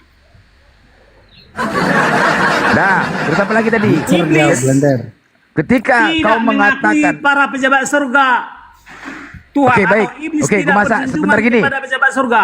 Baik, sebentar. Kenapa? Apakah di sorgamu itu punya pejabat? Iya, di kerajaan surga ada banyak pejabat surga. Main. Oke, baik. Sekarang Yesus itu sebagai apa dia? Sebagai direktur atau manajer? Dia adalah pejabat surga dalam bidang Kristus. Oke, Kristus. Baik. Sekarang aku tanya, apakah ada bagian kepala bagian perencanaan, ada nggak di sana? Jangan lari dari konteks dulu kau. Iya. Jadi Yesus salah seorang Tuhan. Ya. Tuhan Kristus. Pembahasan Tuhan kalian ini. atau pemimpin juru selamat. Oke, Tuhan tapi tadi artinya pejabat. pemimpin. Tapi pejabat. Pemimpin yang kudus, pemimpin yang mulia. Tuhan artinya pemimpin yang mulia. Yesus tadi pejabat. Pejabat apa? Dia adalah satu-satunya manusia yang memberikan izin masuk surga. Dialah satu-satunya manusia yang menjadi hidup. Berarti dia manusia, bukan Tuhan. Berarti dia manusia, bukan Tuhan. Dia, dengarkan kata saya. Dialah satu-satunya manusia yang maha kuasa dalam hal memberikan izin masuk surga. Dialah satu-satunya manusia yang memberi kuasa dalam Yesus kehidupan. Manusia. Berarti Yesus manusia. Yesuslah manusia yang maha kuasa. Oke, mantap. Yesus manusia yang maha berarti kuasa. Dia, Maha berarti kuasa Yesus bukan artinya Tuhan. Tuhan. Yesus bukan Tuhan. Tuhan artinya maha kuasa. Ya. Jadi Yesus Yesuslah manusia yang maha kuasa. Manusia yang memiliki peran sangat-sangat hebat di surga. Yesus manusia itu Tuhan. Manusia yang maha kuasa. Manusia. Dia manusia. Ya, sepakat. Memiliki peran Nabi palsu yang luar biasa. Woi, nabi palsu kau melihara babi lah. Kenapa kau melihara itu? Tuhan artinya yang maha kuasa. Artinya orang-orang memiliki. Tunggu. Jangan congor kau panjang kali. Sebentar. Siapa? Canjo. Jadi kau sepakat Yesus itu manusia, bukan Tuhan? Sepakat? Sepakat, Bang. Sepakat? Yesus itu Allah Bapa itu sendiri, Bang, seperti itu. Loh, pertanyaan saya, kau sepakat penyampaian Gumasa bahwa Yesus manusia, bukan Tuhan? Yesus manusia dan Tuhan, itu gelarnya. Cemananya pertanyaan, kau sepakat nggak Yesus itu manusia atau Tuhan? Dua-duanya. Pertanyaan kau. Nabi palsu. Enggak, Gumasa mengatakan manusia bukan Tuhan. Semananya? Dia manusia. Aku jawab dua-duanya, Bang. Loh, komitmen lah kalian beragama. Kok aneh-aneh, kalian beda-beda. Karena itu, Bang. Allah itu firman telah menjadi manusia. Makanya kami janganlah membuat kami bingung. Tolonglah jangan buat kami bingung. Pertanyaan. Oke, Gumasa. Kamu Yesus itu terus kau. Enggak, Gumasa. Yesus itu manusia itu Tuhan, Gumasa. Gumasa. Buka mute-nya. Oh, nabi palsu. Kau ngurus babi. Nabi palsu. Iya, kenapa? Yesus itu manusia itu Tuhan. Yesus itu kita kan harus tahu dong dari sejarah awal. Pada awalnya sesuai dengan apa yang tertulis di Bible itu, ya. Dia memang lahir sebagai manusia. Tetapi ya udah dijawab Yesus manusia, udah clear. Ya, kalian jangan langsung mengambil keputusan dong. Sekarang begini, kalian itu bukannya orang yang tidak pintar kalian. Tapi kalian gini. Seperti hakim aja ambil keputusan. Oke, sebentar. Nabi palsu gini ya, Nabi palsu ya. Oke. Coba sabar ya. Kita coba membayangkan ada seseorang ya, Tuhan itu yang menciptakan manusia. Ketika ada orang yang punya kekurangan diciptakan Tuhan ya, lahir dia dengan memiliki kekurangan akal, tetapi dia setelah dewasa ingin mencari Tuhan. Oke? Anggaplah dia memiliki kekurangan akal. Kekurangan akal. Tunggu dulu. Dia mau mencari Tuhan dan ingin mengetahui Tuhan. Oke? Dia ini memiliki akal yang kurang. Orang longor kita buat. Ketika dia bertanya kepada Kristen, siapa nama Tuhanmu? Coba apa? Di dalam Kristen tidak ada seperti itu pertanyaan, bro. Begini, anggap ini ya, oke. Aku sampaikan kepada kawan aku nih. Coba teman aku nih dia longor. Dia gini, tidak ada. Sebentar. Dia pun nggak mau tercipta dalam keadaan seperti ini. Ingat ya, dia pun tidak mau. Tapi Tuhan yang menciptakan dia seperti ini. Dia nggak mau. Aku nggak mau dilahirkan dalam keadaan seperti ini. Tidak semua Tuhan Maha Pencipta. Apa? Cuman gue masak nih. Tetapi Sang Maha Pencipta adalah Tuhan tertinggi atau bos tertinggi. Tuhan artinya bos yang maha suci. Siapa itu? Allah Bapa. Siapa bos? Jadi ada bos maha tinggi tertinggi. Semua pejabat surga adalah bos yang maha tinggi. Siapa aja pejabat surganya? Siapa aja pejabat surganya? Semua pejabat surga. Pejabat surga tertinggi dialah Sang Maha Pencipta atau Bapa. Bapa, bukan Yesus. Bukan Yesus. Yesus adalah anaknya. Makanya dia adalah Tuhan Kristus. Apa jabatannya? Jabatannya apa? Jabatan Yesus apa? Sebagai Kristus. Penguasa. Jabatan Yesus apa? Ini awam banget. Jabatan Yesus adalah sebagai Kristus, sebagai juru selamat. Ngapain lagi juru selamat kalau di dia surga? ngomong gitu ya kan, nggak perlu ada isinya. Jadi ada banyak pejabat surga, ada banyak Tuhan, tapi hanya satu Tuhan tertinggi, itulah Yahweh, Bapaknya Yesus. Tadi adalah Bapak, sekarang Yahweh, mana yang betul? Yahweh adalah Bapak. Yahweh artinya Allah segala Allah, Tuhan segala Tuhan. Bukan Artinya Yesus. Allah tertinggi dan Tuhan tertinggi. Yang terendah siapa? Yang terendah kita nggak tahu, tapi Yesus bukan yang terendah. Yang mana yang benar nih? Yahweh, Allah Bapa, Allah Anak, apa Allah Majang? Gas dia gue masak gas. Jadi Yesus adalah anak, makanya disebut dia Allah anak. Jabatannya apa? Jabatannya Yahweh gas disebut dia. Allah Bapa, artinya dia Jabatan Allah apa? tertinggi. Di surga gue masak kayaknya seperti kantor deh itu. Jadi kerajaan surga dipimpin oleh para pejabat surga. Para pejabat surga itu harus orang-orang yang maha suci, yang maha kuasa, yang maha mulia. Artinya di surga ada banyak yang Tuhan, yang maha mulia, yang maha suci.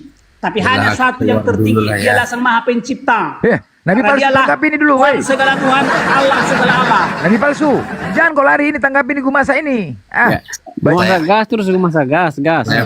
Mau kasih makan dulu sapiku, udah sore. Kau pelihara sapi Nabi palsu, kenapa nggak melihara babi? Yang penting kalian hafal dari saya gini, ada dua agama. Tetangga Agama orang dari muslim pejabat semua, surga, jadi nggak bisa melihara kemudian babi. agama dari pejabat gelap. Daripada aku Jadi yang paham tentang surga adalah hanya pejabat surga. Pejabat gelap hanya tipu-tipu. Gas dia gue masak terus. Jadi paham mereka, yang paham tentang surga hanya para pejabat surga. Ya, pejabat gelap tidak paham tentang surga. Gemasak. Ya. Gemasak. Kenapa kau tahu? Kau pejabat surga juga. Saya nanti akan menjadi pejabat surga. Saya nanti akan calon menjadi Tuhan. pejabat. Gas dia gue masak. Saya nanti akan menjadi Tuhan. Ya, salah seorang paham Tuhan. mereka. Harus paham mereka gue masak. Ya, jadi Tuhan artinya orang-orang yang menjabat di surga. Orang-orang yang menjabat di surga adalah orang-orang yang maha mulia, orang-orang yang maha kuasa. Artinya orang-orang tersebut memiliki kekuasaan lebih besar daripada para pejabat dunia. Jadi di surga ada banyak Tuhan. Ya, dan hanya para pejabat surga lah yang layak disebut Tuhan.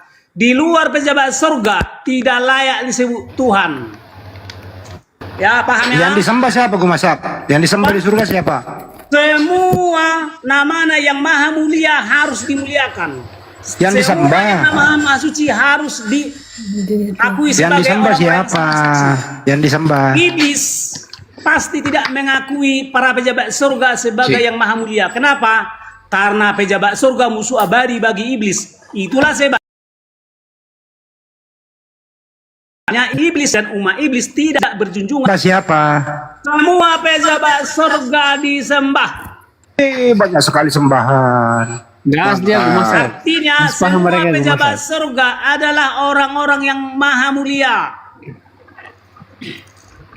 Ya, yang harus kalian sadari, pejabat surga itu musuh abadi bagi iblis. Itulah sebabnya iblis dan umat iblis tidak ada yang berjunjungan kepada pejabat surga. Tetapi umat iblis hanya berjunjungan kepada pejabat gua gelap. Bicara begini, gue masak berdasarkan Bible atau pengalaman? Itu kenyataan di Bible. 100% yang saya ucapkan nyata di Bible. Jadi kamu sepakat nih. Nabi kau siapa? Luga. Jadi ada 3 golongan pejabat di semesta ini. Pejabat dunia disapa dengan Tuhan atau yang mulia. Pejabat surga disapa dengan Tuhan yang maha mulia. Pejabat gua gelap disapa dengan hantu atau iblis. Ya. Jadi di luar pejabat surga yang mengaku-ngaku maha kuasa pasti iblis. Karena banyak iblis. Gemasak, nanti di sana tuh dapat rumah jabatan nggak? Siapa? dapat rumah jabatan. Di surga ada istana surga seluas 5.760.000 kilometer kuadrat. Masa boleh boleh nanya aku masa. Ada istana surga. Di Iya, istana Gumasa, surga paham mereka. bertata Gumasa, aku tanya para ya. pejabat surga. Luas Iya, izin istana tanya ya. surga seluas Itu Luga itu jadi kayak mana? 5.760.000 kilometer kuadrat. Waduh. Jadi si Luga itu atasan atau bawahannya Gumasa? Jadi si Luga adalah penyesat. Oh, penyesat. Luga kok Bukan ya. bawahan ya? Ya. Jadi saya ulang pertanyaan saya ya. Ini peringatan sama kalian. Yang harus kalian tanya dalam diri kalian. Yang kalian taat itu Masih paham mereka, peraturan Gumasa? pejabat surga kah atau peraturan pejabat gua gelap? Iya, gue masak. Nanti di sana dapat mobil dinas. Saya nggak tahu, tetapi setiap pejabat surga memiliki kekuasaan yang sangat-sangat luas, memiliki otoritas yang sangat tinggi, luas. Itu makanya setiap pejabat surga disebut maha kuasa. Dapat ini enggak? Dapat tunjangan pensiun enggak tuh pejabat? Dapat tunjangan pensiun. Saya tidak tahu. Yang pasti setiap pejabat surga harus orang-orang yang Allah atau manusia-manusia yang Allah, manusia-manusia yang sangat ajaib. Di Gue masak, Jadi ada Yesus salah nggak seorang Tuhan, pejabat? artinya Yesus salah seorang yang maha kuasa. Ada nggak pejabat Di yang antara diusir? Tuhan. Gue masak, dengerin. Yesus Ada juga nggak? salah seorang Allah, artinya Yesus salah Iya, seorang iya. yang sangat ajaib. Gue masak, ada nggak pejabat yang diusir? Dulu Lucifer atau iblis adalah termasuk pejabat surga, termasuk Tuhan. Tapi diusir dan dimasukkanlah ke dalam gua gelap, sehingga Lucifer atau iblis disebut dengan hantu. Siapa yang pecat dia itu? Yang memecahnya para pejabat surga yang lain. Oh. Jadi iblis dulu adalah rapat dulu ya. Kasih gue masak, paham mereka gue masak tentang surah kita bang. Ya, jadi Ada surat SK, ada SK pemecatan nggak? ada. Boy, ada SK pemecatan. Jadi yang harus kalian tahu, dari dulu sampai sekarang, gua gelap adalah tempat iblis bertahta. Ini tempatmu, ini surga apa Tuhanmu? Sepakat? Gue masak. Ini Tuhanmu sepakat nggak di layar? Sepakat? Itu bukan Tuhanku, Tuhanku semua ada di surga. Enggak, ini Tuhanmu bukan? Sekarang? Semua Tuhanku ada di surga. Ini sekarang Edis Kristus, sepakat? Enggak, Tuhanku Udah sekarang selesai ada di nih. surga. Ini Tuhanmu Edis Kristus. Oke? Tuhanku. Udah sepakat? Semua Tuhanku hanya para pejabat Ini. surga. Aku bilang Edis Kristus ini Tuhanmu, sepakat Para nggak? pejabat surga. Hanya Ini dulu, para sepakat pejabat nggak? surga lah yang Tuhan. Jadi kalau ada yang mengaku-ngaku Tuhan tapi tidak pejabat surga, bagi saya itu adalah iblis. Udah paham?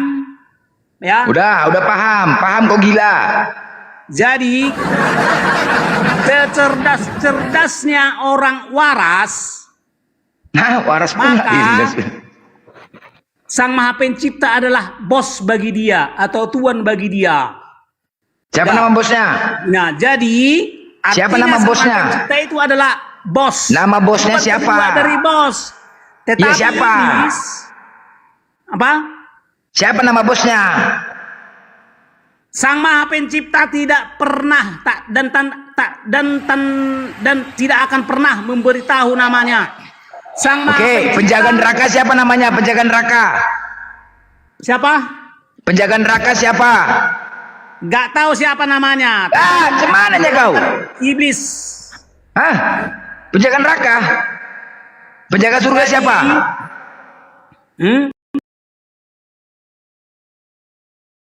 Penjaga surga siapa? Penjaga surga. Ya. Para pejabat surga. Siapa aja tuh? Para pejabat surga banyak kali lah. Duh. Para Mikael. Ada Mikael, terus? Dan seterusnya. Walias ada Walias? Apa? Walias ada masuk? Walias apa itu? Si Wa itu Walias namanya, ada masuk? Saya nggak tahu, nggak penting tahu. Oh, nggak kenal ya? Yang harus kau tanya dalam dirimu.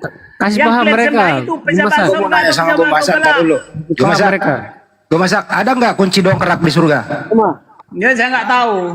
Lo nggak tahu. Jadi dan pejabat surga juga sama-sama memberitakan surga, tetapi iblis memberitakan surga bohong-bohongan, ya. Sebab iblis berusaha mencari kuota penghuni iblis, sehingga iblis itu mempromosikan dirinya baik sama semua alam. Gue Masak. Tapi pejabat surga Kasih paham Gue Masak. mereka. Kan di Gas terus. Gue Masak kan di surga Ya. sekarang ini masih tapi ada. pejabat surga tidak dengerin. memberitahu dirinya baik kepada semua alam. Hanya Dengerin dulu, Gue iblislah Masak. yang memberitakan dirinya baik kepada semua alam. Kenapa? Gue Masak. Maksudnya untuk menipu orang-orang bodoh. Gue Masak Sebab kan. sang maha pencipta atau para pejabat surga lainnya tidak menetapkan baik kepada semua alam. Ya, Sebab Gue Masak dari awal kan di. sudah ditetapkan Wih, iblis nggak ada harus titiknya. masuk neraka. Gue Masak kan di surga sekarang Jadi- ini masih ada. Dengarkan dulu Gue Masak. Ada perang naga tuh. Nah, Ya, siapa yang itulah bisa bukti membuatkan bahwa perang pejabat naga? surga musuh abadi bagi iblis. Itulah sebabnya para iblis tidak berjunjungan kepada pejabat surga. Begitu juga umat iblis juga tidak berjunjungan ke pejabat surga. Kau dengarkan dulu. Iblis adalah teroris terhadap pejabat surga, Jangan kendor. sehingga umat Gue Masak. Kan di surga itu ada perang naga nih. Siapakah yang mempunyai kewenangan menghentikan itu? Kan banyak pejabat tuh. Apakah masih ada perang naga di sana? Gue Masak. Ayo Gue Masak. Hentikan itu perang naga.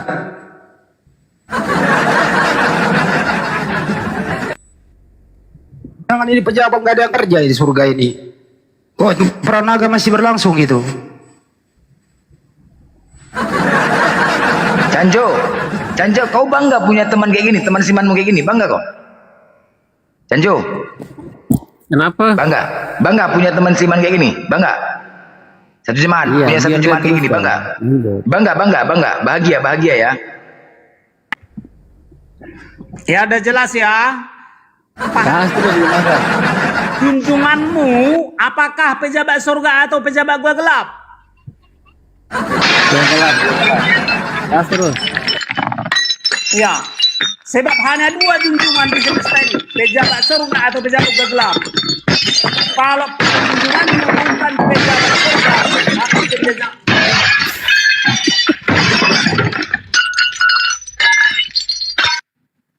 Bangga nggak kau, Canjo, punya manusia kayak gini? apa? Hah? Gue masak gas Udah terus gue hafal? masak. Kasih paham ini. Paham blender ini. Kau tadi udah mandi, gue masak, udah mandi. Ah? Udah mandi kau tadi? Hubungannya? Aku nanya, udah mandi nggak? Udah mandi. Ya, udah makan? Udah paham? Udah makan kau? Mereka belum paham itu gue masak. Gas terus. Udah makan kau? Apakah yang kau sembah itu atau Udah makan kau? Aku tanya, udah makan? Pejabat Udah makan surga kau? atau gua gelap? Udah makan? Udah. Udah makan kau? Hah? Udah. Udah minum tua kau tadi? Minum tua? Oh, kak saya nggak pengen minum tua. Baguslah kau. Dah. Gak usah kau bayar nyerocos. Saya hanya pemakan babi. Apa aja kau makan? Congornya kau makan. Jadi gini, dengarkan dulu. Congornya kau makan nggak? Semua sama tainya juga aku makan.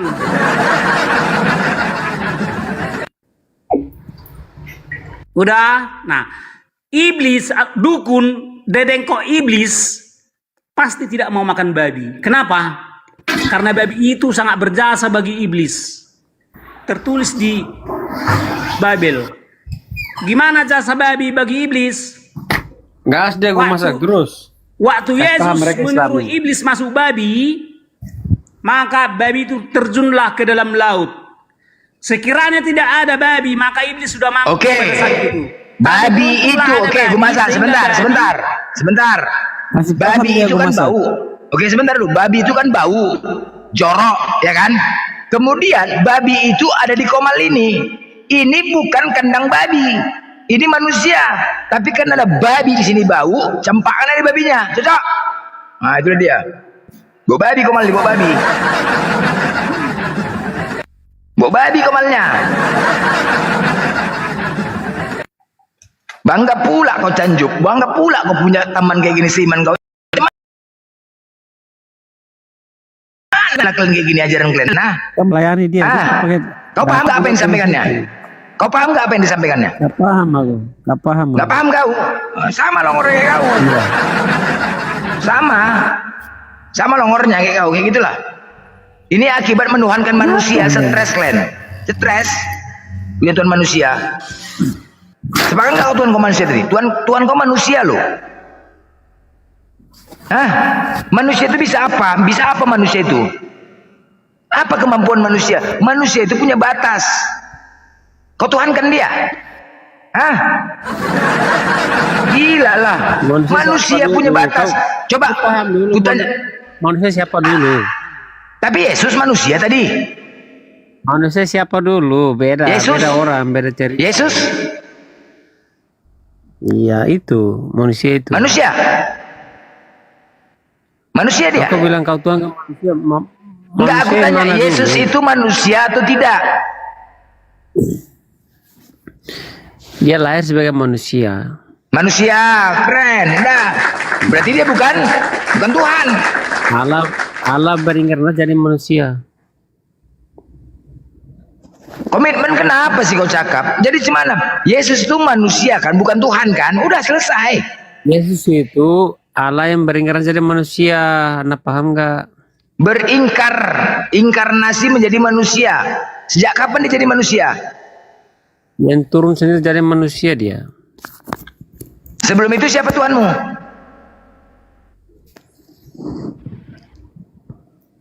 Sebelum dia turun menjadi manusia, siapa Tuhanmu? Allah Bapa yang menjadi manusia. Allah Bapa, bukan Yahweh. Kau bertanya terusin gimana? Orang udah jelasin kau tanya. Allah Bapa bukan Yahweh kan? Yahweh. Yahweh juga dua ya. Baik, bukan Elohim. Ya, tahu kok. Bukan Elohim. Bukan Elohim. Macet.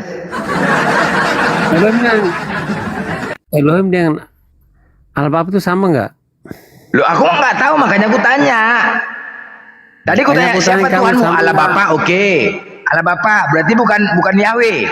Yahweh juga dua. Yahweh, bukan Elohim. Itu semua. Itu juga tiga. Firman bukan Tuhan, Firman. Firman itu Tuhan, disebut Tuhan. 4, oke. Adonai 5. Theos 6. Apa lagi? Coba kau sebutkan, coba kau kasih tahu aku di dunia ini di mana ada yang namanya pemimpin itu dua aja, nggak usah 3, 2. Entah bupati, gubernur dalam satu provinsi gubernur ada 2. Jangan wakil ya, gubernur ada 2. Coba. Bagaimana kalau pemimpin itu 2 atau kepala rumah tangga kau sebagai suami ada 2 suami di situ? Gimana coba? Bisa nggak kau bayangkan? Bisa nggak kau bayangkan? Hah? Di dunia ini, di mana yang namanya bupati itu 2 dalam satu kabupaten dia 2 bupati, gimana? Tuhan kok 2, gimana ya kau Tuhan 2 kayak gitu? Ngarang aja kau. Gimana coba? Ada Tuhan 2, Anda paham nggak? Lo tadi? Gimana? Tadi kau bilang Allah Bapa Tuhanmu 1, Yahweh juga Allah 2, Bapa yang Elohim. dari manusia. Aku jawab gitu, kau malah lari ke lain-lain. Ya enggak, aku tanya sekarang Tuhanmu yang tunggal 1 itu siapa? Allah Bapa. Allah Bapa. Oke, ya udah enggak apa-apa Allah Bapa. Ya udah, berarti Elohim bukan Tuhan. Terus Anda bertanya lain? Enggak, aku tanya Elohim itu Elohim karena aku dengar Elohim itu bukan Tuhan. Tuhan 2, baik, nggak apa-apa. Yahweh itu Tuhan itu bukan. Pertanyaan ulang-ulang terus itu kenapa kamu ini? Ya 2 kan nggak apa-apa kita pastikan. Berarti Yahweh bukan Tuhan ya? Kesurupan atau gimana? Enggak, aku tanya berarti Yahweh bukan Tuhan kan? Bingung kau ya? Loh, aku nanya loh, tadi kan Tadi yang pertama gimana? enggak, aku bingung. Tadi pertama Allah Bapa Tuhanmu, oke? Kayak gini, Terus Pak. bertanya, Oke, aku jelaskan seperti ini karena di imam kami ada Allah Bapa, ada Anak dan ada Roh Kudus. Maka kami percaya disebut Tritunggal itu, Bang. Seperti Alam itu. Alam Ajang. Kalau Anda mau bertanya lain lagi itu urusanmu.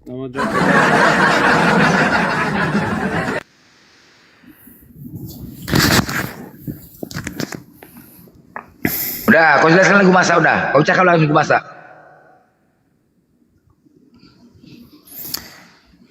Kau kangen sama gue masak gini ya? Gue masak gas dia gue masak.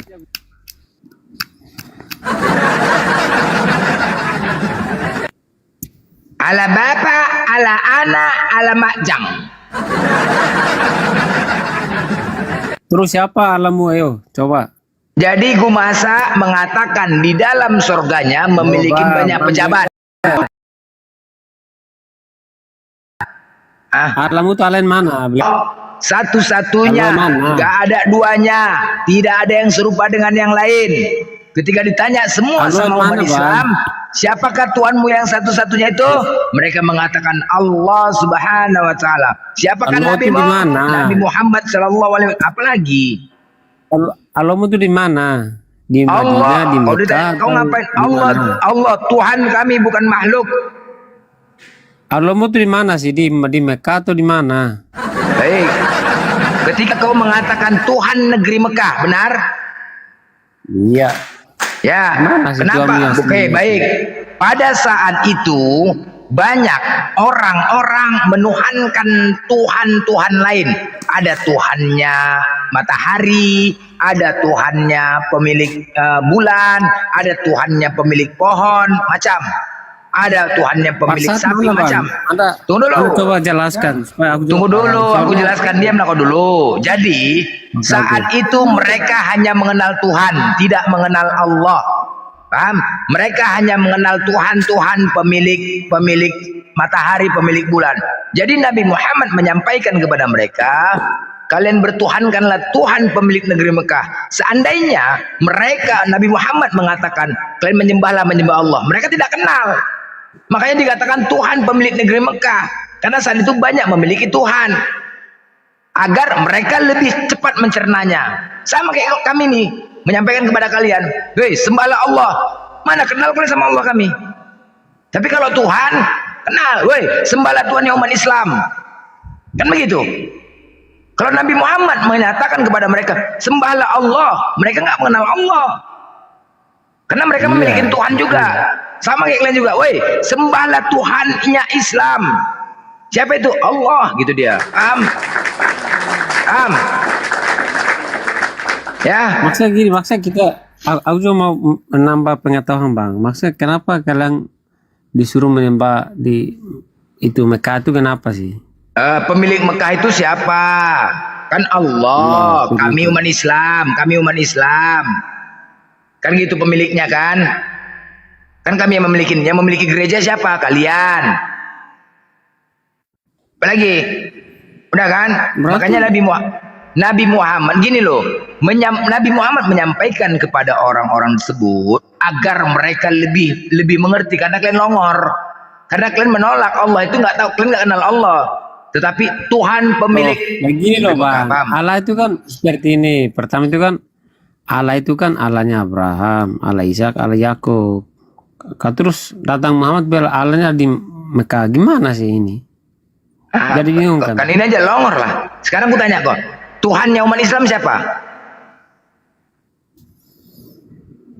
Allah yang dibuat Muhammad itu bang. Tuhannya Kristen siapa? Allah Bapa, Allah yang benar itu. Tuhannya umat Islam siapa?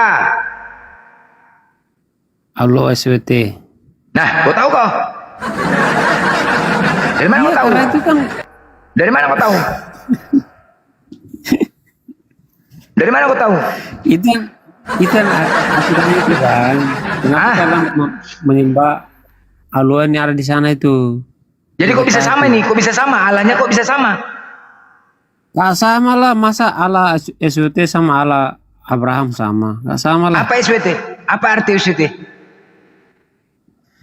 Yang Maha Kuasa. Kalau kau lah kalau memang aku cakap longor-longor kali ini kalian. Ya gue masak, gas gue masak. Jelaskan lu, pejabat surga siapa aja? Jadi kami tanya lah bang.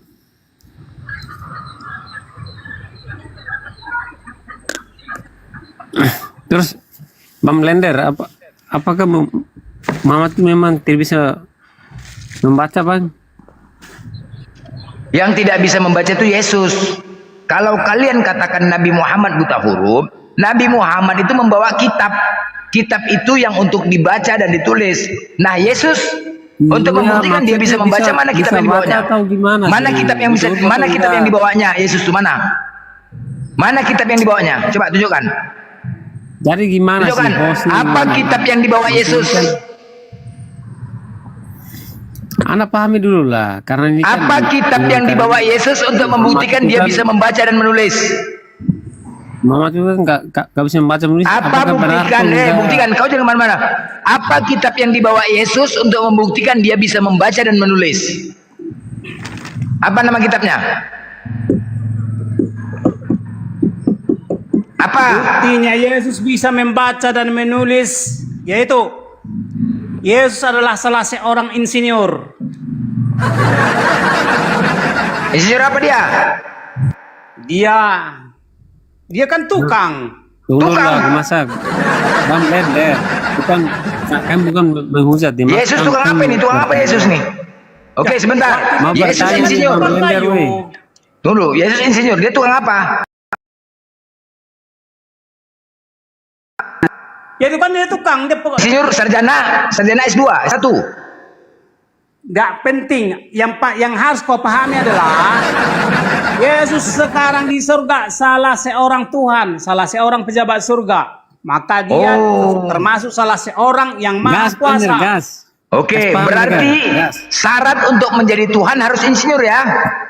Bukan itu syaratnya. Loh, jadi semananya tadi insinyur ya? Syarat menjadi Tuhan adalah maksudnya gini loh. Harus orang-orang yang kudus. Pak Tabibel, Nabi kudus lulus menjadi Tuhan. Ya, terus para nabi kudus lulus menjadi Tuhan. Nabi palsu tidak lulus menjadi Tuhan. Apakah syarat untuk menjadi Tuhan berarti harus insinyur ya? Kayak Yesus ya? Iya. Keren. Orang-orang kudus lulus menjadi Tuhan. Orang-orang lulus, Pak Tabibel, orang-orang lulus, orang-orang kudus yang suci lulus menjadi Tuhan. Artinya apa? Nabi palsu pasti tidak lulus menjadi Tuhan. Oke, karena dia tidak insinyur ya? Ya. Ya, oke. Dulu dia waktu di dunia, Yesus adalah seorang insinyur. Insinyur? Orang yang pintar. Di mana sekolahnya? Ya kita nggak tahu. Saya nggak tahu. Jadi menjadi Tuhan atau menjadi pejabat surga adalah otoritas. Tapi ada pendeta Gumasa yang ada videonya. Gumasa sebentar, ada videonya sama aku. Ini pendeta yang mengatakan bahwasanya Yesus nilai matematikanya 4. Dia nilainya kimia. Kenapa? Itu kan kata dia tuh bisa baca bang, seperti itu. Jadi yang harus kau sadari adalah hanya pejabat surga lah yang benar-benar menuntun ke surga. Makanya Yesus berjunjungan kepada Yesus. Makanya Kristen berjunjungan kepada Yesus karena Yesus adalah seorang pejabat surga. Karena pejabat surga lah yang benar-benar menuntun ke surga. Pejabat gelap itu hanya tipu-tipu. Berarti nama dia Insinyur Yesus. Insinyur Yesus. Berarti Insinyur Yesus namanya. Atau menjadi Tuhan adalah otoritas daripada Yahweh. Yang Tuhan. Oke, baik. Jelaskan dulu lah. Berarti Yesus itu memiliki gelar insinyur. Berarti kita panggil Insinyur Yesus. Yap. Yap, mantap. Jelaskan dulu gua masak. Udah dengar ya, Tuhannya Kristen dinobatkan sekarang bukan Yesus tetapi Insinyur Yesus. Mantap ya. Jadi itu kan cerita masa lalu. Jadi seseorang disebut presiden, dia tidak tergantung dari cara lahirnya, bukan tergantung daripada cara sekolahnya. Baik, Tapi seseorang oke. disebut menjadi presiden. Cahyo, coba ya kau karena dia jelaskan sudah menjadi Tuhanmu presiden. Insinyur Yesus Kristus. Jadi, Oke, Tuhan kamu ya tuh nggak bisa masalah, itu kan membaca cerita begini. masa lalu. Yang Petra harus semangat Petra, dilakukan. Petra sepakat. Sekarang Tuhanmu Yesus Insinyur Yesus seorang Kristus. Tuhan. Sepakat Petra. Petra sepakat. Masak, Jadi- gas ya gua masak. Siapa ada di Petra, ini Ada di terhitung gua nih, ini masak. terhitung nih Danion, terhitung nih Petra, terhitung. Kau jelaskan dulu gua masak. Siapa ada di gua nih gua masak? Apa? Siapa ada di gua gelap gua masak? Jelaskan dulu. Ya, kurang gitu lah. Gua gelap. Ya. Kasih gas Jadi mereka. menurut Bibel 2 Petrus 2, gua gelap adalah sarang iblis. Artinya iblis itu mengaku-ngaku sebagai sang maha pencipta dari gua gelap. Yang Artinya dari dikubur di dulu gua sampai gelap sekarang siapa? dan sampai nanti gua gelap Yang disimpan adalah di dalam gua gelap tempat siapa? iblis bertahta. Yang disimpan di dalam gua gelap siapa? Siapa? Yang disimpan di dalam gua gelap terus menjadi Tuhan siapa itu? Yesus pernah melintas di gua Oke, gelap. lain. Dia bukan pejabat gua gelap. Bedakan dulu pejabat. Masih paham dan ya, Mas? sekarang masih di dalam gua gelap. Apakah Insinyur Yesus Kristus pernah di dalam gua gelap? Gua gelap. Gua masak. Apakah Insinyur Kasih sekolah Yesus mereka Kristus semua. pernah di dalam gua Kasih gelap? mereka, kasih sekolah mereka. Ajarin mereka Jadi- gua masak. Mereka gak tahu baca nih. Ajarin mereka Apakah semua. Insinyur Yesus Kristus pernah di dalam gua gelap? adalah yang dari dulu sampai sekarang dan nanti juga masih di dalam gua gelap. Apakah Bibel Insinyur berkata, Yesus Kristus pernah di dalam gua gelap? Dia hanya melintas, tidak menjabat di gua gelap. Jadi, udah paham ya? Belum Setiap paham mereka. Kasih paham dulu. Setiap pejabat gua gelap, itulah yang disebut dengan iblis. Dari sana dia ini mengumandangkan kebaikan kepada semesta alam untuk menipu. Sebab pejabat surga yang sebenarnya tidak pernah menjanjikan kebaikan kepada semesta alam. Memang harus gila memang Kristen ini. Memang harus gila teman. Karena jelas-jelas dari semua Masak, kas sekolah dulu iblis blender harus dulu, masuk masak. neraka. Kasih baca dulu dia aku masak. Memang harus gila ikut Udah Kristen. jelas ya. Petra. Gua masak. Ajarin dia ambil baca Petra, dulu gua berimbang masak. untuk Petra. Blender. Kenapa tuh? Ini Jadi Tio nih. Gua masak coba. Gua masak lihatlah, itu pening aku. senyatanya iblis pasti tidak berjunjungan kepada karena sama kau ajar mereka baca dulu, musuh Mas. abadi bagi iblis. Artinya apa? Yang disembah oleh jin atau iblis pasti bukan sang maha pencipta. Tapi siapa? Pasti iblis tertinggi. Ya, gitu. Iblis pasti tidak menyembah sang maha pencipta. Karena sang maha pencipta musuh abadi bagi iblis. Jadi kalau ada yang disembah iblis sekarang, Yesus itu Insinyur Petra. Sepakat? ya nggak apa-apa. Insinyur artinya pakar Iblis itu ahli. takut sama nama Yesus, ya kan? Nggak apa-apa. Gua masak. Gua masak. Oh, Iblis itu takut sama nama Yesus. takutlah. Coba jelaskan gua masak. Kasih paham mereka. Jadi iblis takut sama Yesus. Terbukti waktu disuruh masuk babi, makanya iblis masuk babi dan terjun ke laut. Itulah sebabnya dukun dedengko iblis tidak mau makan babi karena babi berjasa kepada iblis.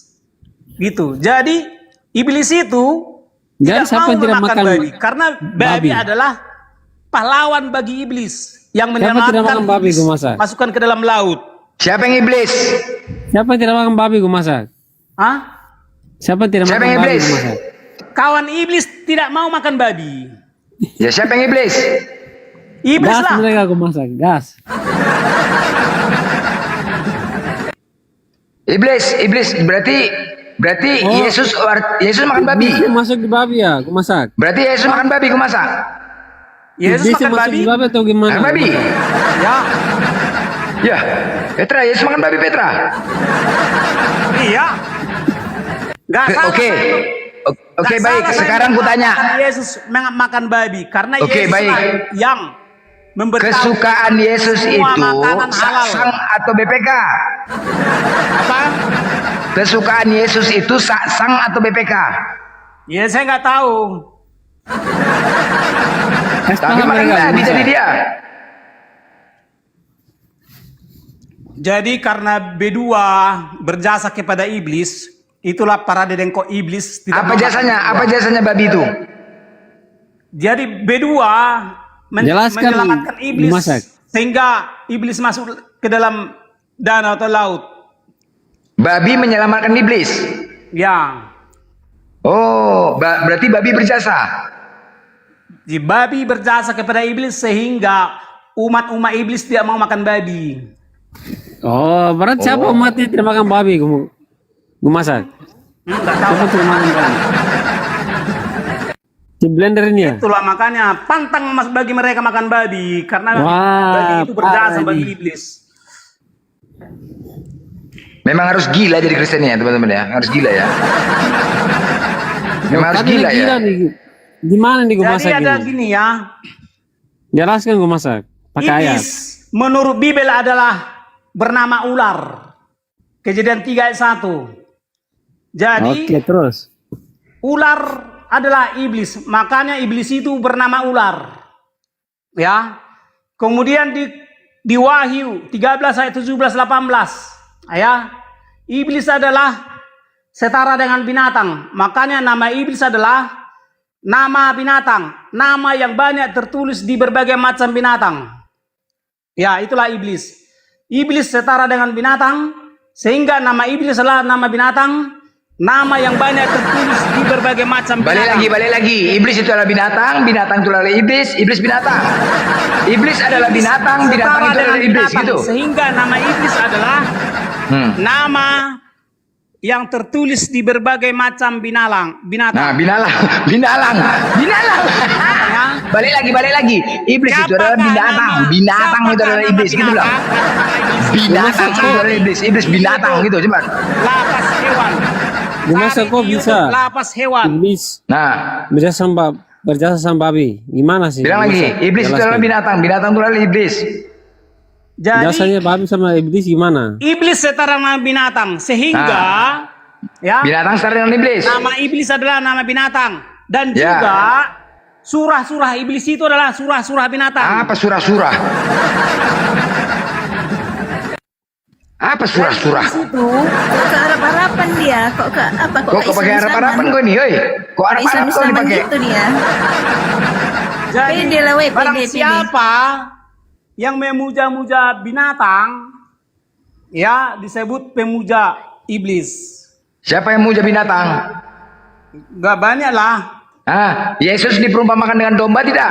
Bedakan dengan Apakah Yesus diperumpamakan dengan domba? Iya, bedakan diibaratkan. Itu kan Oke, masalah domba hierarki. itu binatang atau bukan? Itu penjelasan hierarki.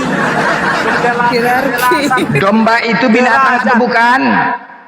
Itu penjelasan derajat, bukan Domba masalah. itu binatang atau tidak? Iya. Ya, siapa yang menyembah binatang? Tidak ada Kristen yang menyembah binatang. Yesus diperumpamakan dengan domba tidak?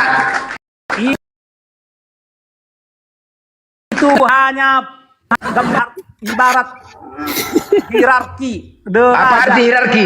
Apa arti hierarki? Derajat. Derajat. Jadi kuncinya tadi, kunci awalnya gini loh. Tanya dulu agamamu itu dari pejabat surga kah atau dari pejabat gua gelap? Oke, aku tanya. Agama Kristen itu datangnya dari pejabat surga atau dari orang lain? Jadi Kristen artinya yang berjunjungan kepada Yesus, ya, pengikut Yesus yang meletakkan Yesus Kristus sebagai junjungan atau panutan. Kenapa? Karena Yesus adalah seorang pejabat surga yang datang dari surga untuk memberitakan surga. Makanya Yesus disebut seorang Tuhan, seorang pejabat surga. Sekarang Tuhan pejabat surga. Apakah Anda sepakat? Berarti Yesus itu adalah insinyur Yesus Kristus. Sepakat? Dulu Yesus adalah insinyur, sekarang dia seorang Tuhan. Berarti syarat untuk menjadi Tuhan harus insinyur. Nggak harus itu. Yang harus dulunya, dengarkan dulu. Dulu Yesus seorang Tuhan, artinya Yesus dulu seorang insinyur. Ya. Tetapi karena dia seorang yang kudus, diangkatlah dia menjadi seorang Tuhan. Oke, seandainya dia tidak insinyur, apakah dia jadi Tuhan? Nggak tahu. Ah, berarti harus insinyur. Berarti syarat untuk menjadi Tuhan harus insinyur. Insinyur apa? Masa lalu Yesus pernah seorang insinyur. Nah, apakah Yesus punya masa lalu? Ya, menjadi apakah Tuhan. Yesus punya masa lalu? Ya iyalah. Apa masa lalunya? Ya, dia pernah datang ke dunia. Oke, selama jadi insinyur, apa perbuatan yang dilakukannya? Apa? Selama dia jadi insinyur, pekerjaan apa yang selalu dilakukannya? Oh, banyak. Karena dia seorang Allah, seorang yang sangat ajaib, maka dia banyak melakukan keajaiban-keajaiban. Oke. Bolehkah saya tahu perusahaan apa dulu dia kerja?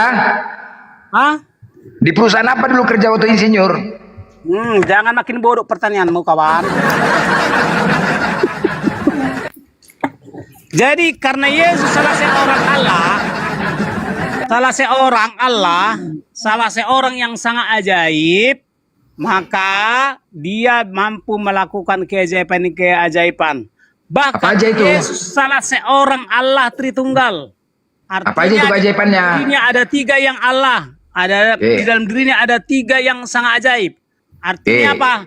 Dia memiliki raga yang Allah. Jadi waktu disalib itu kayunya dari Yesus atau bukan tuh kayu salibnya? Ya itu nggak urusan. Jangan. Loh, cuman tapi dia insinyur tukang kayu. Tapi insinyur tukang kayu. Yang perlu kau pahami adalah apakah ajaran yang kau anut itu ajaran dari pejabat surga atau ajaran dari pejabat gelap? Oke, pejabat surga itu ada berapa? Ada direktur, ada manajer, ada direktur operasional, ada ya. Jadi pejabat surga di surga ada kerajaan surga, sehingga di sana ada banyak pejabat surga. Pejabat surga tertinggi dialah Sang Maha Pencipta. Ini cocoknya kundang luga ini cocok kundang nih luga. Jadi pejabat surga tertinggi atau Tuhan tertinggi dialah Yahweh atau si Bapa. Makanya disebut Allah Bapa. Artinya Allahannya lah. Nggak aktif. Udah kundang dari tadi. Aktif ya? Udah nggak aktif ya? Nggak. Luga ini. Udah ya.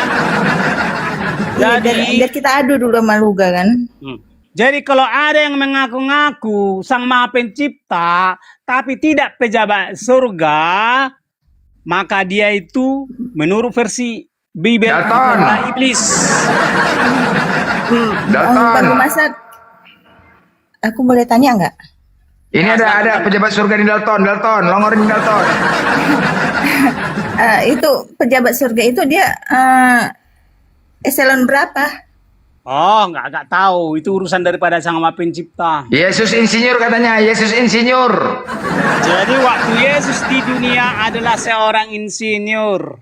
Sekarang Yesus di surga menjadi seorang Tuhan, seorang pejabat surga. Dialah satu-satunya manusia yang maha kuasa dalam hal memberikan izin ke surga. Makanya dia seorang maha kuasa. Karena dia memiliki kekuasaan atau otoritas yang super besar dibandingkan dengan manusia biasa, yaitu memberikan izin ke surga.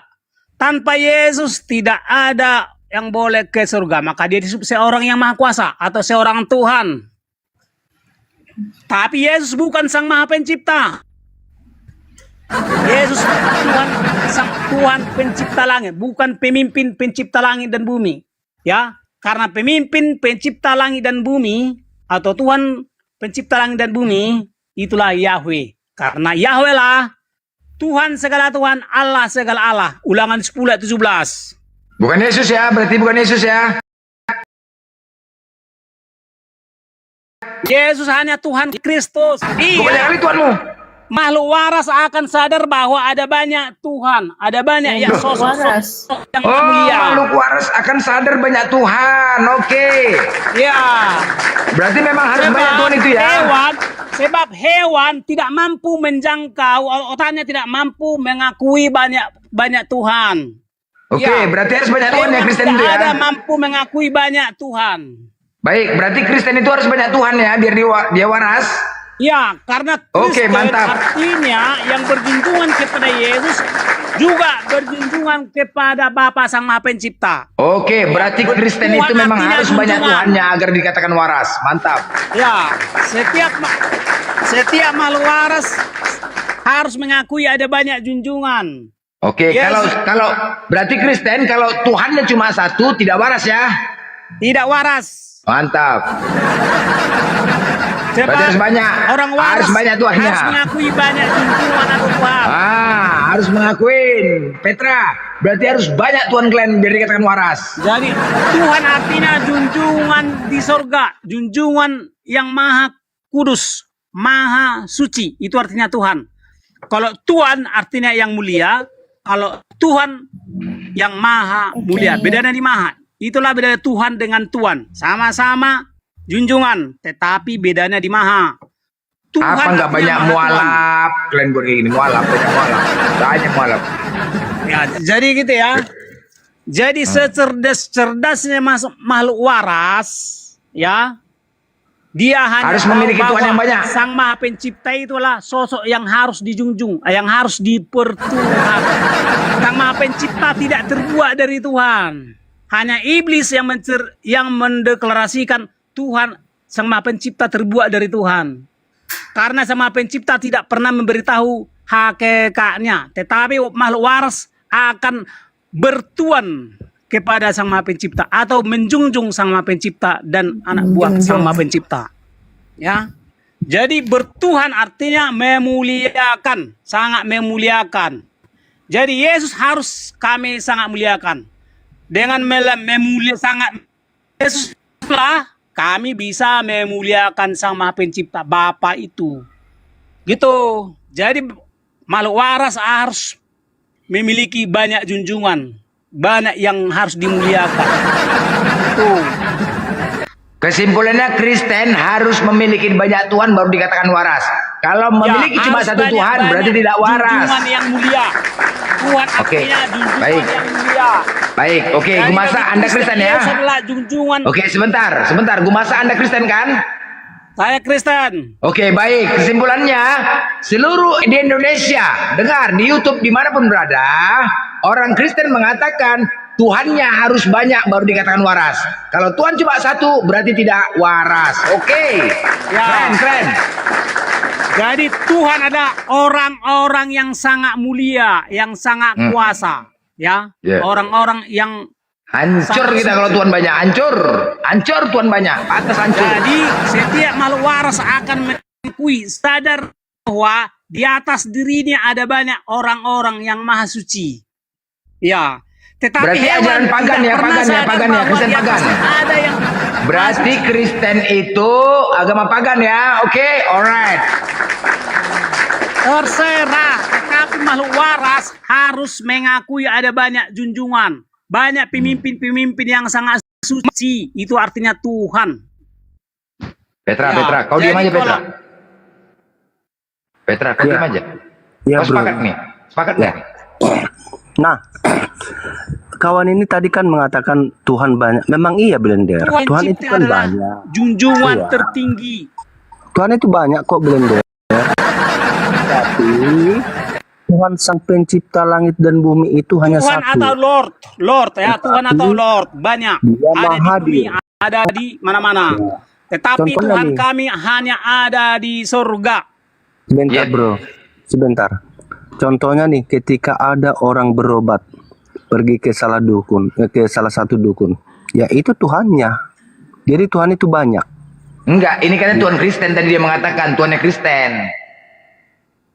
Gue masak gas, mereka gue masak. Tuhan Kristen kan, gue masak kan? Tuhan Kristen kan? Kristen Masa? harus memiliki banyak Tuhan. Artinya itu. Kristen itu sadar bahwa di atas seorang Kristen itu ada banyak orang-orang yang sangat-sangat suci. Bukan semua orang Tuhan Kristen. Orang-orang yang sangat-sangat suci. Iya, Tuhan Kristen kan harus memiliki banyak kan? Iya. Tuhan Kristen. Adalah Tuhan. Semua orang-orang kudus adalah Tuhan. Ini apa? Tuhan Kristen loh, Tuhan Kristen. Apa? Tuhan orang Islam banyak juga enggak? Tadi mengatakan Tuhannya Kristen harus banyak biar waras. Kau sepakat nggak Tuhannya Kristen katanya? Ya, bukan Tuhan Islam. senyata-nyatanya. Tuhan artinya perintahnya ditaati.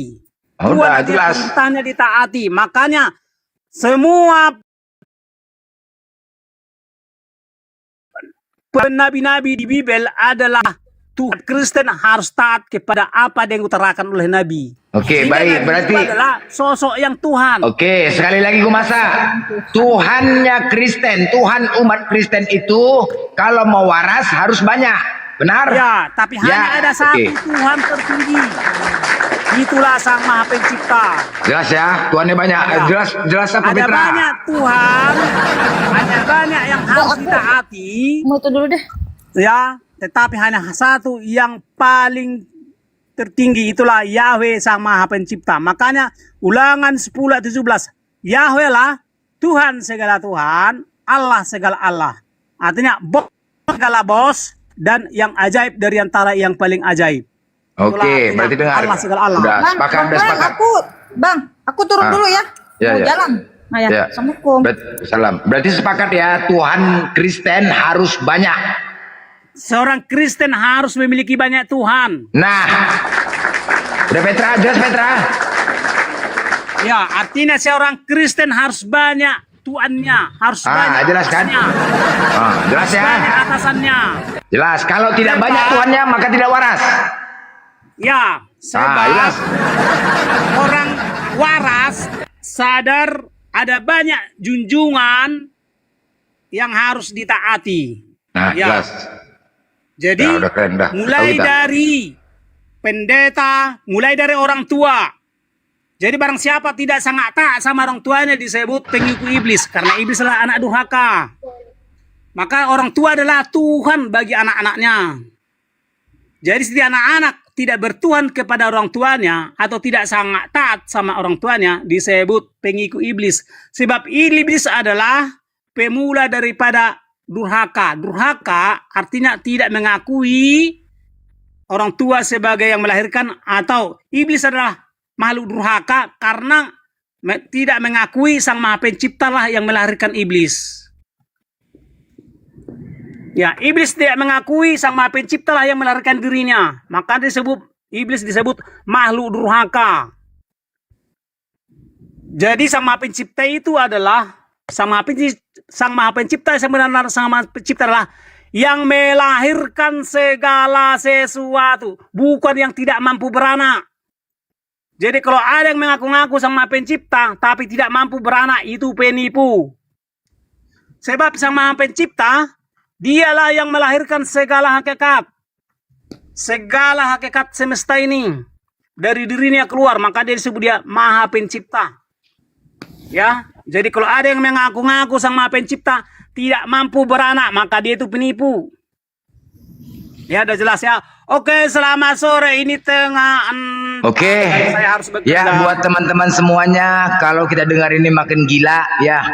Terima kasih saudara-saudaraku semuanya yang sudah menyaksikan Komal ini tadi. Terima kasih banyak. Semoga kita sebagai umat Islam, ya, sebagai umat Islam semakin kuat iman kita di Islam. Ketika kita melihat mereka agama sebelah, mungkin seandainya kita masuk ke dalam agama mereka, mungkin kita bisa jadi seperti mereka. Alhamdulillah, kita ambil nilai positifnya. Buat teman-teman semuanya, terima kasih ya. Sebelum kita tutup Komal ini, terima kasih atas dukungannya, tap-tap layarnya, baik yang ada di TikTok maupun yang ada di YouTube semuanya, saudara-saudariku semuanya. Terima kasih. Dengan adanya ini semoga iman kita di Islam semakin kuat, dan semoga apa yang kalian dukung di sini Allah ridhoi semuanya. Baik itu gift, saya mengucapkan terima kasih banyak. buat saudara-saudaraku yang telah mendukung ini semua. Semoga Allah meridui, melindungi kita semua dari anak keturunan ajaran mereka, ya. Semoga Allah lindungin kita semua dari ajaran mereka. Dan semoga kita mati dalam keadaan Islam. Oke, itu doa kita ya. Petra, udah cukup Petra. Aku mau tutup Petra. Aku mau tutup. Sebentar dulu, sebentar. Saya meluruskan. Sebentar dulu lah, kasih waktu lah. Tadi. Jadi kawan tadi mengatakan bahwa Yesus bukan sang pencipta. Nah, biar saya luruskan, sebenarnya Yesus itu adalah sang pencipta. Ada tertulis di dalam Yohanes 1. Terang yang sesungguhnya yang menerangi setiap orang sedang datang ke dalam dunia. Dunia dijadikan olehnya, tetapi dunia tidak menerimanya. Oke, ya udah. Oke Petra, udah nanti kita sambung lagi Petra. Aku mau tutup Petra, nanti kita sambung lagi Petra. Oke. Iya nanti kita sambung lagi. Aku mau berangkat ini ke apa, ke Golgota. Udah Petra, nanti sambung lagi ya. Kenapa tadi gak kau bilang langsung sama orang? Ini mau sambung lagi. Ya, terima kasih buat saudara-saudaraku semuanya. Terima kasih buat saudara-saudaraku yang Islam dan Kristen. Saya mewakilin host di sini. Mohon maaf apabila ada kata-kata narasumber Bang Juma dan yang lain di sini salah. Saya meminta izin memohon maaf yang sebesar-besarnya. Kesalahan itu datangnya dari kita, kebenaran itu datangnya dari Allah Subhanahu wa taala. Itu sekali lagi saya mengucapkan terima kasih untuk di TikTok maupun di YouTube. Terima kasih atas dukungannya. Semoga Allah melindungi anak keturunan kita sama-sama nanti di surganya Allah. Amin, amin ya rabbal alamin. Itu saya tutup dengan doa subhanaka Allahumma wa bihamdika asyhadu an la ilaha illa anta astaghfiruka wa atubu ilaik. Assalamualaikum warahmatullahi wabarakatuh. Waalaikumsalam.